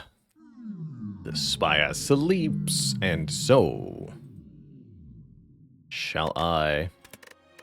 Oh yeah, that Hexaghost fight. 20 turns against Hexaghost. Amazing. That is a 1 in 1,000 run sort of deal right there. We're definitely going to continue for at least a couple more runs tonight. I would like to do a silent run in a moment here, but first I'm going to take a quick break, refill the legs, switch the water. When I return, we'll play some more Spire. Don't go nowhere, folks. I'll be right back.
Alrighty, folks, we're back. Appreciate that patience, as always. So, Silent, the greenest of ladies. How shall our run begin? Probably with 100 gold.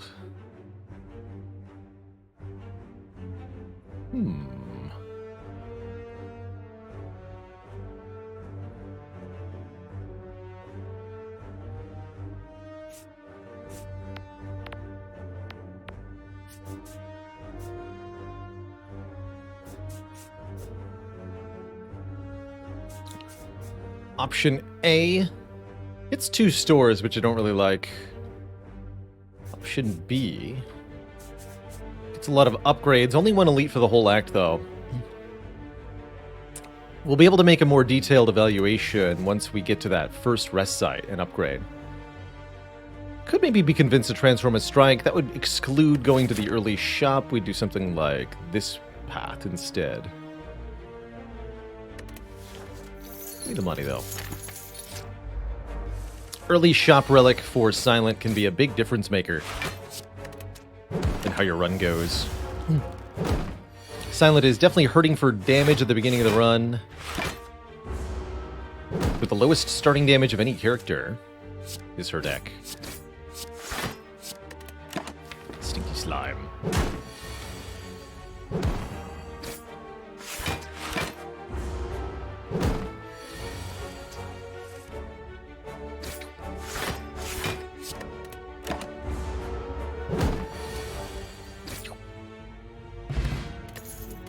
Good money roll and a backflip or a sucker punch. Neither amazing first cards, but both passable. If I want to go backflip, we can go left. I like backflip more than I like sucker punch in general. Card draw is something that's very valuable on the Silent.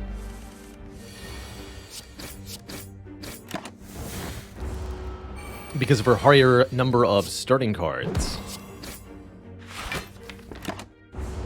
So I like what backflip can offer in that regard, basically being a defend plus draw 2, which is pretty good. 19, that is 19 damage. Probably not going to draw it all, though. But taking 2 is fine.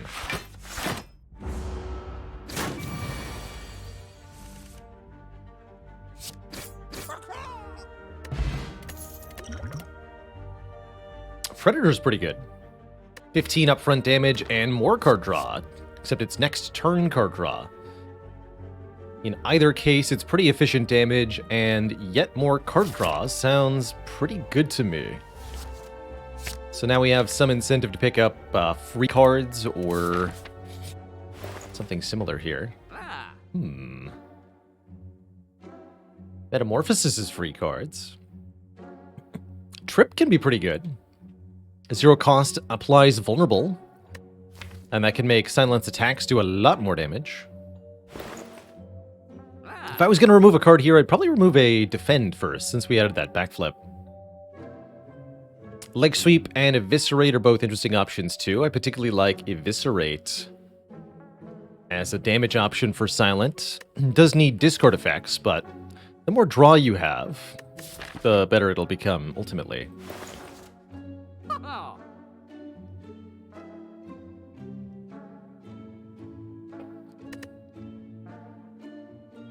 Personally leaning towards trip card remove, though. I think that'll set us up quite nicely.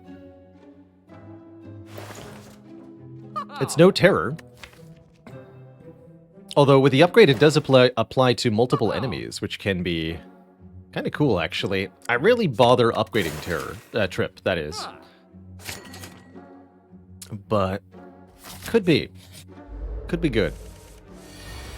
Guess we'll find out together.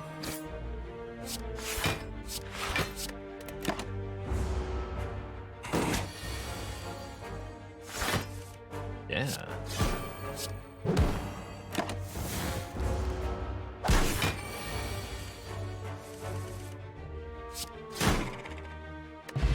Not bad. Free attack. Good with card draw. Good with trip. I really, really like Endless Agony here. as a simple addition. It's not quite as good as a backstab would be, but it definitely gets the job done. I think we might go the second shop path. We'll be able to afford another strike removal at that second store. Together!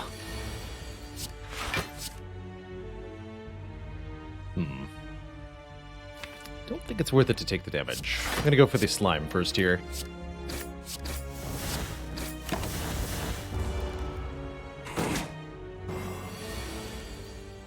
Aw, come on. 15 damage? Dang it.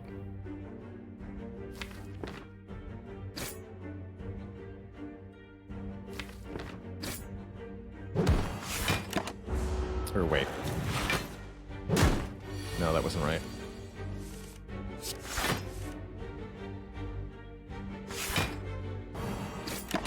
I don't think that was right.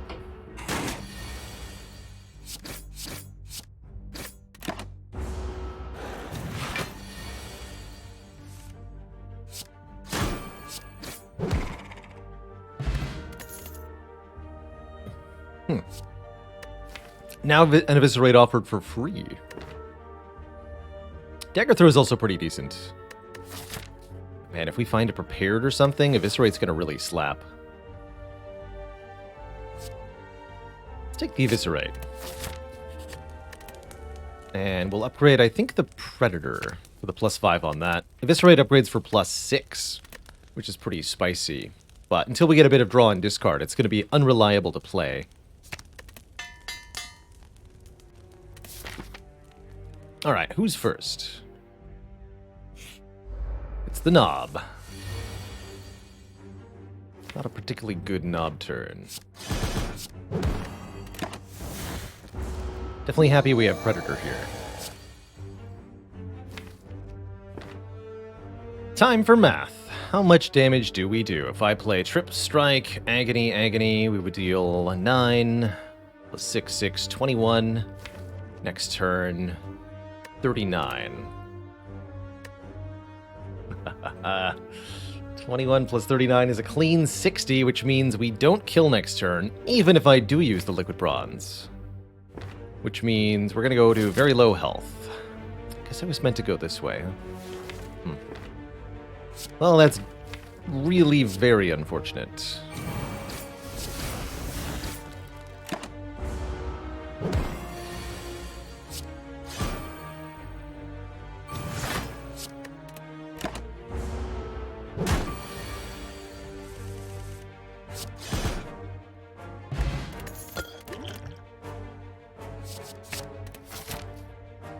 I guess I'll take the event.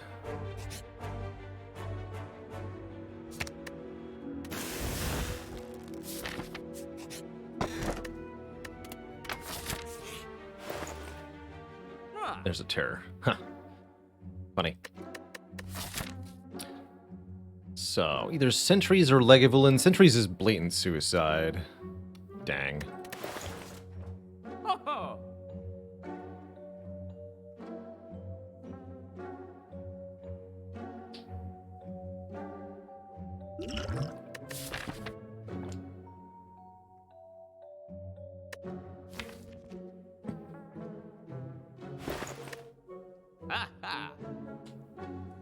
So it's either Ghost in a Jar or a card remove. Ghost is tempting. Ghost it definitely has a much higher chance just to get us to the next rest site, I suppose. Let's do that. And if I don't end up needing it, then we're able to keep it for the future, which is quite nice.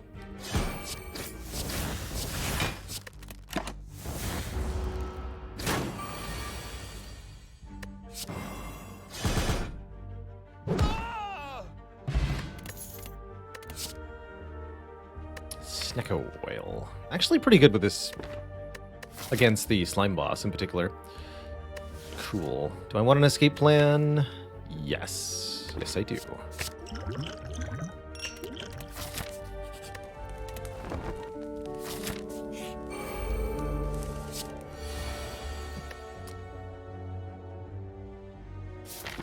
Didn't I just fight you? Feels like I just fought this guy. Hello? Oh no, it's the blue slaver. That's right. I think I'll take 3 to play the Predator here.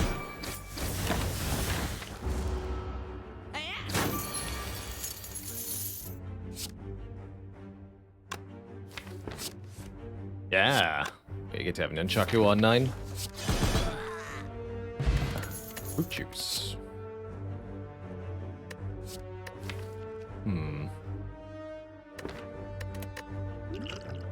Don't like it, but this is where we're at.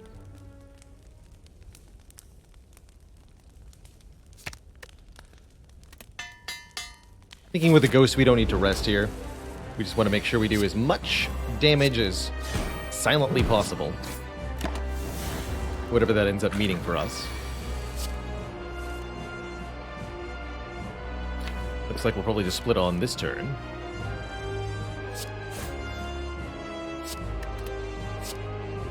Yeah, Agony Eviscerate's pretty good.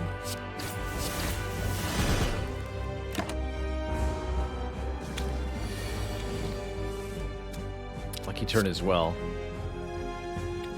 Let's break this one, block the other one.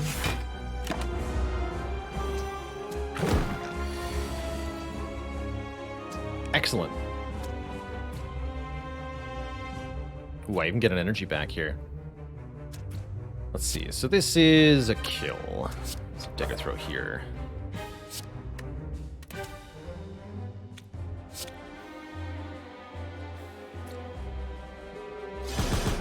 Neutralize.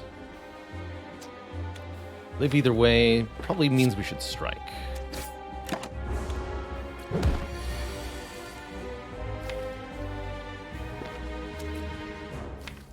Predator strike next turn while weakened? That feels comfortable, especially if I delete 3 slimed here.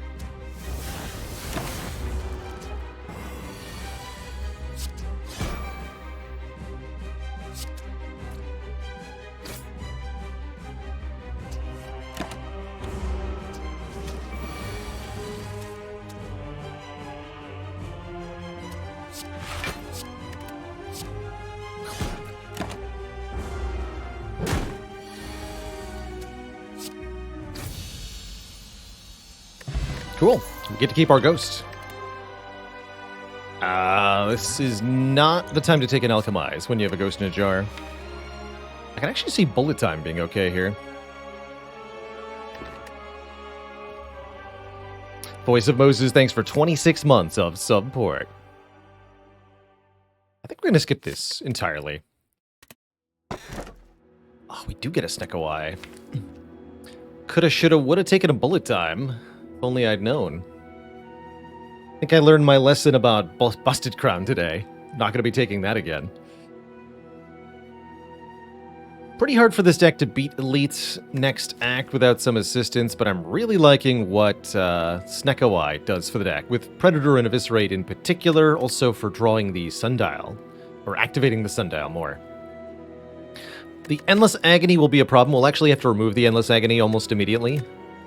But everything else should work pretty well with Snecko-Eye here. Morning says, when is the best time to drink the fruit juice? As late as possible, usually. Or right before you receive a heal based on your max health. Right before resting is also the correct time to drink the fruit juice. If you're going to rest, you should drink it. But if you're not doing that, then it's best to wait just in case you get offered, say, the Apparitions event, or if you find the Toy Ornithopter Relic to heal yourself upon drinking it. This is nice. Late events are also pretty good. These could be Colosseum. So let's do this. Don't want to do too many events. Let's get some combats.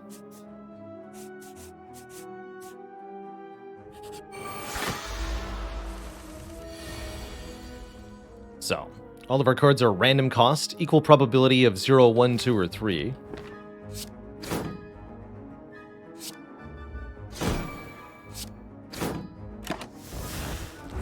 which may or may not work in our favor at times.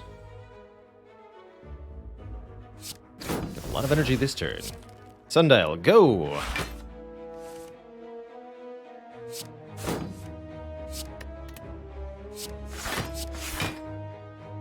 Okay, this. If I can play them both next turn, we're good. If I can't, we can. Good.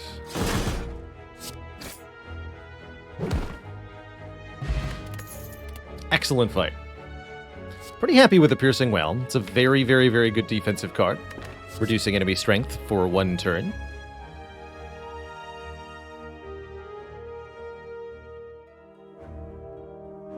Been so happy to hear the positive feedback about the website, by the way.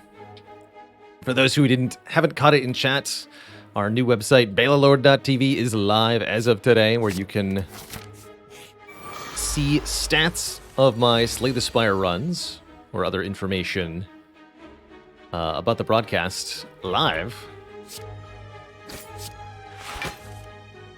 Even if you're not tuned into the Twitch, which is pretty cool. Cool indeed. Wish I could eviscerate and defend, but I should probably play the eviscerate. Looks like I decided on the front one. You got it. You got it.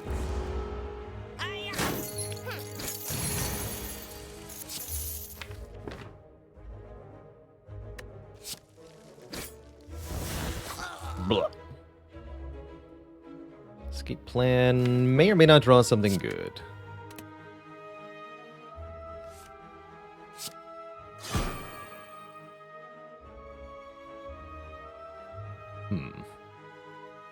I'll just play Survivor.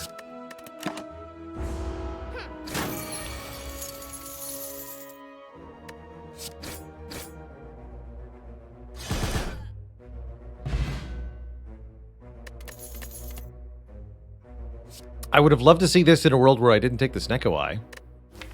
Perfect with our Eviscerate, perfect with our card draw in general. As it stands, none of these are good enough with the Snecko Eye for me to want to take them. So we're skipping. Now it's birds time. Prepare the birds. Eviscerate is random cost and then gets cheaper per discard that turn. Shame we haven't been able to play the trip much.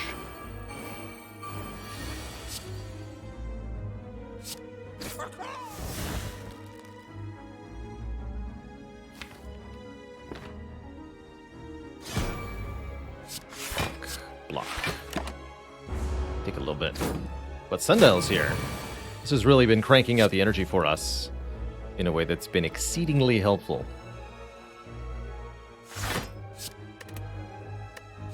Throw and eviscerate you.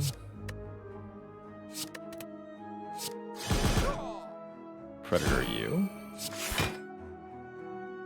Play this. Strike did more damage, but I don't want to redraw the Agony.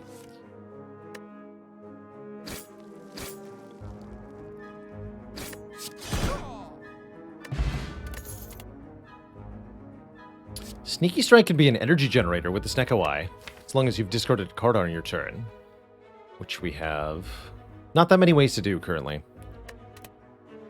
Another Piercing Whale's not bad either. Let's just take one more of these.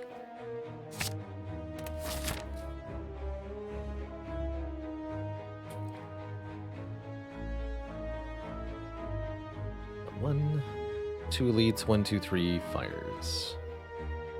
This is 3 and 3, but no shop. Got it. Guess I could do this shop early. Not even that confident. And again, it still eats at the moment.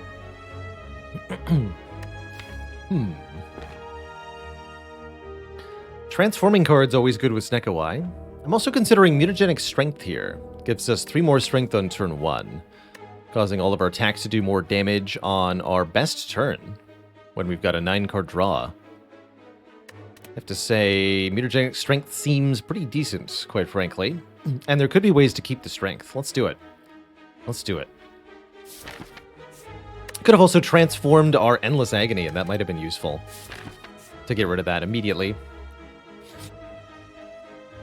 We are offered strikes for bites. Only down 1 strike, so these bites are somewhat takeable. Bites can allow you to fight through prolonged combats and keep yourself sustained. Nice for fighting multiple elites in Act 2, but I don't know. I don't think I want to lose the 20 max HP here. Anawab, thanks for 46 months of support. Always a pleasure, sir.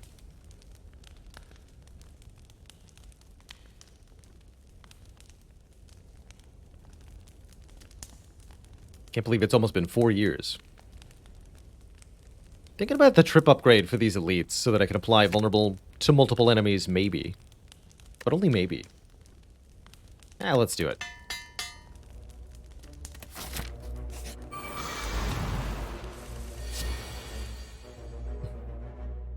Oof.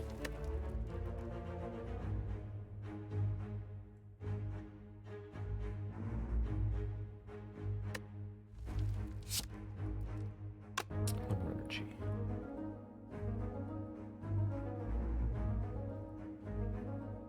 Okay.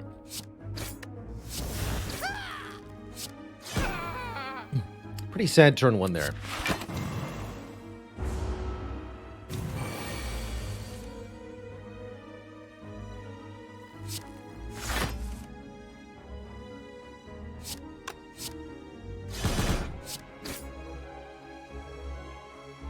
Shuffle now. Keep all this basic stuff. Although, if we get attacked next turn, I'll be really sad.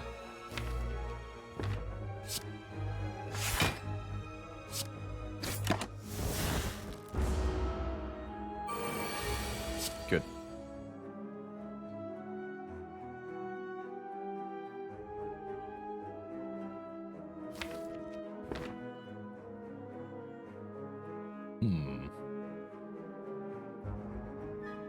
Start with a backflip. Usable trip. Usable-ish.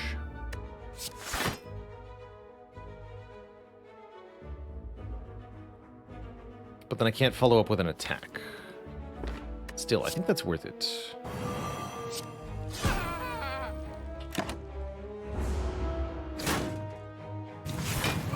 Ooh, escape getting attack again. Good.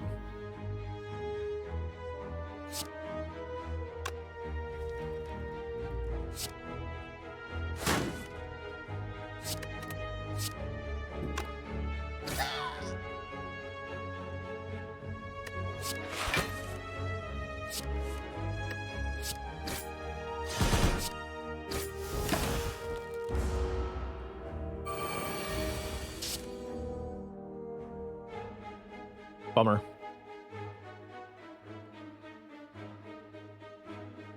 Would have been really nice to do this without using our Ghost in a Jar. Oh well.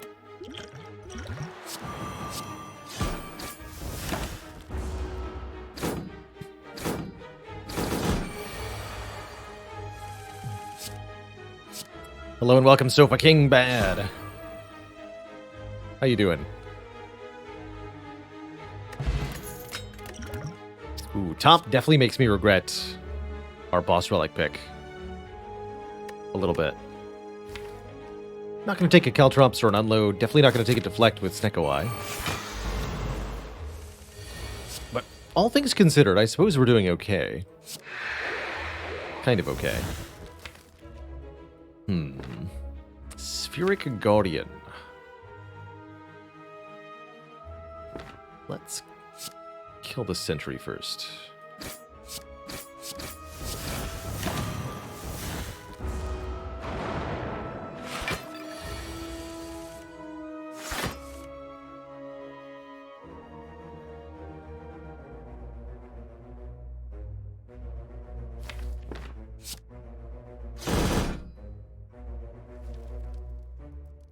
Predator here.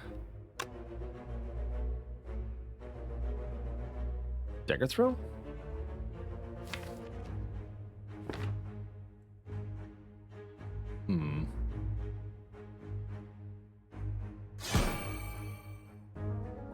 Could neutralize. Let's Strip an artifact layer. Let's do that.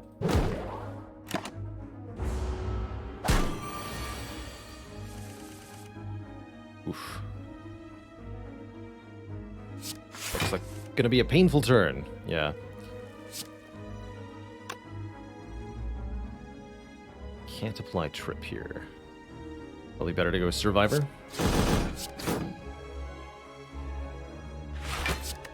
Ouch. Can rest. We'll drink the fruit juice before we do that.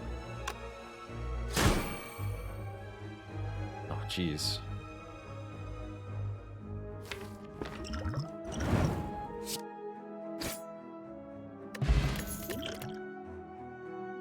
Choke's okay with Sneko Eye.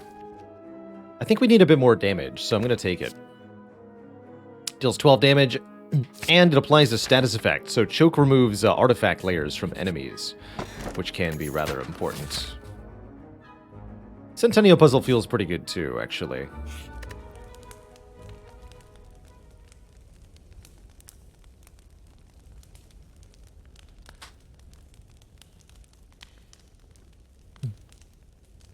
Herd ciphers. I'll have to pass that one along to Riley. The choice to end abruptly at the end of the run is something we've kind of toyed with a couple of times.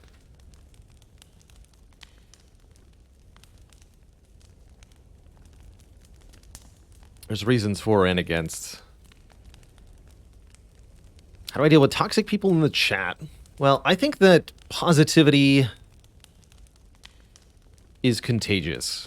And so my personal approach to this is to try to be a consistently positive, never raging or salty, just always in a good mood and spreading good vibes. And those good experiences that I send outwards into the world come back to me, karmically or however you want to look at it. But ultimately, the chat that forms around a streamer is going to be a reflection of that streamer's own personality and the kinds of interactions that they choose to interact with, the kinds of comments they choose to read aloud, the kinds of discussions they choose to have.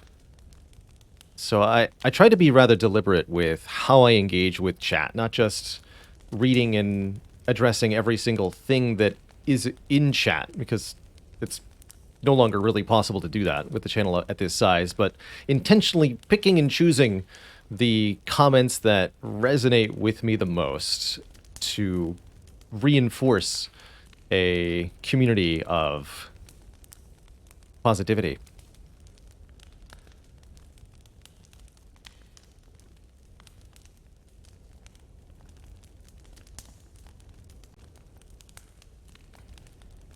Yeah, Riley's got the real inside scoop. There's when it comes to the very end of a YouTube video, there's a whole bunch of things that you're trying to accomplish as the YouTube creator person that are all kind of competing with each other.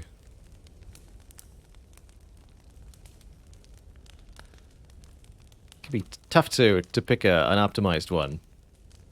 The big problem is how contagious the bad jokes are. Oh yeah, unfortunately.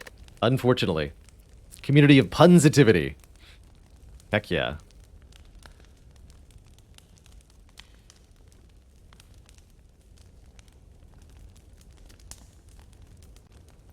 I'm glad to hear that, JGT.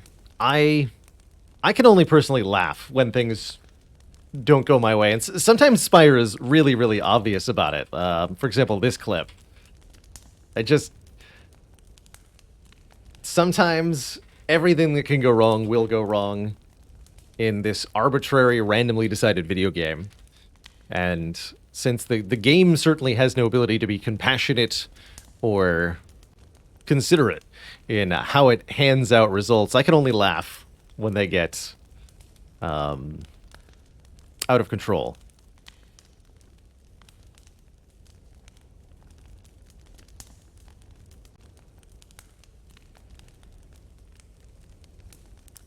He says, of the past 30 days, there were 5 moderation actions taken.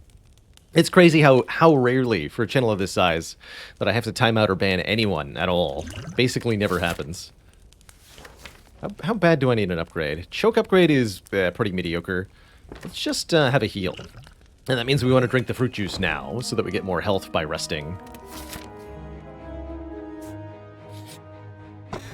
Meat on the bone. Makes me sad that I rested, but glad that I have it. I will take one more event here. Come on. Ooh, duplicate a card in your deck. Do I dupe the Eviscerate Plus or the Predator Plus? Both are very, very good here. Snecko Eye loves card duplications. With the Sundial, I almost want to say dupe the Predator. Let's do it.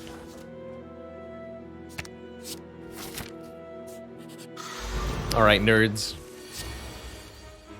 Prepare for maximum bonk. Dang it.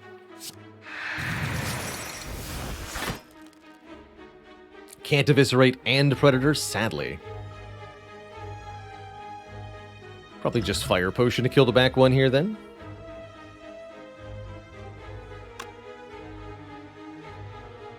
Predator Agony, Fire Potion's one off, okay. That's fine. Just make him die.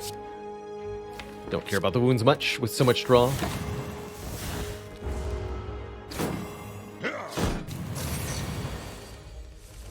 Almost always willing to use a potion on this fight. It's so difficult otherwise. Nearly impossible.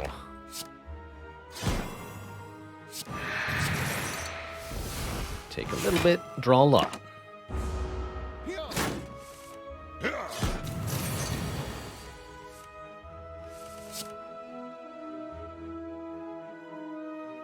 Rip really doesn't want me to play it.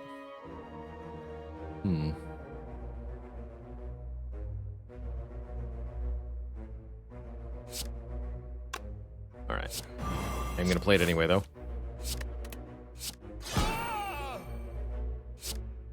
Down to 40. I want meat on the bone to be active, so we gotta go to 35, which means taking 9. Is there any way I can take 9?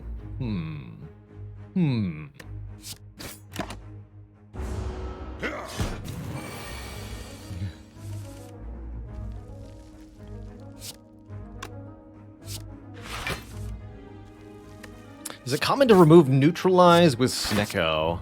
I think most people would remove Strikes still, as the weakness on the Neutralize is more valuable than a Strike card, still.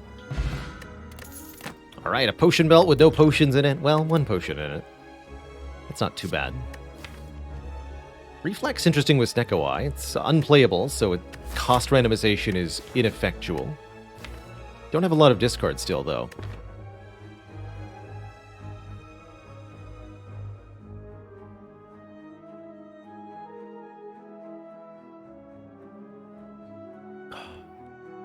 Spire community older than average? I think it has to be. I think we're mostly in the 30 to 35 range for this game.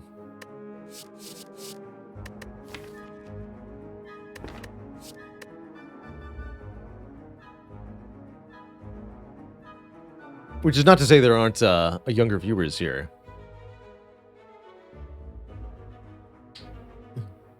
Old people sweating bullets, yeah. Take the stagger throw? I don't think so. I don't think I need it. Alright. Can we make stuff happen? Bouncing Flask. That's a new way to get damage going. Actually, I think that could be an important start to something fancy later. Well, I can't do Flask, Medkit, card remove. Definitely eyeing the Medkit. Unplayable status cards can now be played. So let us delete Burns from the Spear and Shield Elite in Act 3. Also really good against Nemesis. Is really important.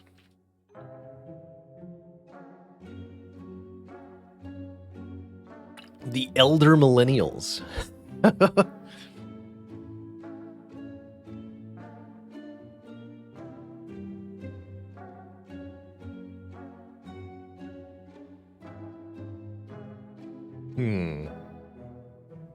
I do think Bouncing Flask has good potential. Medkit does not work on curses. No, you need the blue candle for the same function on curses.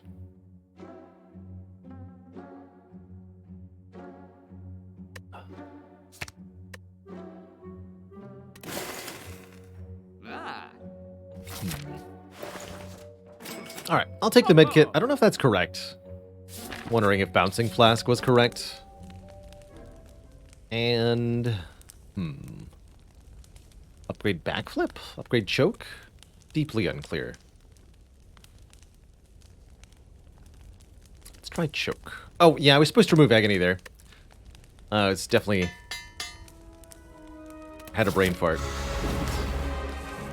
Yes, Agony is worse. I'm just gonna delete it now. Agony is definitely worse. So, what's our strat for Champ here? How do we actually beat Champ? I'm concerned that we don't. At the moment.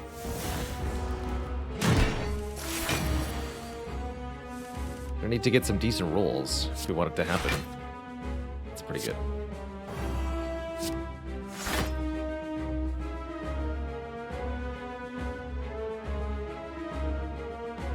Yeah, absolutely, Faley. Please go ahead and share some interesting metrics if you got them. Okay, that was a pretty good turn. If we can get a few more like that, we'll be cooking. With gasoline.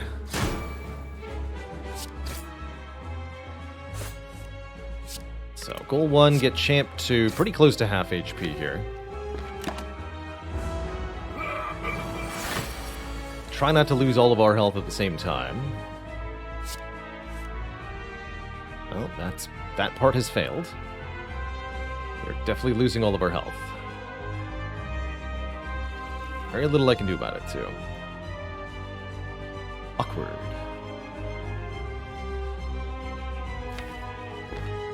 Okay, I'm gonna have to time this really well done.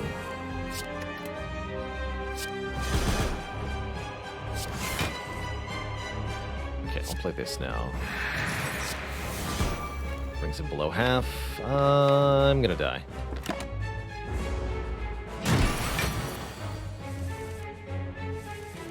Oh yeah, we're super dead.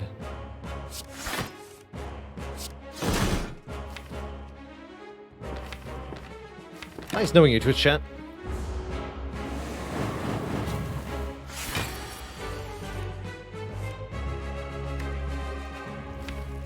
Yeah, we got nothing. We got nothing. GG.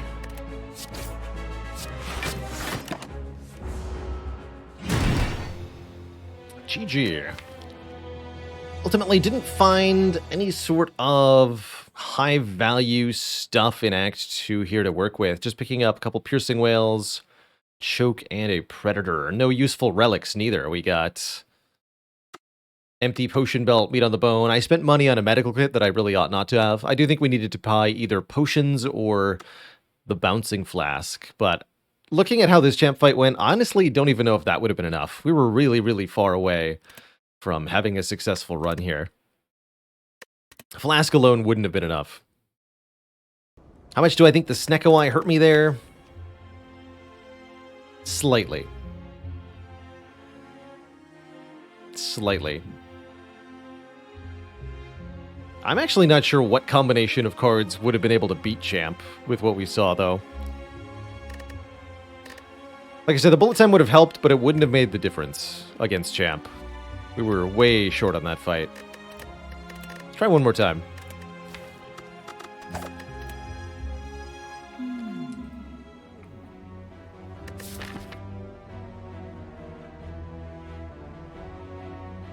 Pretty typical result for a Silent that has a really underwhelming Act 1 and then just can't pick up any speed in Act 2. Like, if we take the Black Star, we're just going to die to the first Elite.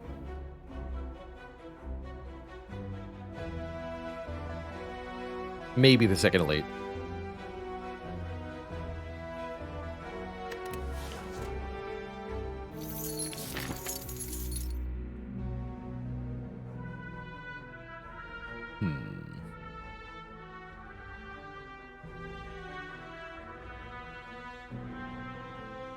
Usually want to spend your bonus gold in Act 1.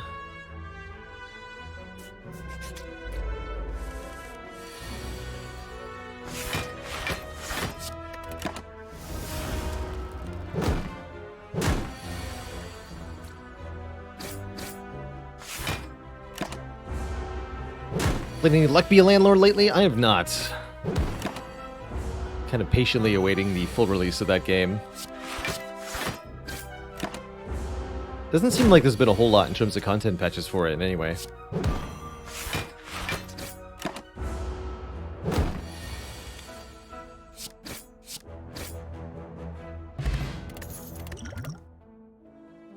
We're fighting Guardian. Guardian means I can get away with the well-laid plans, which is pretty sweet.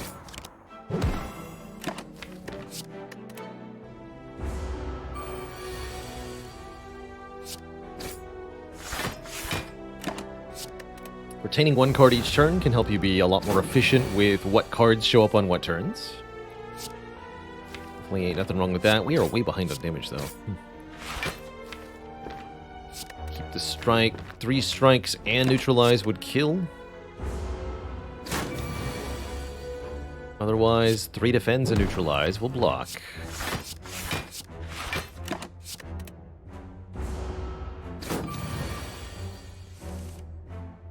How's it going, Frost Prime? Early backstab. Okay, okay. This I can get behind on silent. 0 cost, deal 11 up front. Great card. Especially with the extra turn 1 draw you get from Ring of the Snake. Like that a bit more than I like Flying Knee. Grab that backstab. Transform a strike. Give me something better, please. Flechettes, I'll take it. 4 damage for every skill in your hand. I think an early Flechettes can be really, really powerful on the silent. Definitely not a card to underestimate, particularly if you can retain stuff. It's got genuinely good value.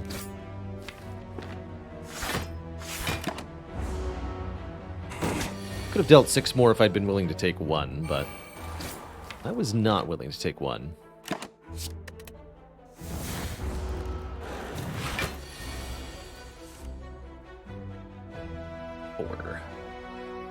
Does 16. Not quite enough to kill, actually. Let's just go for the block then.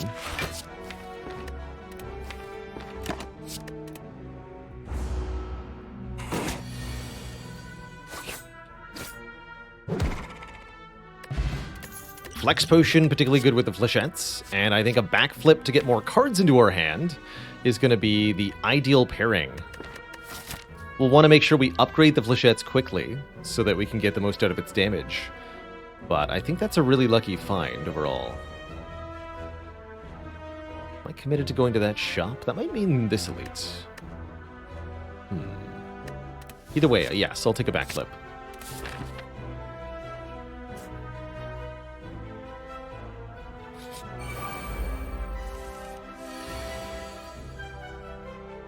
Three skills. Not enough to kill one without breaking through the block. We don't have a one-hit KO on any of these. But if we draw 2 skills off backflip, then that would be enough. Might as well try. Just 1. Okay. So that means we can't kill one this turn. Not in any reasonable fashion, anyway. So we should focus on blocking. Incoming damage, 14 plus 6, 20. It can block for 18. And backstab. Let's do that.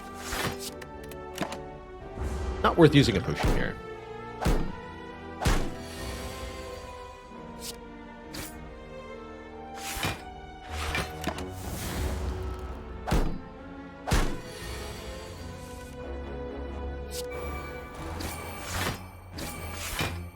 How did it all go wrong? The champ.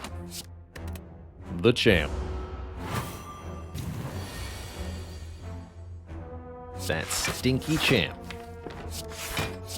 He did us in.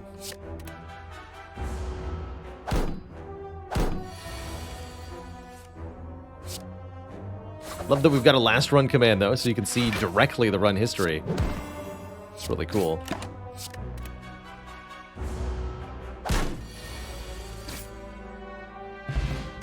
Okay, to get a potion. Footwork gives us bonus dexterity. That's a very early footwork, but a really foundational card on silent. Particularly when you're staring down the Guardian, I think. That actually makes me way happier just going a very few elite Act 1. Yeah, let's do it. Keep the current potions. Should be good against 2 out of 3 elites. We're okay against the Knob because we have the thing. Now, we'll end up better off if I can bust through 2 elite combats here. So I'm planning like this. Get all the upgrades at the end. Okay. It is Knob first, I was wondering. Colorless Potion says Transmutation. Interesting. Alright, I'll spend 3 energy on you. What do you got? Panache, Flash of Steel, Panacea.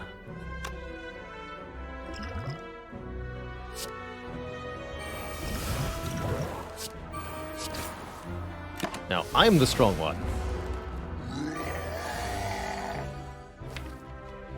It's me. Pretty awkward draw, though. Blocking vulnerable might have been the smart play, but I think with the strength, I was hoping we could get a decent flechettes is the problem. Now it's looking like that absolutely is not going to be the case. I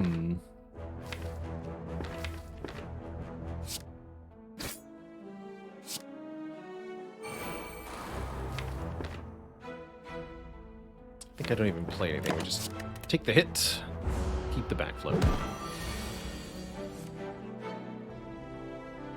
Times 2.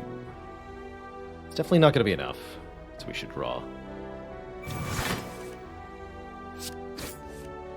Okay, here we go. 3.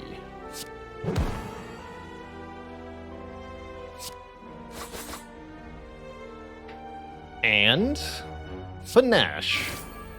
Glorious.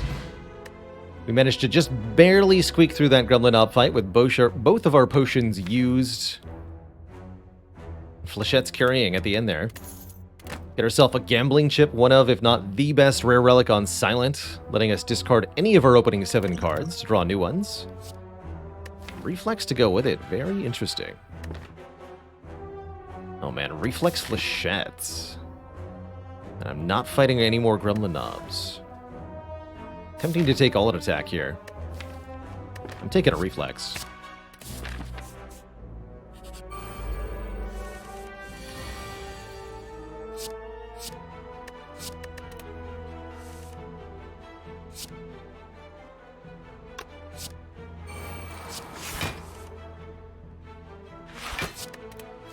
Keep the footwork. Should have kept Survivor.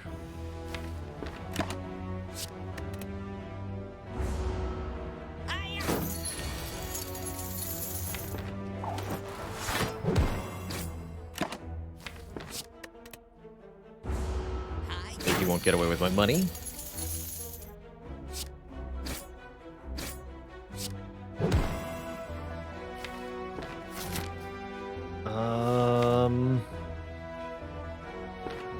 Pretty likely he does. We could just Shiv Potion now. It's a sad use of the Shiv Pot. But also reasonable. Not worried about Legacy?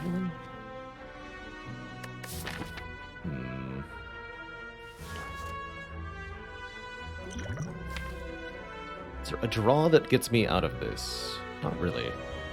Alright, I'm gonna do it, but I don't like it.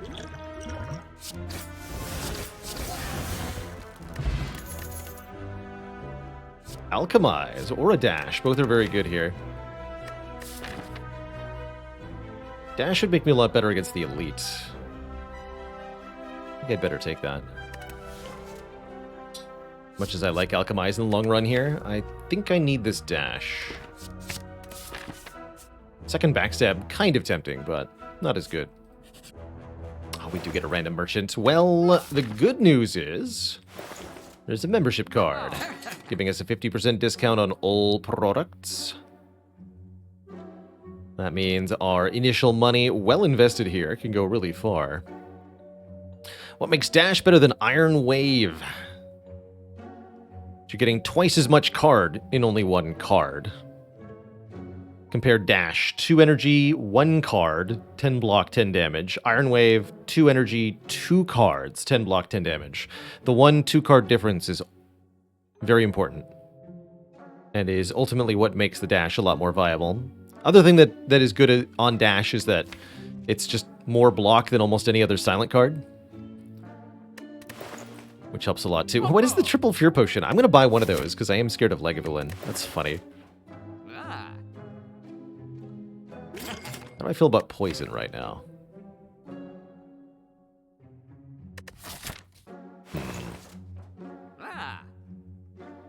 It's a direction I could go in. Do I want to? Not really. I like good instincts a lot.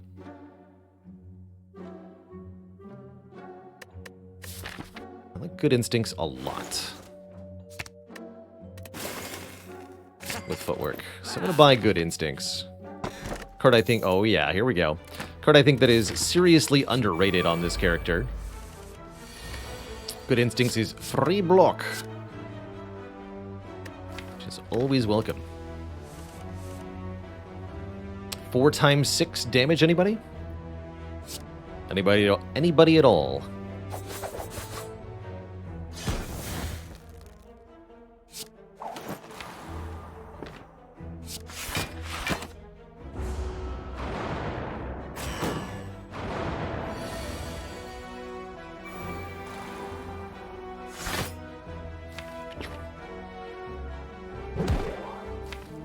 Survivor next turn's good.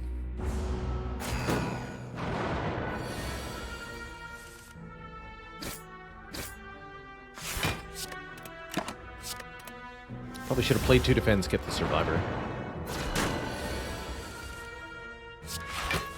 No problem.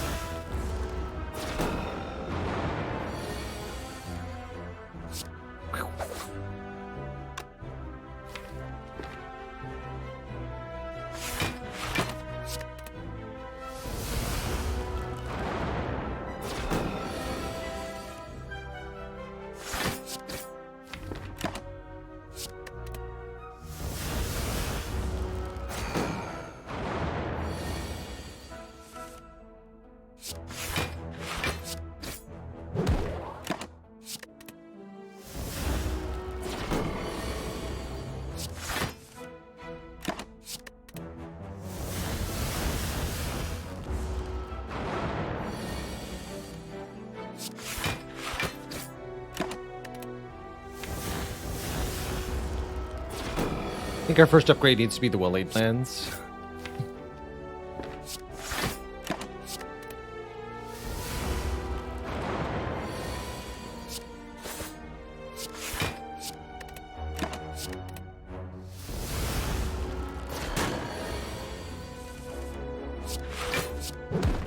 Right, that was a basically flawless fight. We get the Smiling Mask, cheaper removals at shops. Unfortunately, Smiling Mask overrides the membership card, so there's not a true discount happening, but that's okay. Olivia 5K, thanks for those incredibly generous 10 gifted subs. Welcome to the Cozy Sub Club, folks. How do I feel about Phantasmal? Phantasmal's interesting here.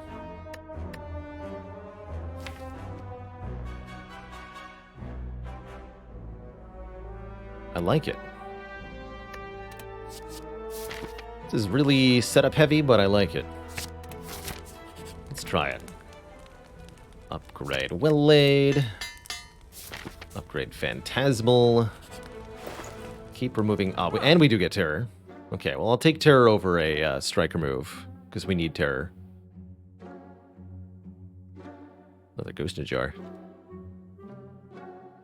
Their backflip's pretty good, too, actually. Shame I can't afford both.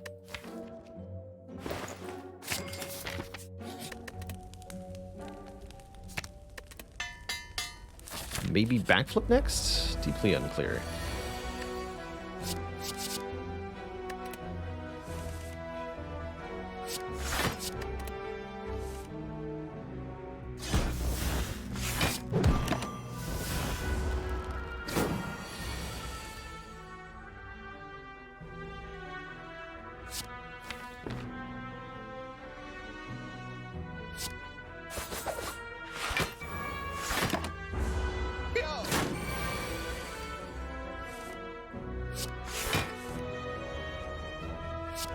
Power won't quite be enough, actually.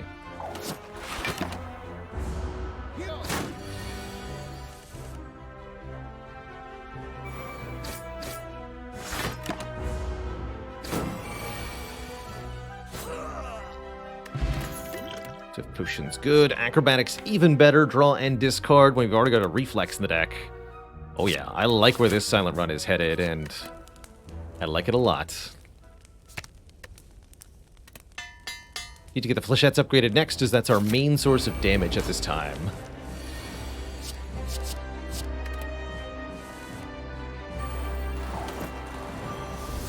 Just keep this and this.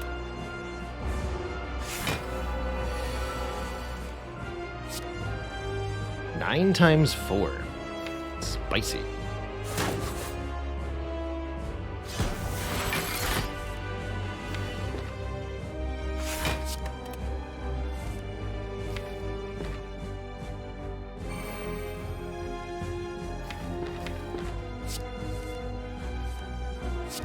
Two turns of double damage.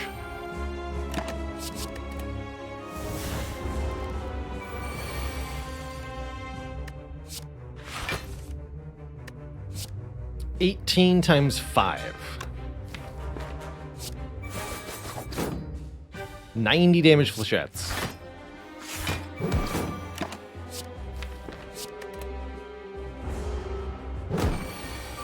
Adelo says, what's the longest fight I had as far as I remember? The one in which I got this screenshot, which was over 400 turns. I believe.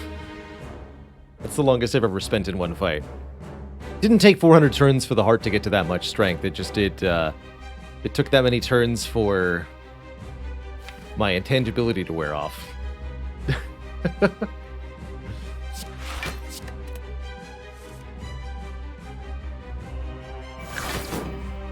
30 damage dash.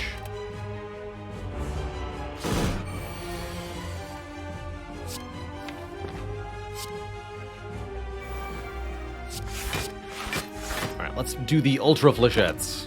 Keep these two cards.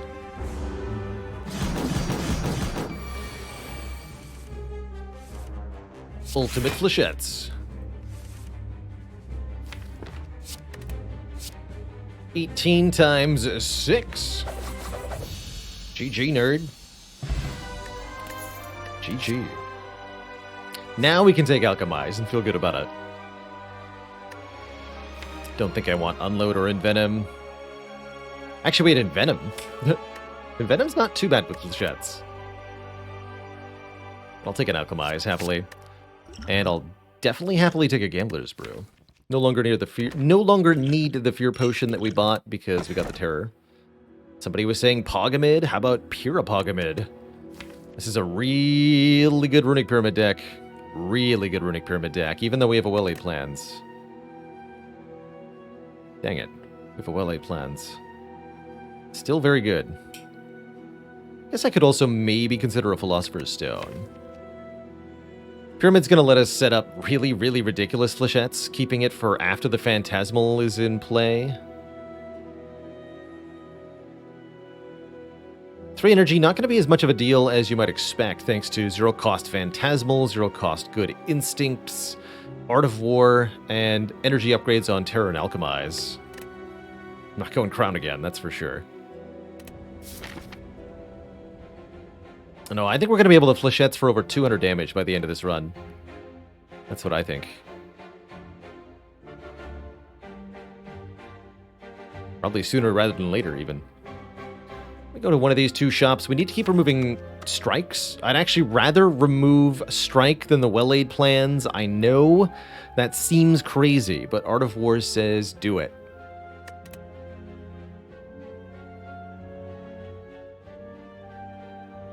Do I have a Piercing Whale? That was last run, right? Yeah, that was. Shame we wasted an upgrade on the well-laid plans. Really thinking maybe something like this? Let me go here, because I'm going to do this. We could avoid the first elite, but why? Got Gambler's Chip. We're going to be fine. There's no fight that can stop me. Do you hear me? None. None whatsoever.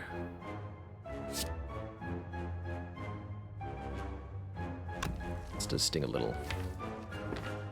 Swift pot right now. Better.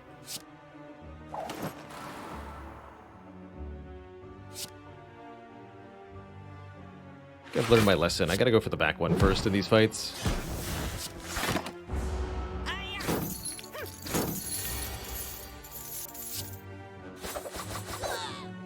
Easy.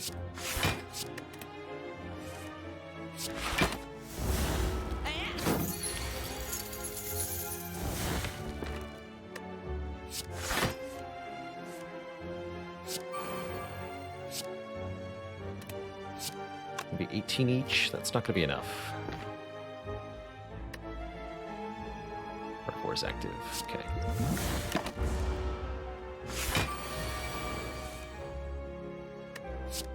$30 damage. Beautiful. Don't think we need a second acro. I'm actually okay with the deflect, though.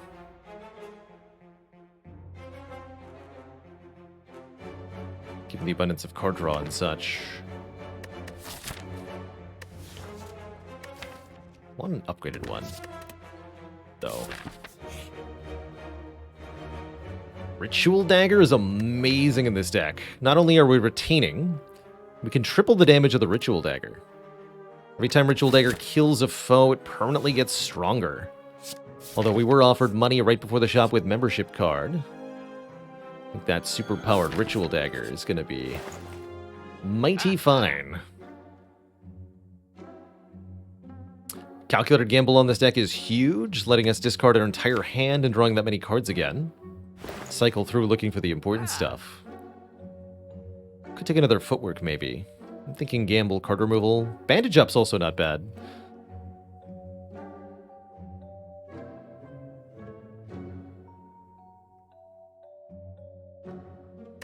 There's a Concentrate? There is a Concentrate. Concentrate could be okay. Hey, hey, hey, thanks for 7 months, Rekka. Keep on cozying on. As previously discussed, just removing Strike over anything else. We're offered that mutagenic Strength again. Or we could transform the 2 strikes we have into something else. Let's do that. Although mutagenic Strength for turn 1 flechettes is pretty spicy. I'm gonna go with a transform 2. Turn strike into dash riddle with holds. Okay. More expensive attacks. Not necessarily a good thing, but not necessarily a bad thing either.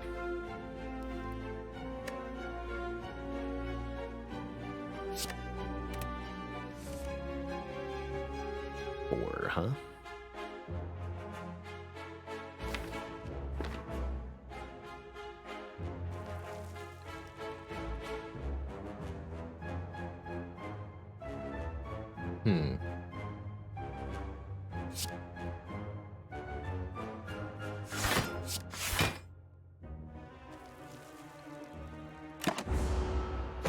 Just bank energy with Art of War here. I'd rather play Backstab with Terror down. Or if this be my draw, let's just gamble. Well, Footwork and gamble.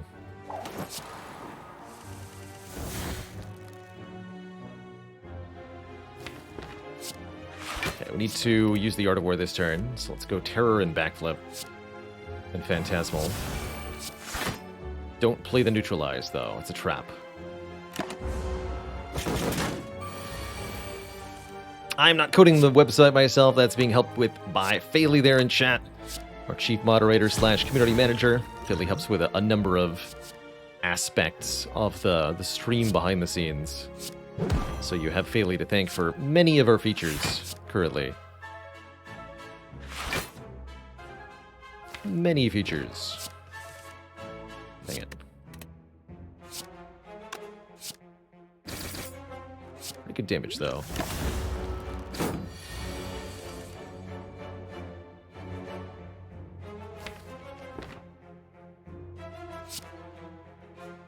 I'm scared. Could Gambler's Brew. Gamble for 4. Actually, yeah, let's do that. 2, 3, 4. Although, is that too much damage?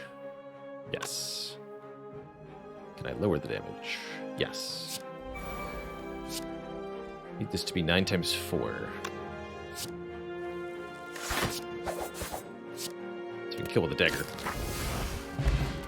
Potion belt lets us hold more potions.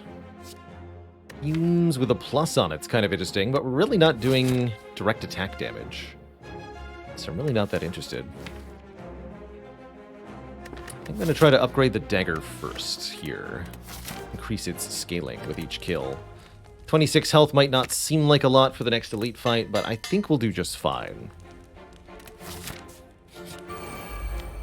With the potions that we have, especially.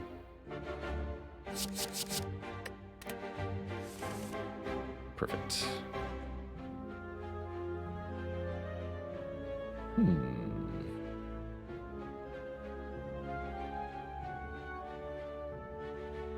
Don't like that I'm being made weak. But if I could do triple damage next turn... So Terror plus Phantasmal... 8 times 5 times 3 is 120. So we do 90-ish damage with Riddle with Holes? Maybe 80. Pretty wild.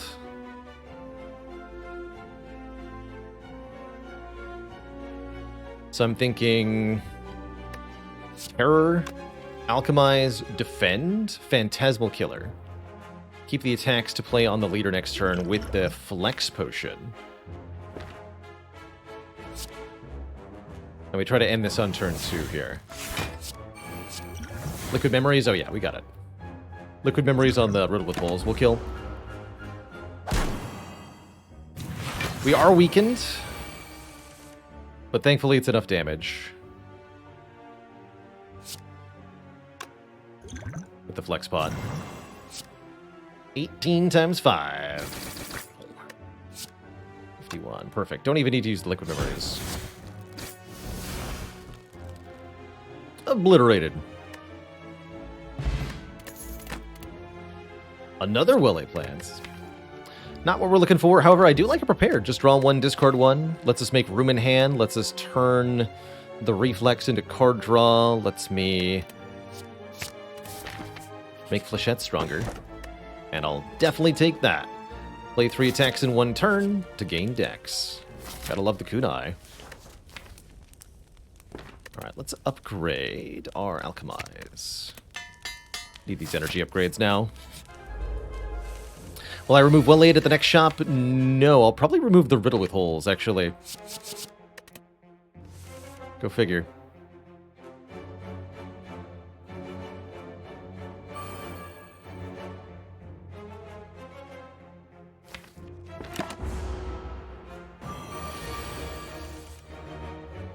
Times 4, that's good enough. Wow. Forgot to make a potion, I got so excited. Blade Dance, huh?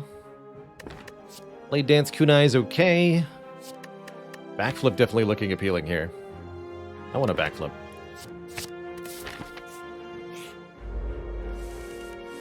Perfect.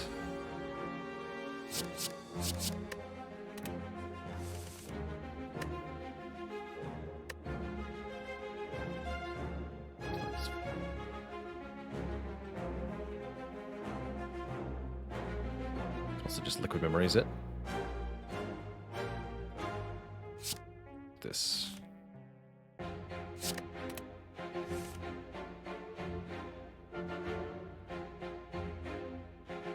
It's a lot of damage. That is a lot of damage.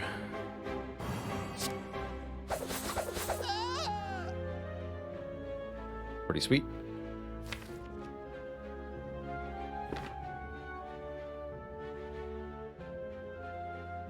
Liquid Memories and do that again if I want to. I think I'd rather keep some of these potions.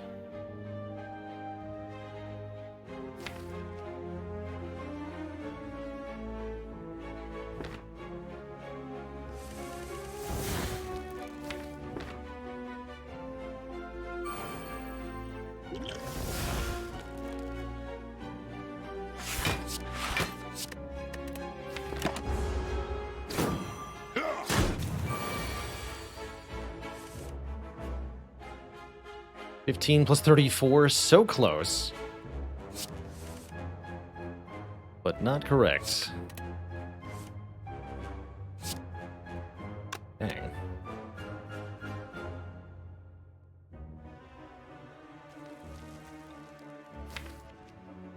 Wounds will quickly become a problem for us.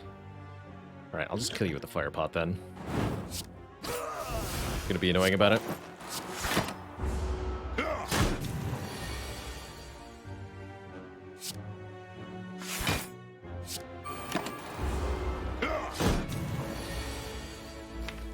We can wear off.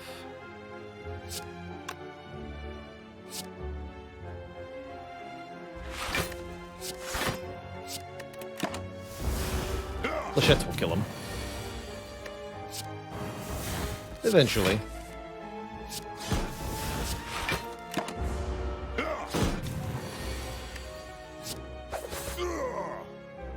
Cool.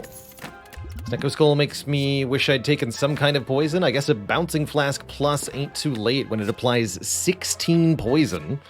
Sure. Deal. Also strips a lot of artifact layers from whatever I decided to hit with it. Seems pretty good.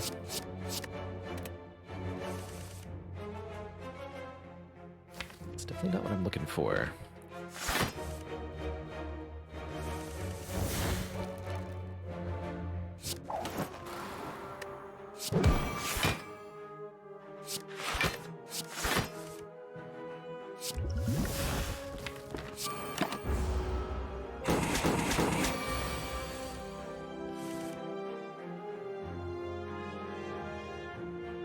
$18 times 5. It's 98. We can just kill the snake plant instantly with Terror Flechettes here. But I want to use the Ritual Dagger to do it, so I won't be doing that.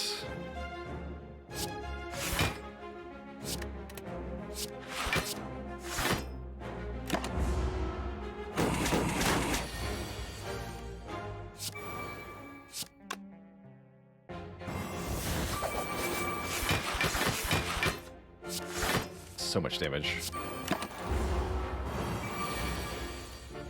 There we go. Gambler's Brew, we're up to a full potion belt and another footwork plus. Deal. Deal.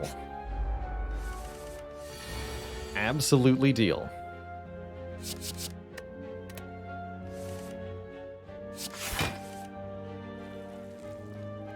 Let's go energy potion this turn here. Nice.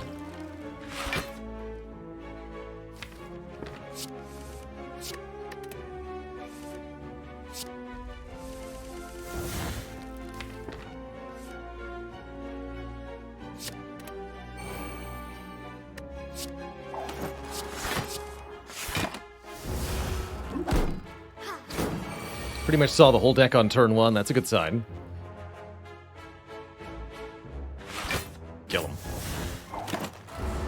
How many footworks is too many? Usually the third one starts to be pushing it, but 2 is always within reason, I think.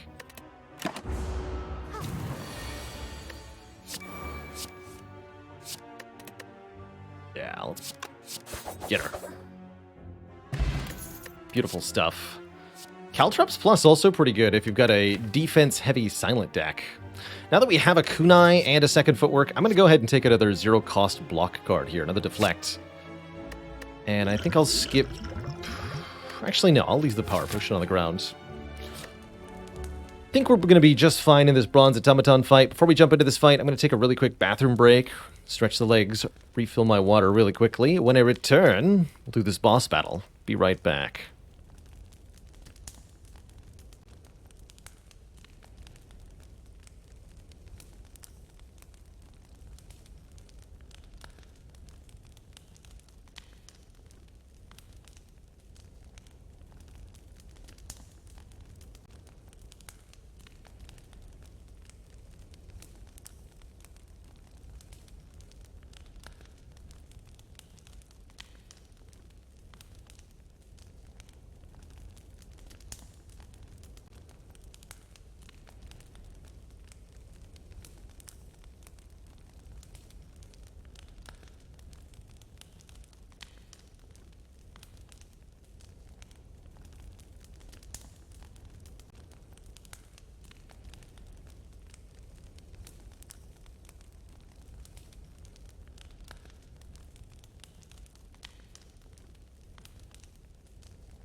Okay.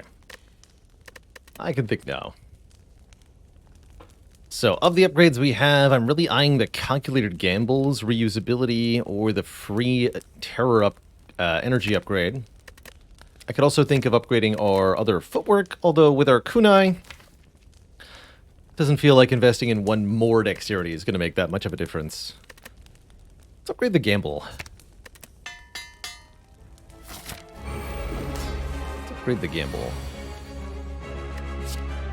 So, how do we... We have Bouncing Flask. That's what we need to draw. Let's see if we can get that on turn 1 here.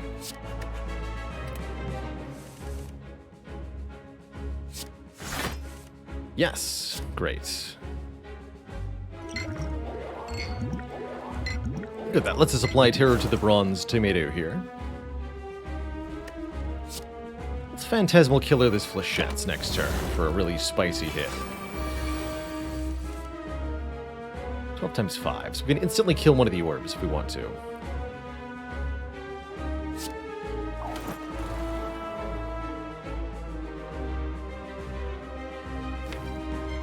Pretty tempting.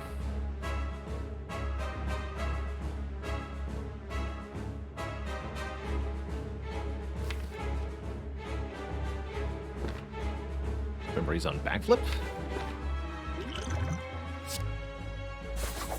Not even sure it matters.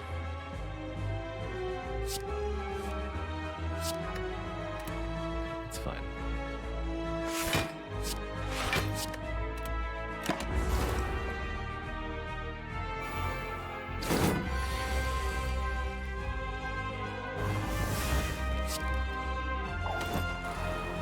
Do want to get the well-laid plans played too.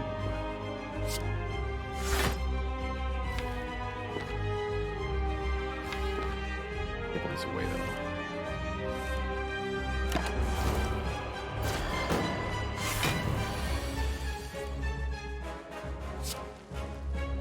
Nine times 7.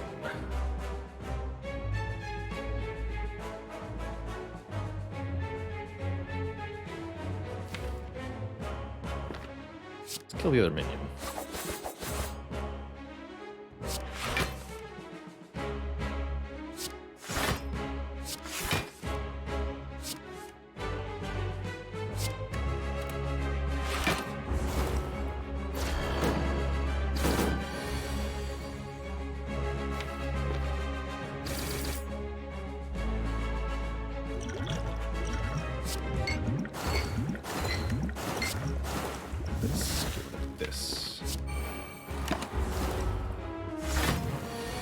Block as well as we can here. Probably not a big deal.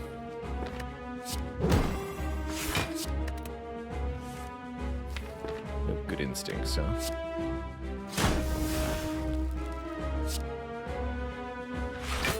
That's fine.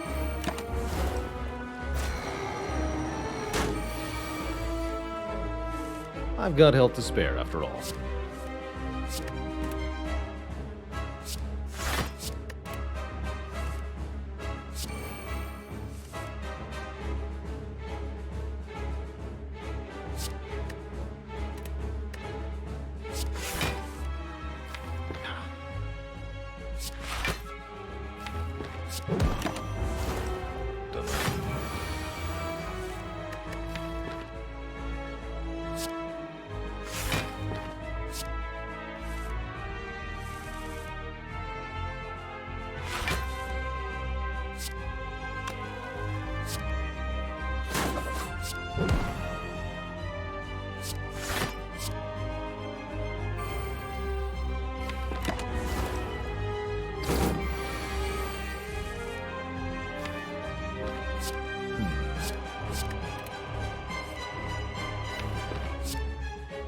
Is pretty intimidating.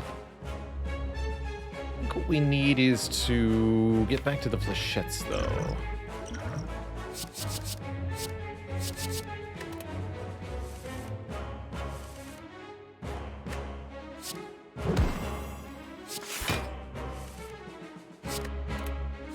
Almost.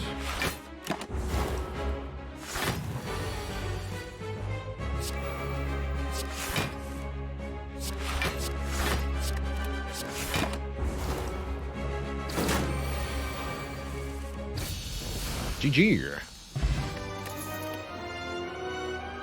We don't need none of this. Blast Knife could be okay. Storm of Steel is interesting. Notably, we're not actually getting really any use out of the kunai because I can't draw and play 3 attacks in one turn, currently. It's a bit of an awkward.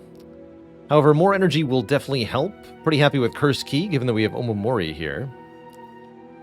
Could also take Empty Cage, dunk 2 cards. I need that energy. And with the curses blocked by the Omomori, there's pretty much no downside at all to the Cursed Key. Unfortunately, awkward Burning Elite placement. We only get to fight 1 Elite this act. So it'll be a lot of boring hallway fights. Unfortunately. I suppose that's still fine.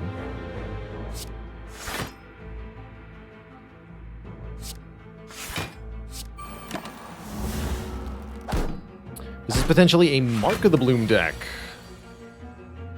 Yeah, we'd consider it pretty strongly. Alchemize helps a lot for such a deck. Because we can build up a... Especially since we have the potion belt. Because we can build up a resource of potions. And then hoard those for a rainy day.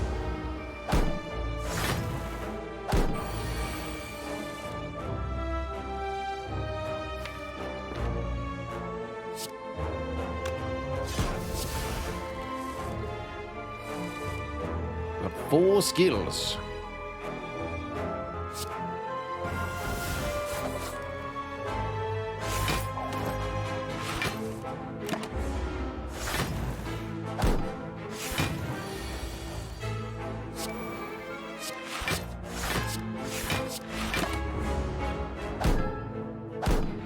Definitely liking a rhythm here. Spend 1 turn blocking, then 1 turn attacking.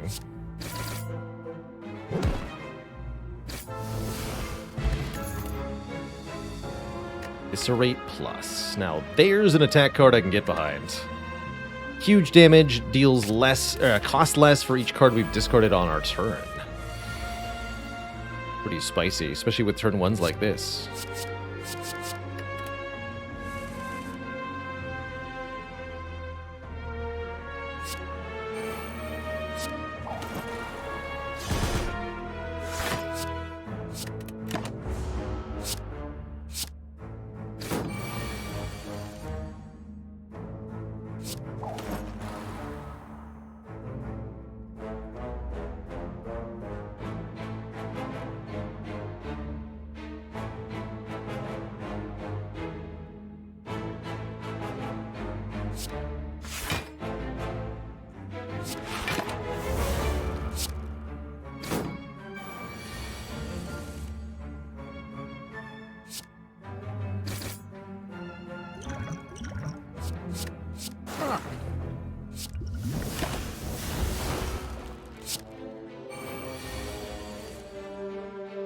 It just skips your discard phase. I guess that's when the game also asks you if you would like to retain stuff.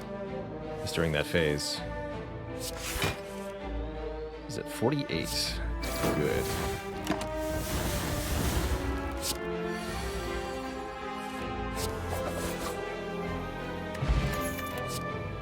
Yes. If you have Runic Pyramid, take every piercing whale you see.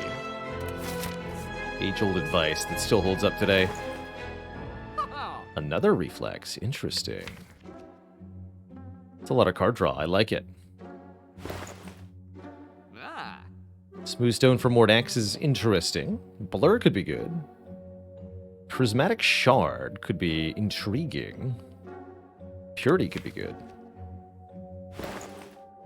Let's see, can I afford the shard after everything else? We're going to remove Riddle with Holes. Add a reflex. Yeah, I can totally afford this. Let's do it. Combat reward screen now contain colorless cards and cards from other colors. Do I want a Master of Strategy? Don't think I need it with 2 reflexes. Could take max health. I think I'll just keep this for the next act. Purity could have been interesting there too, letting us purge stuff. I think that's got limited utility ultimately.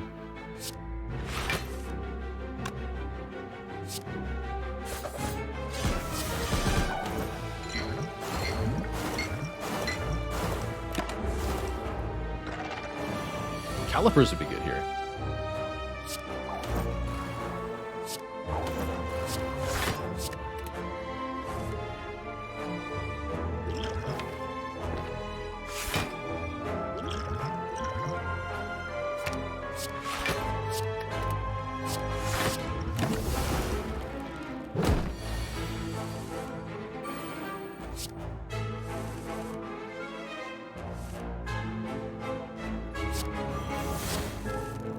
Here we go.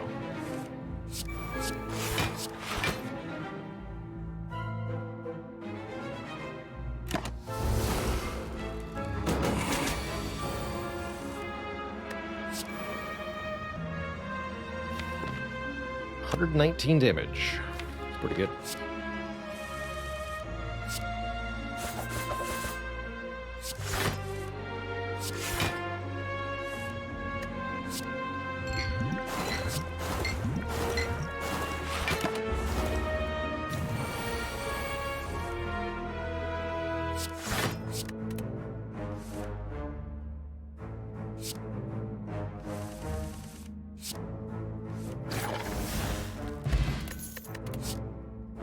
Spot weakness. If the enemy intends to attack, gain 3 strength. An amazing card here. A, we get to retain it to the ideal moment with the pyramid. B, it scales our flechettes really hard. C, it's a skill. Patience Plus also very appealing, but man, I think strength is much, much better offensively. Really, really good set of rewards there. Just what the doctor ordered. Strength.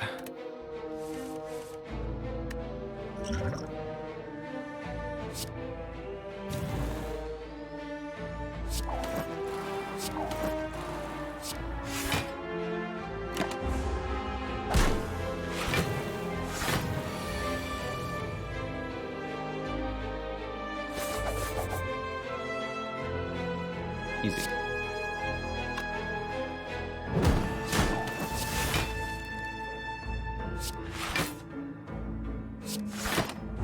Use the shift pot here.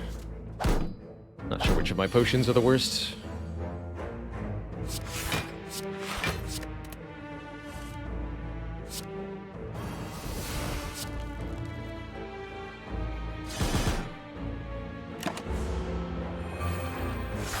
Should be using them though, so that I can get new things that might be better, like a ghost in a jar.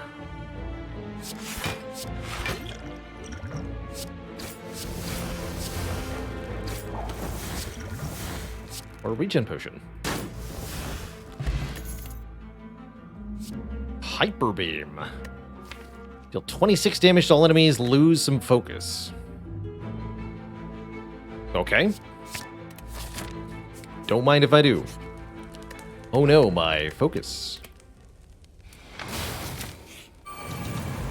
Perfect timing for Reptomancer, I imagine.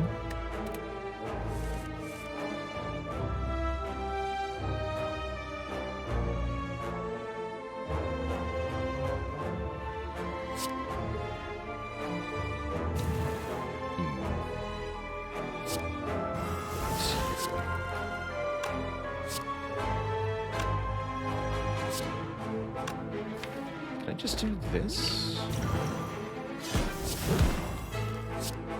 Yeah.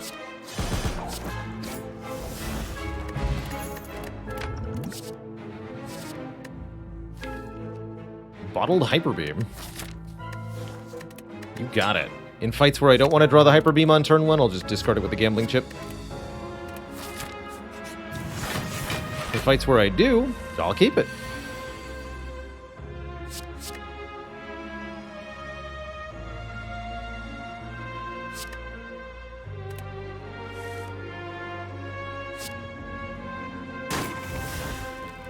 Easy. Smoke bomb. Come on.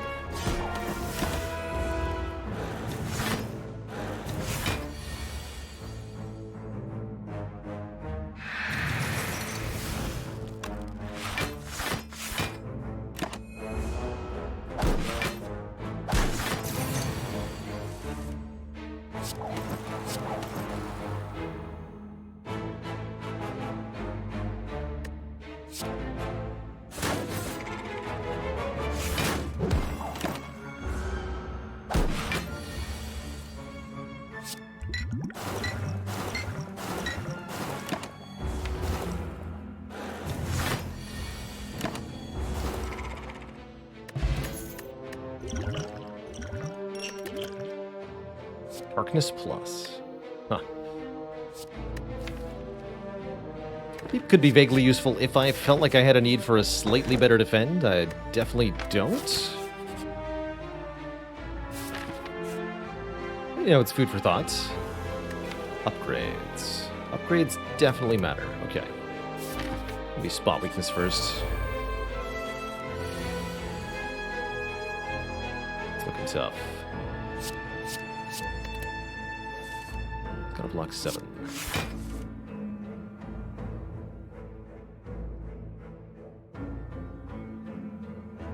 More than that, actually.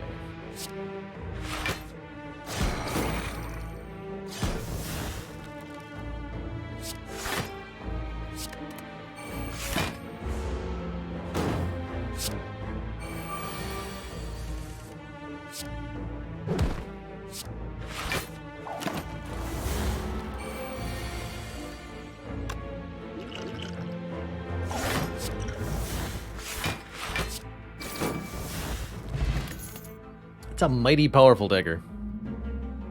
They're all mediocre. Passable, but mediocre.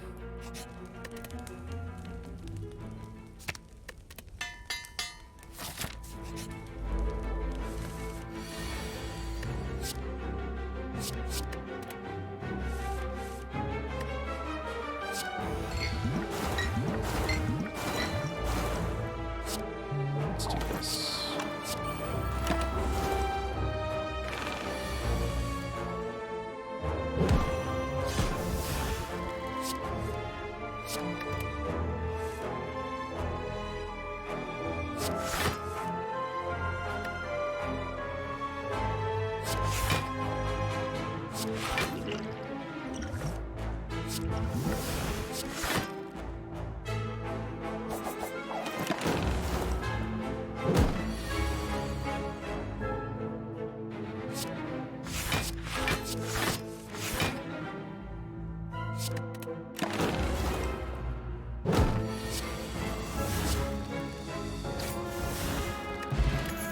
That's a big knife.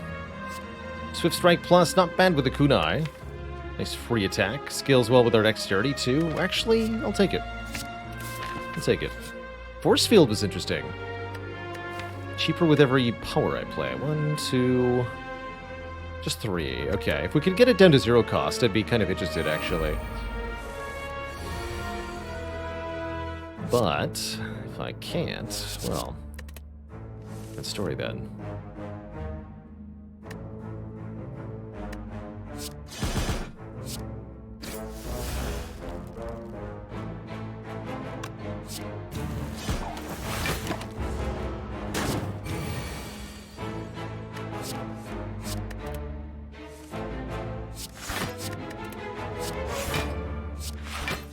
Take 1, 1's fine. Have fun.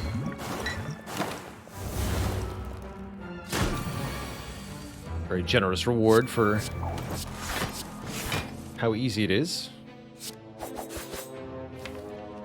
Don't forget the alchemize. Use this. Amazing. Now we're immune to frail. We get another upgraded spot weakness. It's meant to be. Let's go. The mightiest flechettes in the world. We said we are going to do a one that was 200. I think we can do 300. Amazing. Absolutely amazing. So many good upgrades. Let's get Terror upgraded. Discard, discard, discard. You too.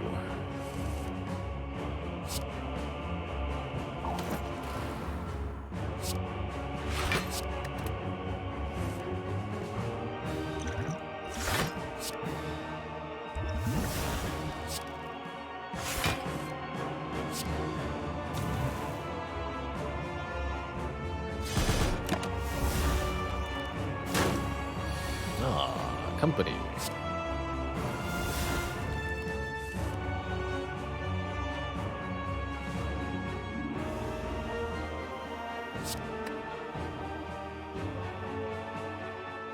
Hmm.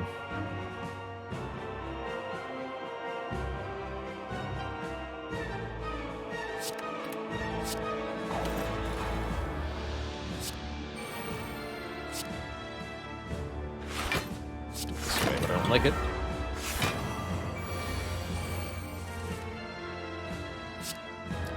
$207.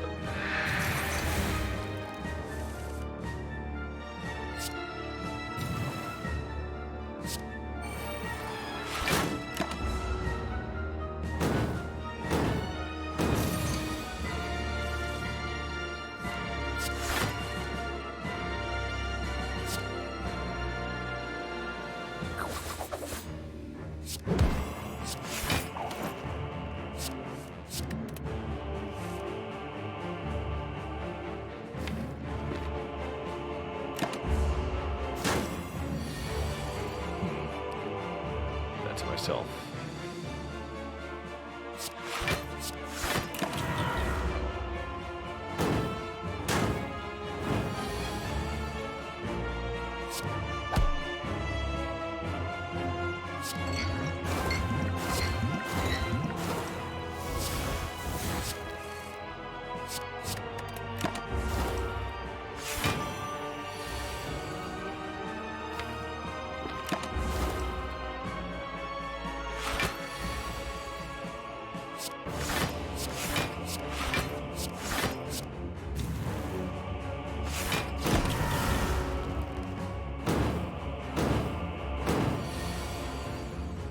Here we go. 200 damage. Let's do it.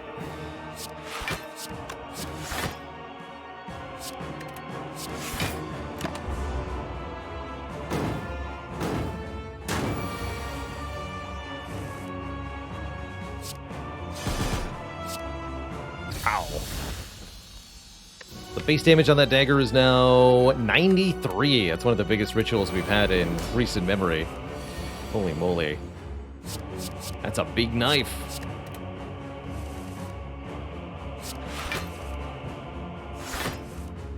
Alright, we gotta draw different stuff. Hello?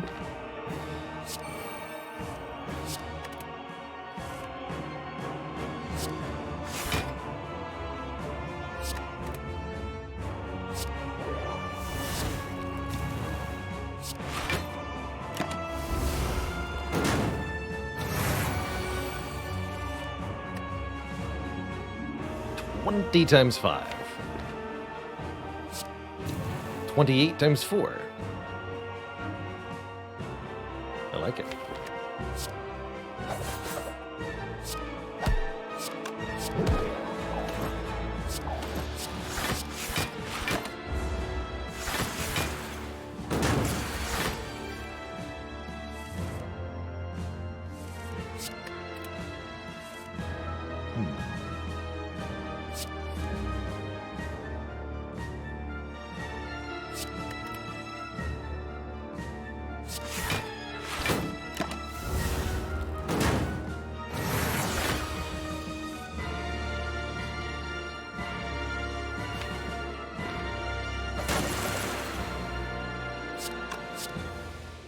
Get him. Hey.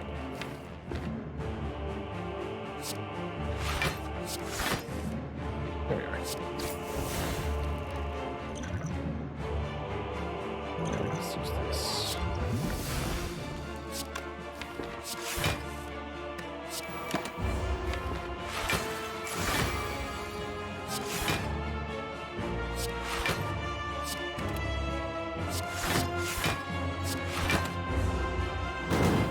Slightly sized, thank you so much for 19 months. Almost to 2 metric years.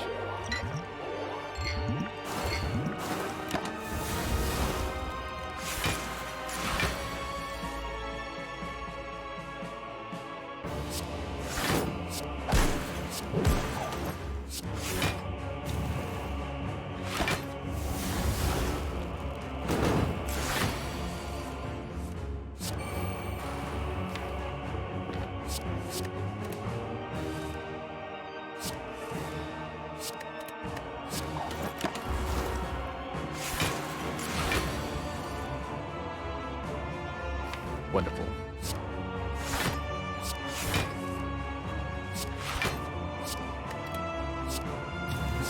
Alright, here it comes, the world's most powerful flechettes. 44 times 6. Dang. GG. Two thump, a deep pulsing dread can be felt throughout the room. Is this the heart of the Spire, the source of this massive damage? You prepare your miniature arrows, flinging them for 2133.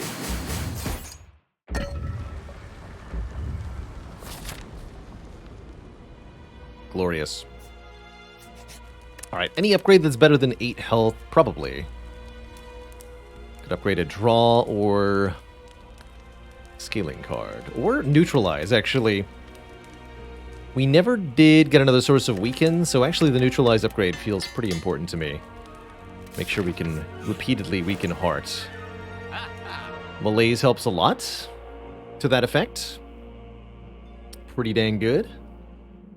I think a strength sling for the elites could be helpful. Flash of Steel's not bad with kunai. Definitely want malaise here. Just thinking malaise sling remove. We do have Snecko Skull, right? What would I remove? Genuinely defend? One of the two dashes. One of the two dashes.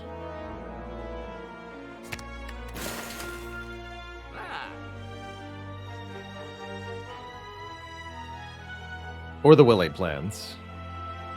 Yeah. That's probably the right answer. Don't think I want to use Hyper Beam here, actually. To get our block going.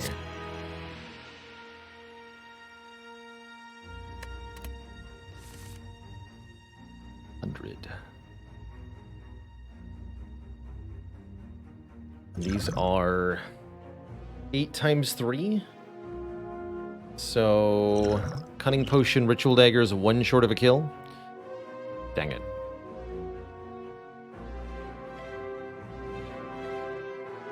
Alright, what's the Power Potion got? Deal.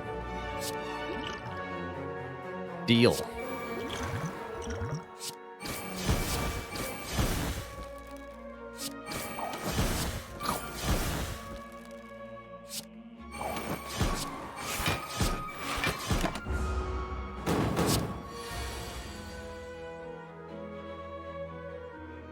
Bouncing Flask Malaise is okay here. Ooh, Fairy's good.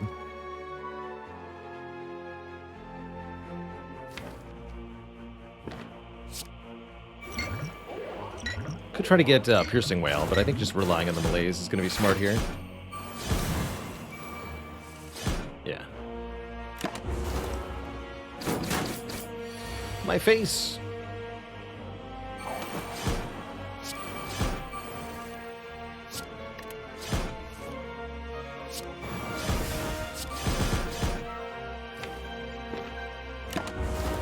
Play this for strike. Kerblam. Get Akabeko, potentially making flechettes do way more damage at the start of the fight. If we wanted another multi-hit card, Skewer is interesting. I don't think we do need another multi-hit card. I think we're going to be just fine with what we've got.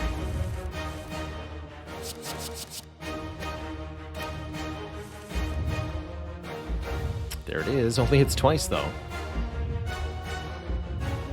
Still, I think getting some dexterity on turn 1 is warranted. We can go Flechettes, Dash, Backstab, Well-Laid Plans. Gain a point of dex, do a bit of damage, get Well-Laid Plans out of the deck, and prepare ourselves for the oncoming turns. We've got Piercing Will for the first multi-hit if we need to.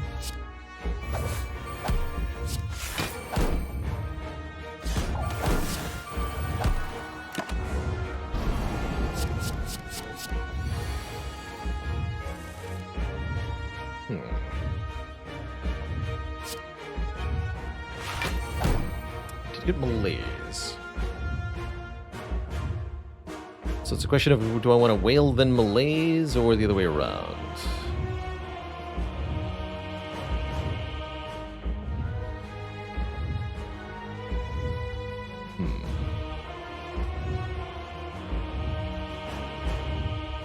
I think Malaise first is the higher chance of surviving next turn without using my Drain a Bottle. I'll do Malaise first for the weaken. Malaise Terror, Malaise Alchemize. Alchemize first. Next spot.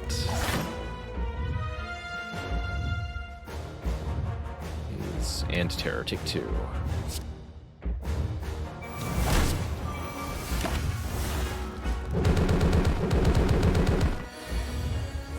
Block just a little bit, which we do.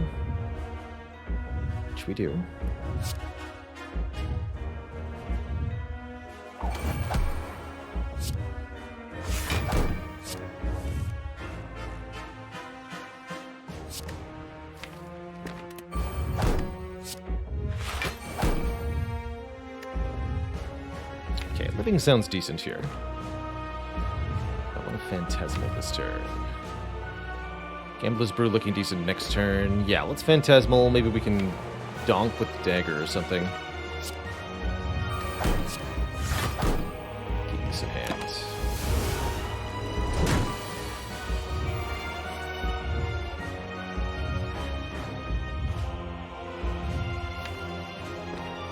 Play the dagger and gamble. Means no bouncing flask? That's awkward. We'll do it.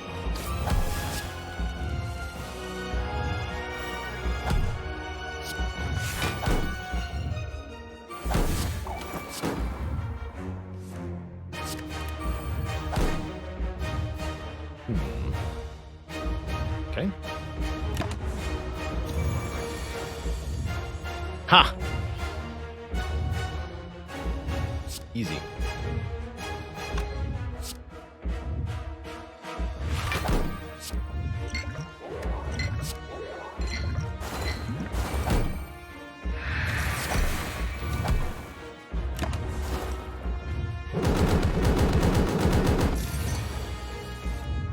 Thanks for the energy, hee hee.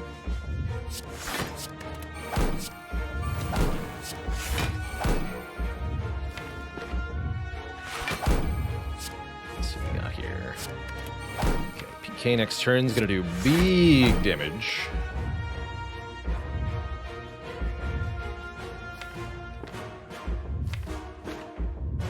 Actually, I need some damage this turn, too.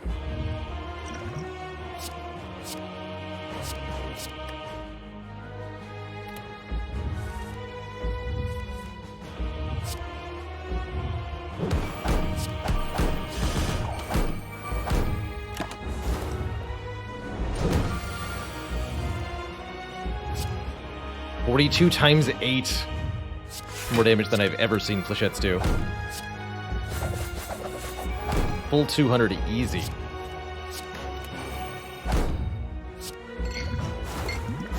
Got one more multi-attack to deal with, maybe. Actually, I can even deal with that. Getting creative. No, we just got this. Okay, not a big deal.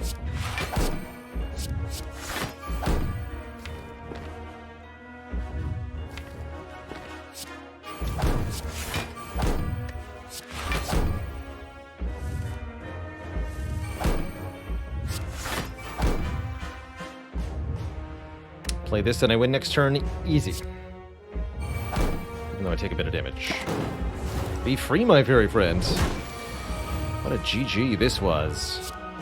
63 times 3. GG. GG.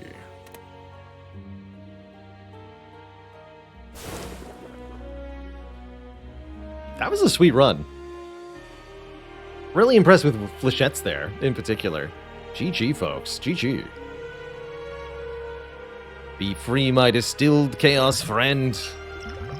Be free. GG. Another cool shard interaction there. spot weakness plus flechettes, the Wombo combo. That was cool. That was cool.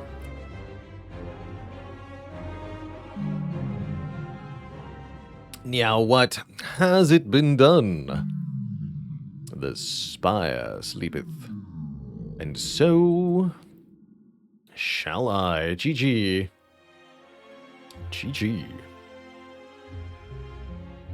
I love those Dono and Deca emotes, Spoofastin. It's good stuff. Good stuff. Can't say we got a lot of use out of that Hyper Beam, huh? Oh well. Was useful in theory, less so in practice, but that's partially because we were trying to level up the dagger. That Ritual Dagger was great. It was killing everything. The second half of the run.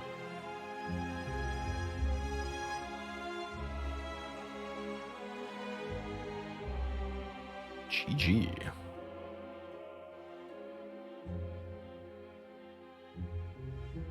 Chat wants one more. Do I have another one in me? I think I do. I think I do. Defect.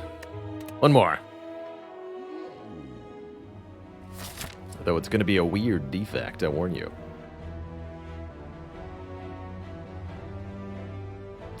Five? Oh yeah, look at this. 5 upgrades.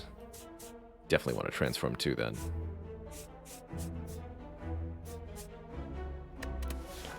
Yeah. Algorithm reinforced body. That's a blocky block. Very block.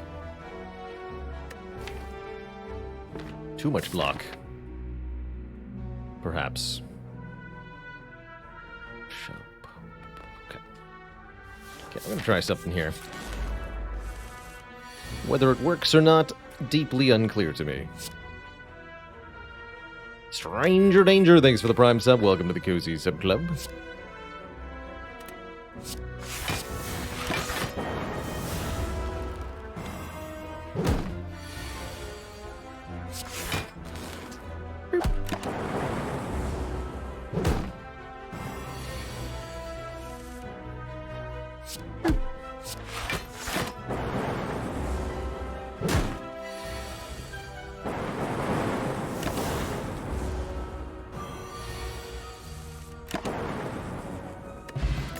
Very good early potion. Essence of Darkness guarantees our first elite will be killed easily. Do I go double early genetics? Screw it, let's do it. Who needs a static discharge anyway? Get a card upgraded right now. Is it zap upgrading time? I think it's zap upgrading time. This is going to be a weird start. Oops, all block cards.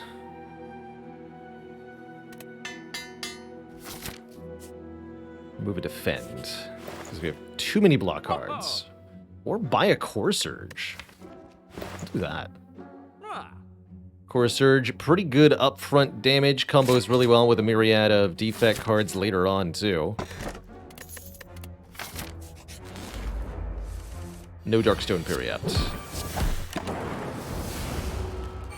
I mean, it was on sale after all. How could I say no?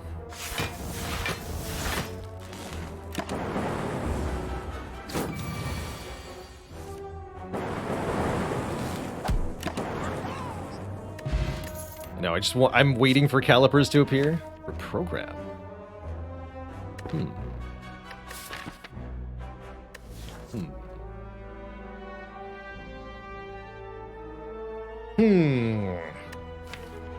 Probably Compulver. This is interesting, though.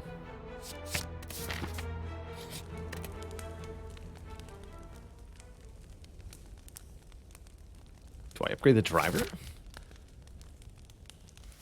And upgrade the reinforced.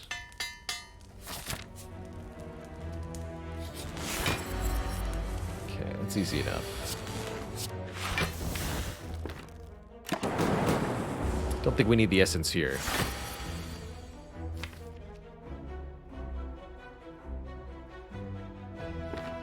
Just 3 lightning orbs and the reinforced body will do.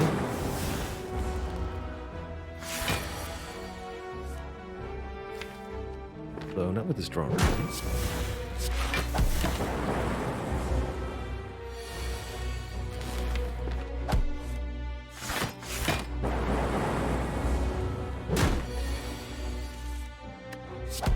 can't draw it. Ugh.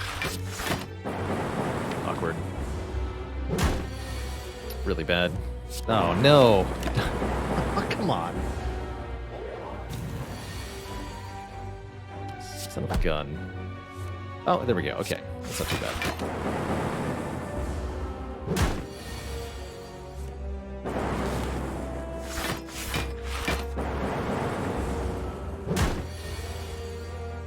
Spire really wanted to kill me there for a second.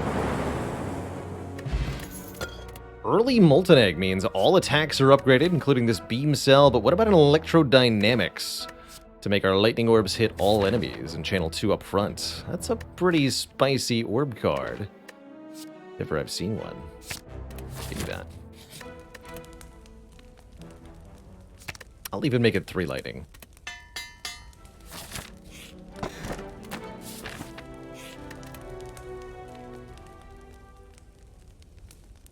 Could upgrade one of the algorithms. They're both on track to be really powerful, though. Get the compile up. So many upgrades this act.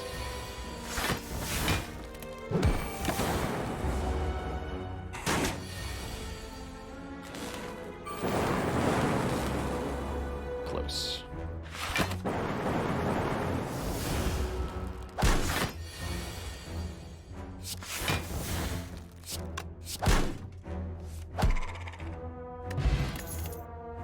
Triple algorithm.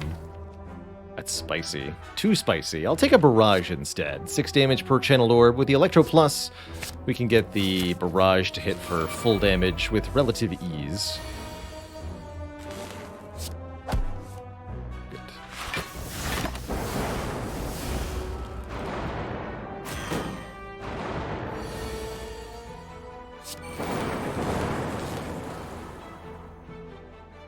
Dual cast is so close to getting the front one, too. 22 damage to all of them. 11 plus 9 is 20. Just dual cast. Take 10, win the fight. Fight Hexa goes to 21 health. That seems fine.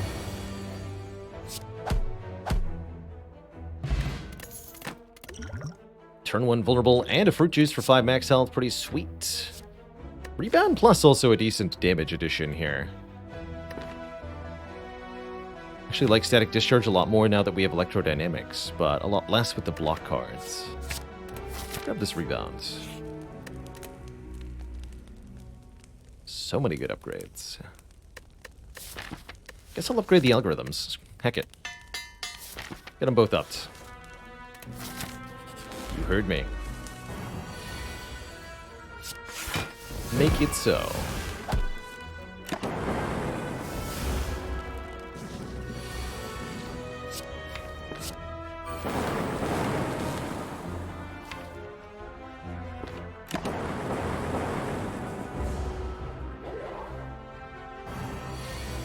Ah, dang it.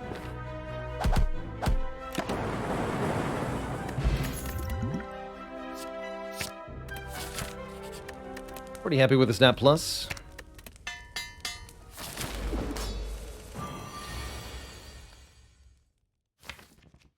Let's see, how do we feel about this boss? Don't have a real vulnerable source. Just some upgraded damage stuff. Wondering if I need to use the Essence of Darkness for the bit of extra oomph here. I think this is the most likely fight to threaten me for quite a while. Let's do it.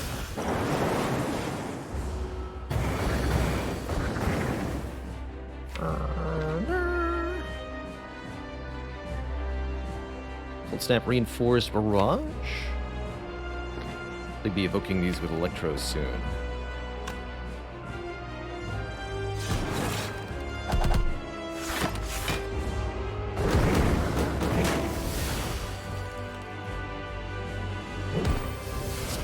Hold off on that for the moment.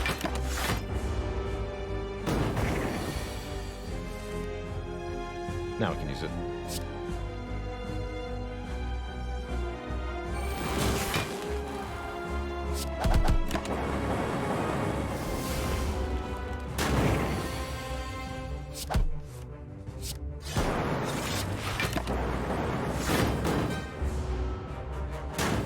It's very much just a damage race.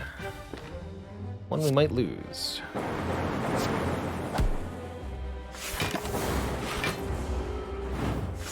think I live this turn. Nope. We die. Unfortunate. GG. Alright, well, the last end run ended up being a short one, unfortunately. I think that I needed to not immediately evoke the second Dark Orb, or I needed to not short myself block on one of the prior turns, but my block not lining up on that last 9x2 hit was pretty brutal there. Bummer. Bummer. Oh well. That means we'll be playing Defect next time we're in the Spire, but for now, I'm going to be signing off for the weekend. Thanks for tuning in and watching the slaying. More better. Quam, Drain Puncher, Erantin Lad, Air Ride, Metal Philosopher, Crit Error. I think Static Discharge definitely would have won that fight for us, too. I didn't think we were going to be that short on damage, truly. See you later, Phaley, Refine Bean, the new Alexander, Askarim, Stanikin, and everybody else. Thanks for watching. Ta-ta for now, and yeah, I'll see you on Tuesday with Into the Breach. Advanced edition for that coming out on Tuesday. So yeah, we'll definitely be playing that. How exciting. How exciting. Alright, folks, thanks for watching. Ta-ta for now, and I'll see y'all next time. Till then, toodaloo, have a good one, and farewell. Bye-bye.